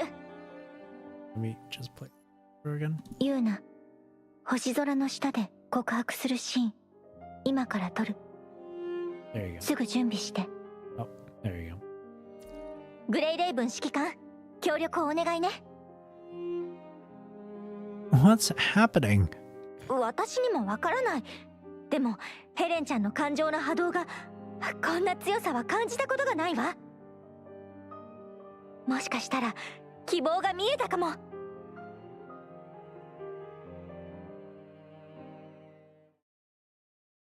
No regrets, huh? So, you find yourself dragged along by Valentine's unyielding grip as you rush toward the final filming site. All across Hollywood, the mechanoid crew springs into action, making their way to the location and beginning to set up lights and cameras. The clear blue sky overhead shifts in an instant, transforming into a dazzling violet night filled with countless stars. Everything is in place. The stage is set for the climax.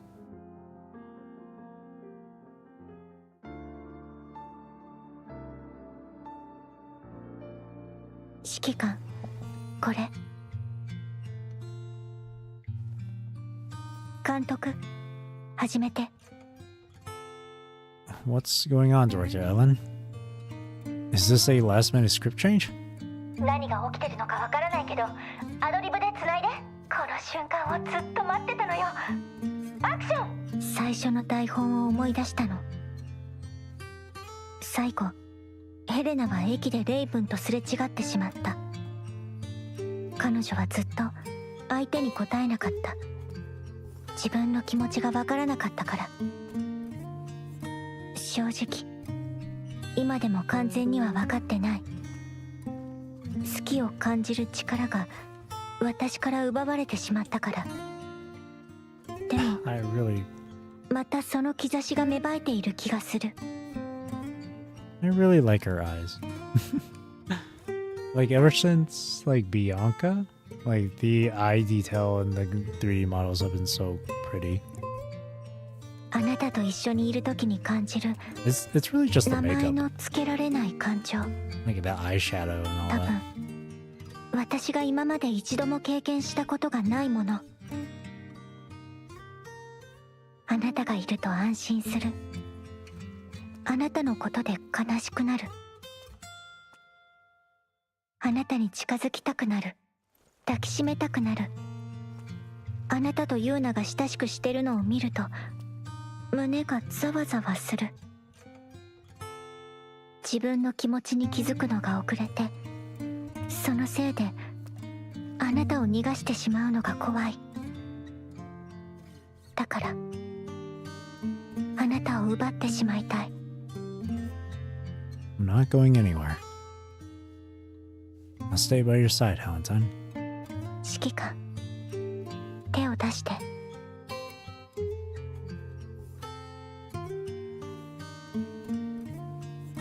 私の顔、熱いでしょ。 Yes, it's warm. 台本に書いてあった。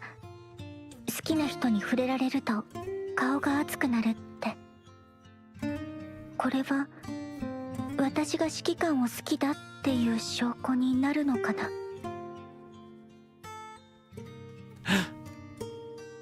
Love isn't something you need to prove.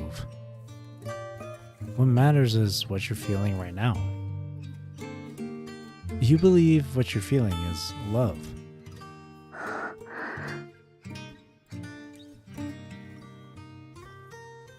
わかった。あなたのおかげで初めて好きという名前の感情が生まれた。I like how blatant this stuff is. Just straightforward. Just straightforward. It's cute though. That's cute. あなたの目を見ると安心するから好きなんじゃない。あなたに触れられると熱くなるから好きなんじゃない。 Really, the entire point of this is just like, don't live a life with regret, basically. Whatever needs to be said, whatever it is you want to say, best to do it now than later, that sort of thing. Whether it's something romantic like this, or really anything else. Live a life with no regrets. Say what you need to say, do what you need to do. Because if you just hold back on your words, then you'll just stay stuck. You'll feel behind. あなたを失うのが怖いから好きなんじゃない。 It's kind of cute seeing Helentine like come out of her shell a bit more with these emotions, because she is that kind of character who's very like expressionless and whatnot.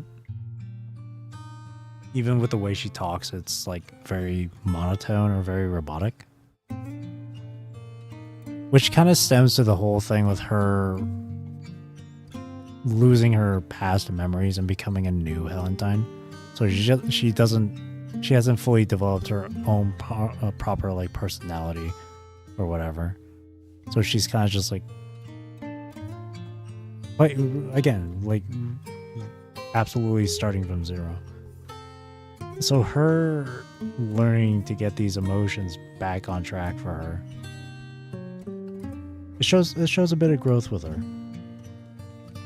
That's how I'm seeing it. I'm not too focused on the whole romance stuff. It's cute and all, but like it's not what I'm entirely focused on. And rather than being someone who wants to hate on the whole romance stuff here, because I know there are people out there who probably just don't like the whole romantic shit that PGR does sometimes with various characters, especially in JoPs or affection stories and whatnot. On top of the fact that you'd have to play through the JoP just to get her character for free. I mean, of course you could just skip the story, but rather than me hating on the whole romantic aspect of things, I just well, it's not like I don't pay attention to it. Again, I think it's cute and heartwarming and wholesome. But I'd like to focus on the other stuff aside from the romance, especially on how this stuff can connect back to the character themselves, you know? Because even though these JoPs are affection stories, even though it's a bonding moment between Commandant and the featured construct, these JoPs are also just a little extension of that character and their story or their personal thoughts or struggles or whatever.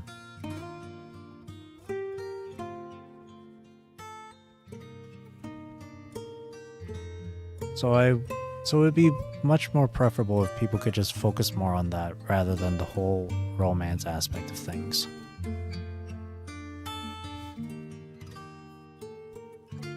It was the same sort of thing with alphas. JoP as well. And who else? Nervatia. Yeah. While yes, some moments are romantic, that shouldn't be the main takeaway out of these. At least in my personal opinion. To each their own. あなたが好きだからその後のすべての感覚が生まれる。 Yeah, now she's going to understand these emotions. Understanding. 指揮官、あなたは私のこの気持ちを受け入れてくれる？ Of course. You haven't lost me. You never will. I'll be right here. No matter how long it takes you to understand. Yeah, see? Again, understanding. 一気にたくさん話して疲れた。 Oh.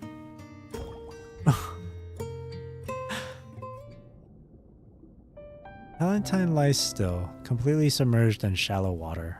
Occasionally, streams of bubbles would rise from her mouth. The weight of what just transpired has left her completely overwhelmed. Her expression has returned to its usual blank state, yet an unnatural flush still colors her skin from the tips of her ears down to her neck. Who am I? Where did I come from? Where am I going? These questions wrap themselves in bubbles, rising from the water and drifting into the air. Again, that kind of leads back to the floating record story.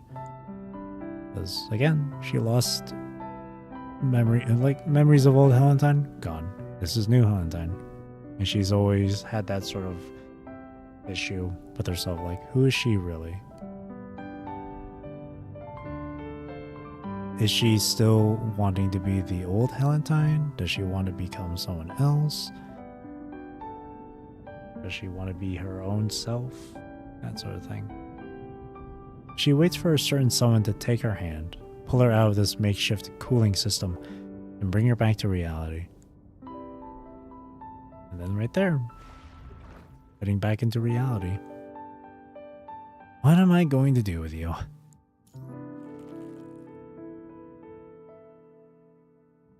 You extend a hand to help, but Helentine remains perfectly still.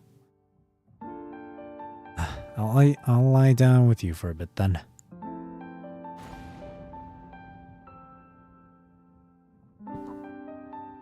And so you lie down as well, submerging alongside her in this sea of questions. The moment the water rises over your ears, the world falls away. The sounds of Hollywood, I always end up almost saying Hollywood. Hollywood being torn down. Mechanoids hauling light fixtures, Director Ellen shouting and calling it a day. All of it fades. The water is gentler and clearer than expected. Through it, the stars overhead shine with perfect clarity.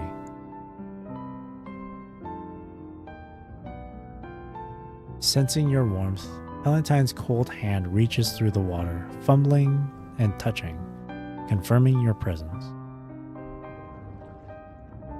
I'm here. This is the thought you convey, and a touch becomes fingers intertwined. Starlight dances across the water's surface. Her hand disturbs it, reaching for a dream she can barely comprehend. The chaos in her mind gradually settles.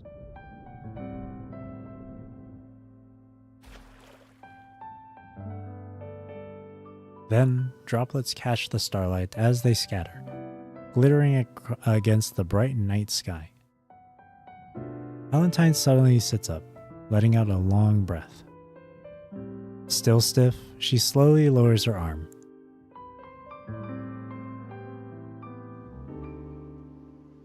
Beautiful. She awakens from the haze of a dream and gazes off into the distance. How do you feel? Better? 指揮官に関する気持ちはもう整理できた。 Overwhelming, huh? It's overwhelming to try and take a handle of all these mixed emotions happening in your head. Cut!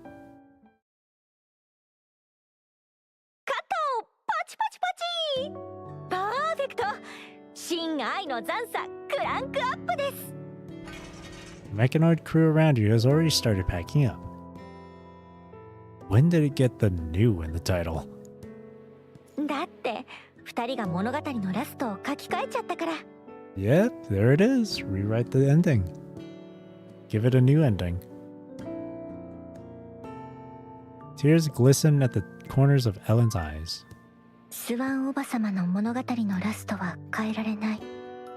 でもヘレンティン Yep.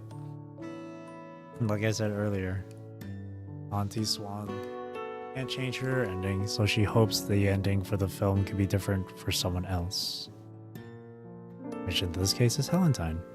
違う。 Yeah. 私自身の結末は変えることができる。 And again, just reminds me of back to the ending of the floating record where she was finishing off her diary and then Commandant was just like, hey, it's your story. End it how you like. Oh. 全部思い出した。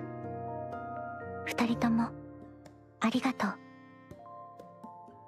スワンおばさまが残してくれたものを取り戻せた。 I like that with Helentine. She's just a character who's trying to find herself.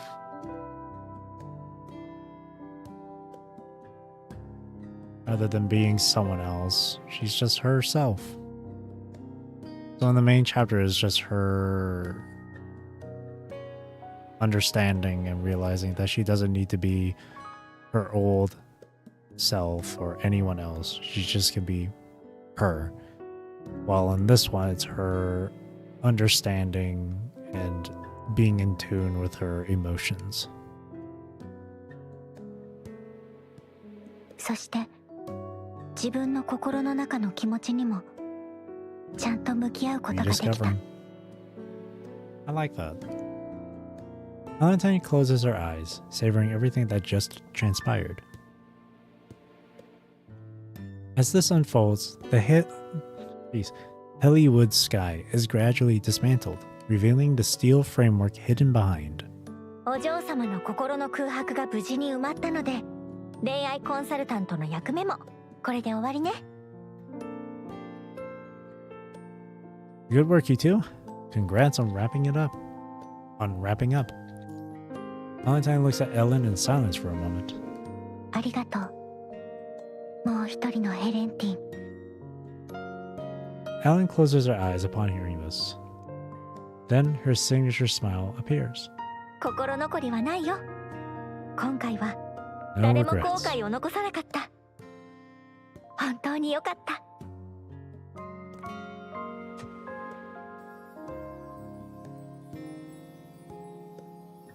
She takes a step back, and the last light in Hollywood goes out behind her. Light begins to fade from her fingertips, spreading like the white glare of burnt films. The mind calms. Let's head out together.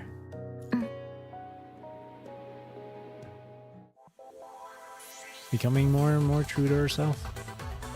More and more of her own person. Wait, did this JoP actually... The Knower's Dilemma. I didn't actually read the title of it. The Knower's Dilemma. Fade out. A happy ending.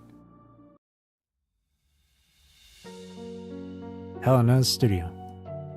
A woman in formal attire sits poised on the sofa, savoring her tea with measured grace.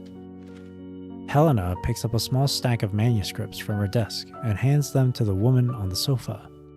最終章の原稿よ。 The woman takes the manuscript, her eyes sweeping across the pages with anticipation. 前のあなたの状態じゃ最終章を書き終えれるか心配だったわ。でもレイブン先生が直してくれたみたいね。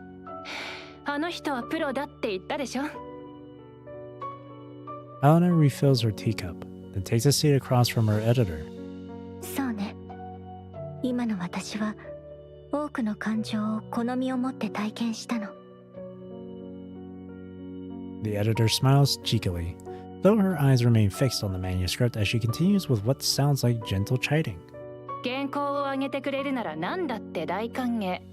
上司からも読者からもクレームは全部私に来るんだから。サイン会を2回もすっぽかして新刊発表会も何度も延期した分もね。 She pauses, then adds almost as an afterthought.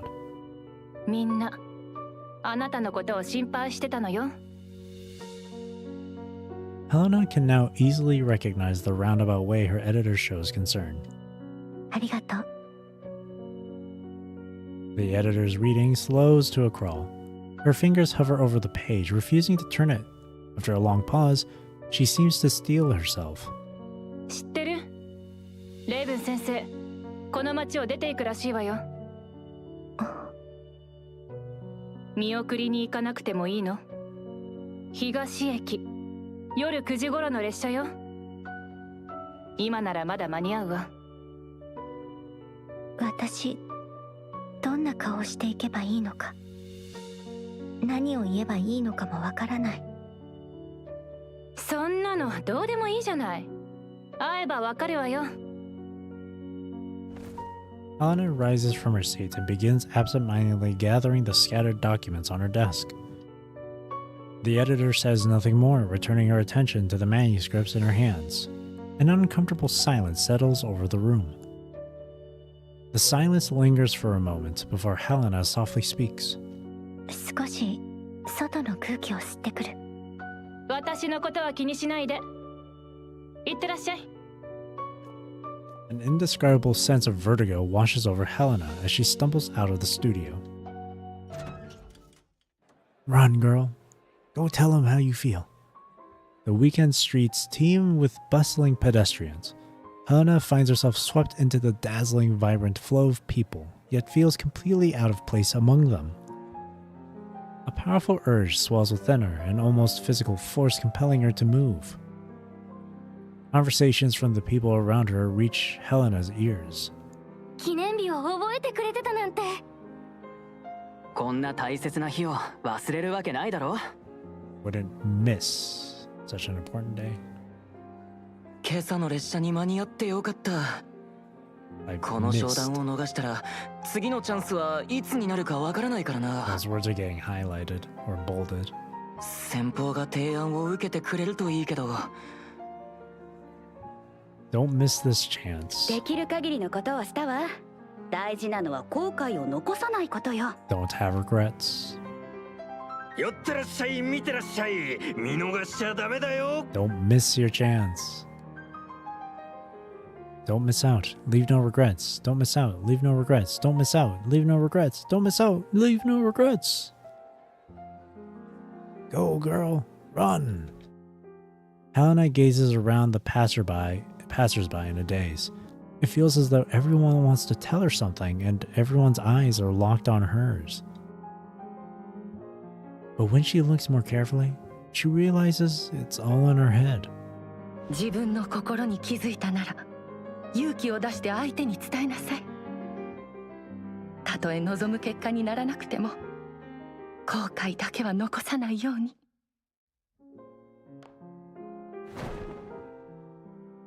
Her mind hasn't fully processed everything, but her body is already moving. She breaks into a run, racing toward the station, toward that person. She needs to know if Raven feels the same way. In a flash, every moment they shared comes rushing back, flooding her vision and swirling around her. Around the corner of that building, Raven is about to turn away, becoming a stranger once more. She runs forward, wanting to give that flower to the one who has captured her heart. She finally understands what stirred in her heart that ambiguous, rain-soaked night. The rain has passed, replaced by an even more uncertain twilight, as she runs through these same streets once more. She can finally face her feelings for Raven. She can finally face herself and accept those feelings for what they are.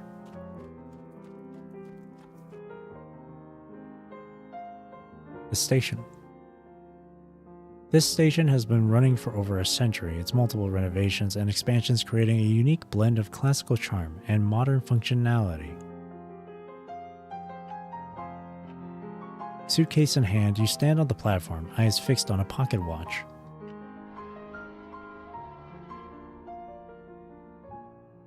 The train whistle sounds again, warning travelers that the final call is drawing near.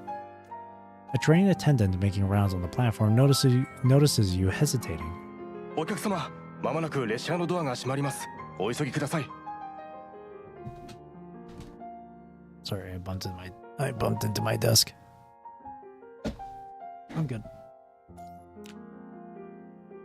You snap the watch shut, nod to the attendant, and step forward. I like the whole comic book thing they do with their JoPs. It's cute. The whistle sounds a second time, echoing through the night air across the platform.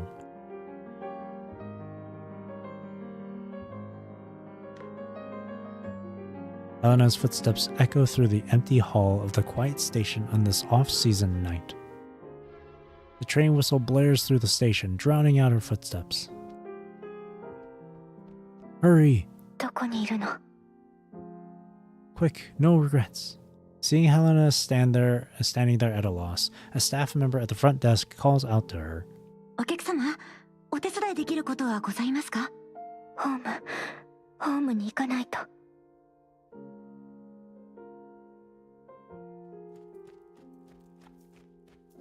Helena follows the signs, racing toward the platform. Run. Keep running. This love has always been yours to claim. Don't miss this chance. This single thought propels her forward. She finally understands it all, what it means to be in love. But now she's also going to learn what regret means.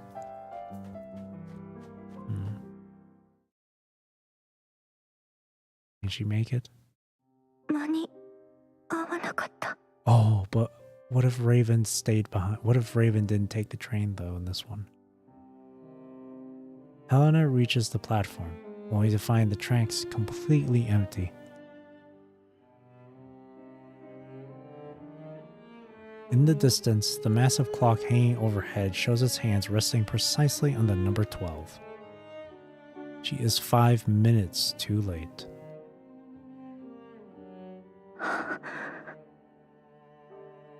A hollowness suddenly wells up in her chest, as if a strip of film has been cut away, leaving only a void behind.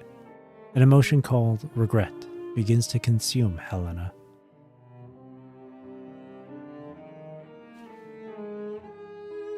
She sits down on a nearby bench, staring blankly ahead.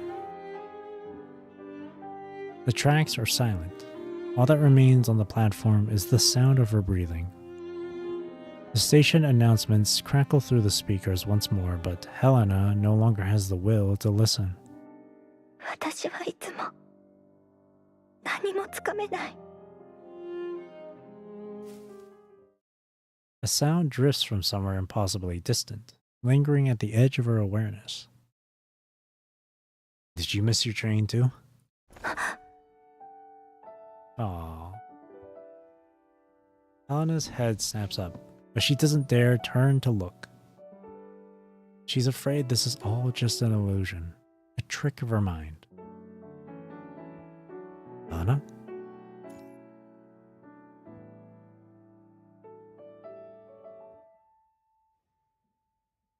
She knows now. This is real. The surprise fades from her eyes, replaced by something she can't quite name. A mixture of lingering dread and overwhelming warmth.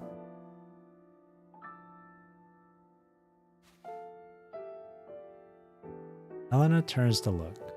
There, greeting her eyes, is your familiar smile, warm and unchanging as always. Only then does she remember your question. いいえ、私の列車は待っていてくれた。 Oh, ain't that sweet. What a coincidence. So is mine. Wow, that's really romantic. That's so cute. How wholesome. The platform lights begin going out one row at a time, leaving just enough for the two of you.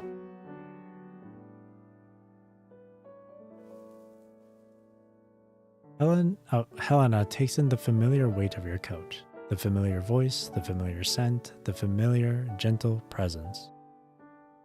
She hasn't missed it, because someone else refused to let her slip away. Someone has been waiting here for her, ready to return her feelings. レイブン遅くなってごめんなさい。 You're not too late. He looks at you, saying the lines she practiced multiple times on her way here. ここに来たのはあなたに伝えたかったから。 Ooh, say it, girl. Let your heart out. Pour it out. Let them know. 私 No の regrets. 心の中にあるこの気持ち、あなたへの気持ちを。 That's the most emotional I've heard from Helentine. あなたが好き。 Ah, there it is. Leave no regrets. Say what needs to be said.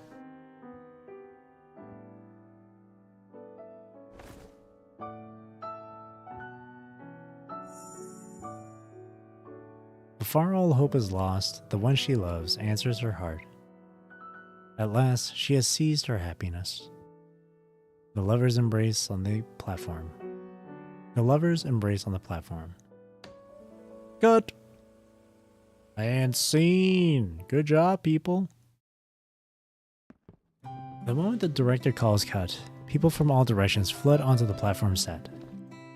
Spellman family members in different crew uniforms emerge.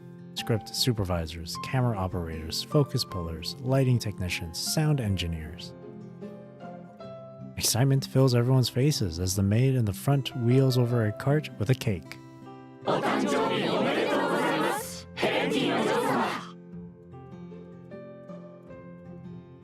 Happy birthday, Helentine. みんなありがとう。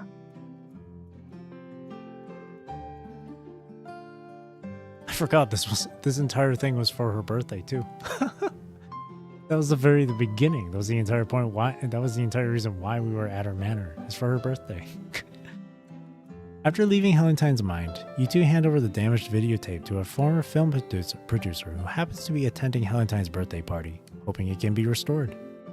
What a coincidence. The answer is affirmative. While it won't be easy, with the WGA's restoration technology, it's only a matter of time. With several days remaining before the birthday party, there's time to spare. Actually, we have an idea about this film.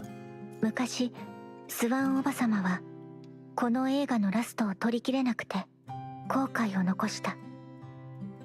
スワン監督ですね。彼女の全盛期に一緒に仕事をしたことがありますよ。尊敬すべき名監督です。 We want to finish filming it, but we'll need professional help. 衣装や小道具は我が家が用意する。 Which we have, yeah. 撮影用のセットはスタジオと専門チームがある。あと必要なのは統括する人。荘園の人手はすべて自由に使っていい。だから喜んでお手伝いしましょう。一緒にストーリーを詰めましょうか。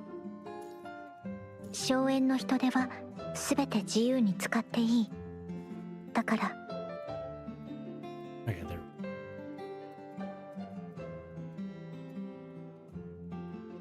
While the confession was already filmed in the mind, that was Ellen's heavily adapted version. After digitally restoring the film reels and editing the raw footage according to the original script, you three finally pinpoint exactly what's missing. After Raven embraces Helena and helps her overcome her alexithymia,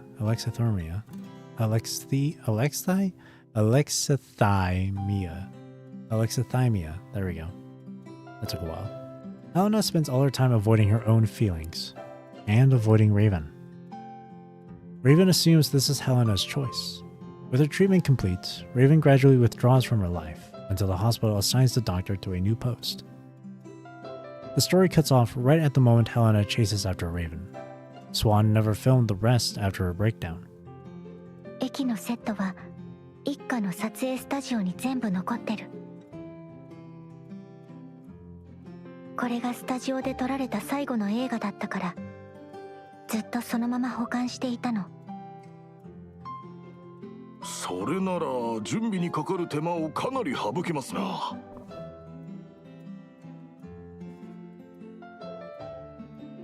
Once the details are settled, preparations move forward swiftly. Working from the original film, Helentine and you quickly hand the revised script to the producer. During prep, the producer asks Helentine if she has any particular requests for her costume. ヘレンティンのままこの服で撮りたい。この映画はスワンおばさまの心残りだけじゃなくてヘレンティンの願いでもあるから、指揮官も自分の服で大丈夫。ではそういうことで、一発で決められれば誕生日当日にクランクアップできるかもしれません。ただお二人の息は合っていますかな。何しろプロの俳優ではないわけですし。Don't worry, we got that covered. You don't need to worry about us. 私と指揮官は十分にすり合わせができてる。We trust each other. We trust each other. Trust is a luxury. 皆さん、仕上がりを確認してください。この部分は私が直接手掛けました。少々腕が鈍っておりますがご容赦を。皆さんの尽力のおかげ、とりわけお二人の息ぴったりの演技のおかげで商業映画の水準に達しております。After a quick round of cake, the cast and crew gather around the editing station to watch the director's cut, some still in their costumes. You are about to join the others when Helentine holds you back, keeping you both where you are. She has just finished her slice of birthday cake. A bit of frosting still lingers at the corner of her mouth. Wipe the frosting. They're trying to finish editing the film before the day's over. As a birthday gift for you. Do you like your birthday gift? The noise of the crowd fades away. It feels as though the two of you have returned to that world within the mind, where only you and Helentine exist. でも Valentine looks at you, as if searching for confirmation. Then she does something that wasn't in any script. She wraps her arms around you once more, genuine and wholehearted, with nothing held back. これはヘレンティンが指揮官を抱きしめてる。私はもうそれ以上の誕生日プレゼントをもらったから。How wholesome. She gazes at you, warmth and affection gleaming in her eyes. There we go. JoP done. And free Helentine received. Cool. Cool. Tell me it's not adorable. It was definitely adorable. I really enjoyed that. And again, I don't want to focus too much on the whole romance stuff. So aside from the romance, which again was quite wholesome and sweet, it was adorable indeed. Aside from that, I do like how these JoPs can sometimes be reflective on the character as well as their respective chapters that it was released alongside with stuff. In Helentine's case here, it was just discovering herself, being true to herself, being someone she would prefer, being someone who isn't just a copy or someone that everyone's expecting her to be, you know? And so I really like that. She is her own person, and it just shows with that. Both the chapter and the 交差が縮小 JoP. した。あなたもこういう評価基準を気にするんだ。意味なんてないのに、あなたもこういう評価基準を気にするん I だ。 said it before too, but a lot of people would tend to focus more on the whole romance aspect of things, and they would end 確 up, かに早くなった。 sometimes these people would end up complaining about it and stuff. It's like, enough of the romance, blah blah blah blah blah. But like, just look past it, really. Ignore all the romance stuff, or aside from all the romance stuff, please focus on what it actually means for the character and stuff. Because again, it does connect back to what the featured characters chapter was about, and the themes from that chapter, and then the themes, and those same themes being included in the JoP.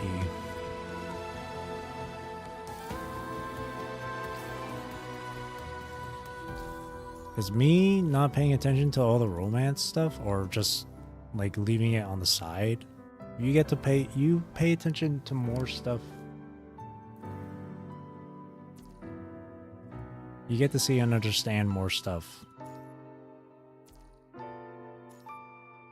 You know?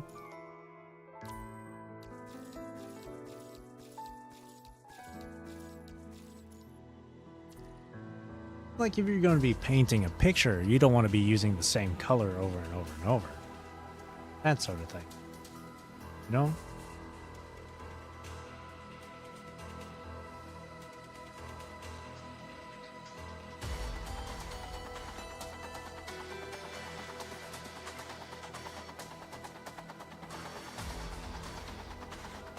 When you got options or different paths laid out before you, you don't want to just focus on the one. You want to take on, you want to consider your options. I don't know.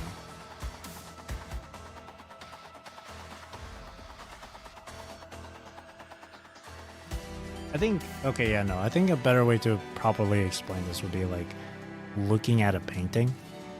And rather than focusing on the one aspect of the painting, you should look at it as a whole. That's how I feel with this JoP. So rather than focusing on the romance of it, on the romance of these JoPs, these affection stories, you should just focus, just pay attention to the whole rather than the one.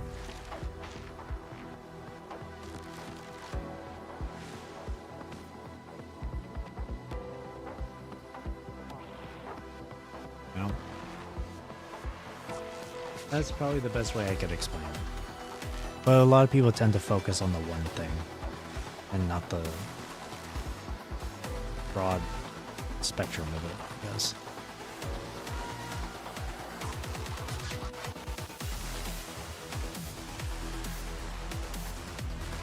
But this was enjoyable. Both the floating record and the JoP were pretty good. I really liked them both. Mainly the theming and the message behind them. Don't be stuck in the past. Move forward into the future. Move forward into life. Be who you want to be. There's no reason for you to change who you are just to fit everyone else's expectations. That sort of thing. And I really like that. I really do like that. Just be who you are. Do things at your own pace. You don't have to work towards anyone's expectations. Do things that make you happy. And that's that. Really, that's really all that there is to it. Alrighty.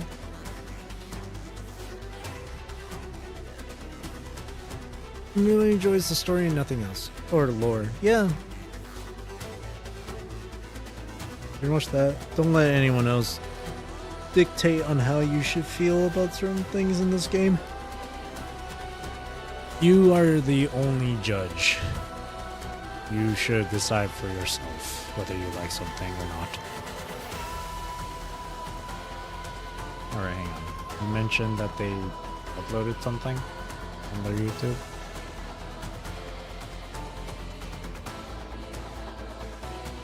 Let me show you. Oh, there's a Babylonia DevComs thing. Volume 2. I think I'll save that for... tomorrow instead. Because it is nearly 11 p.m. and I gotta wake up early tomorrow. I got a busy day tomorrow.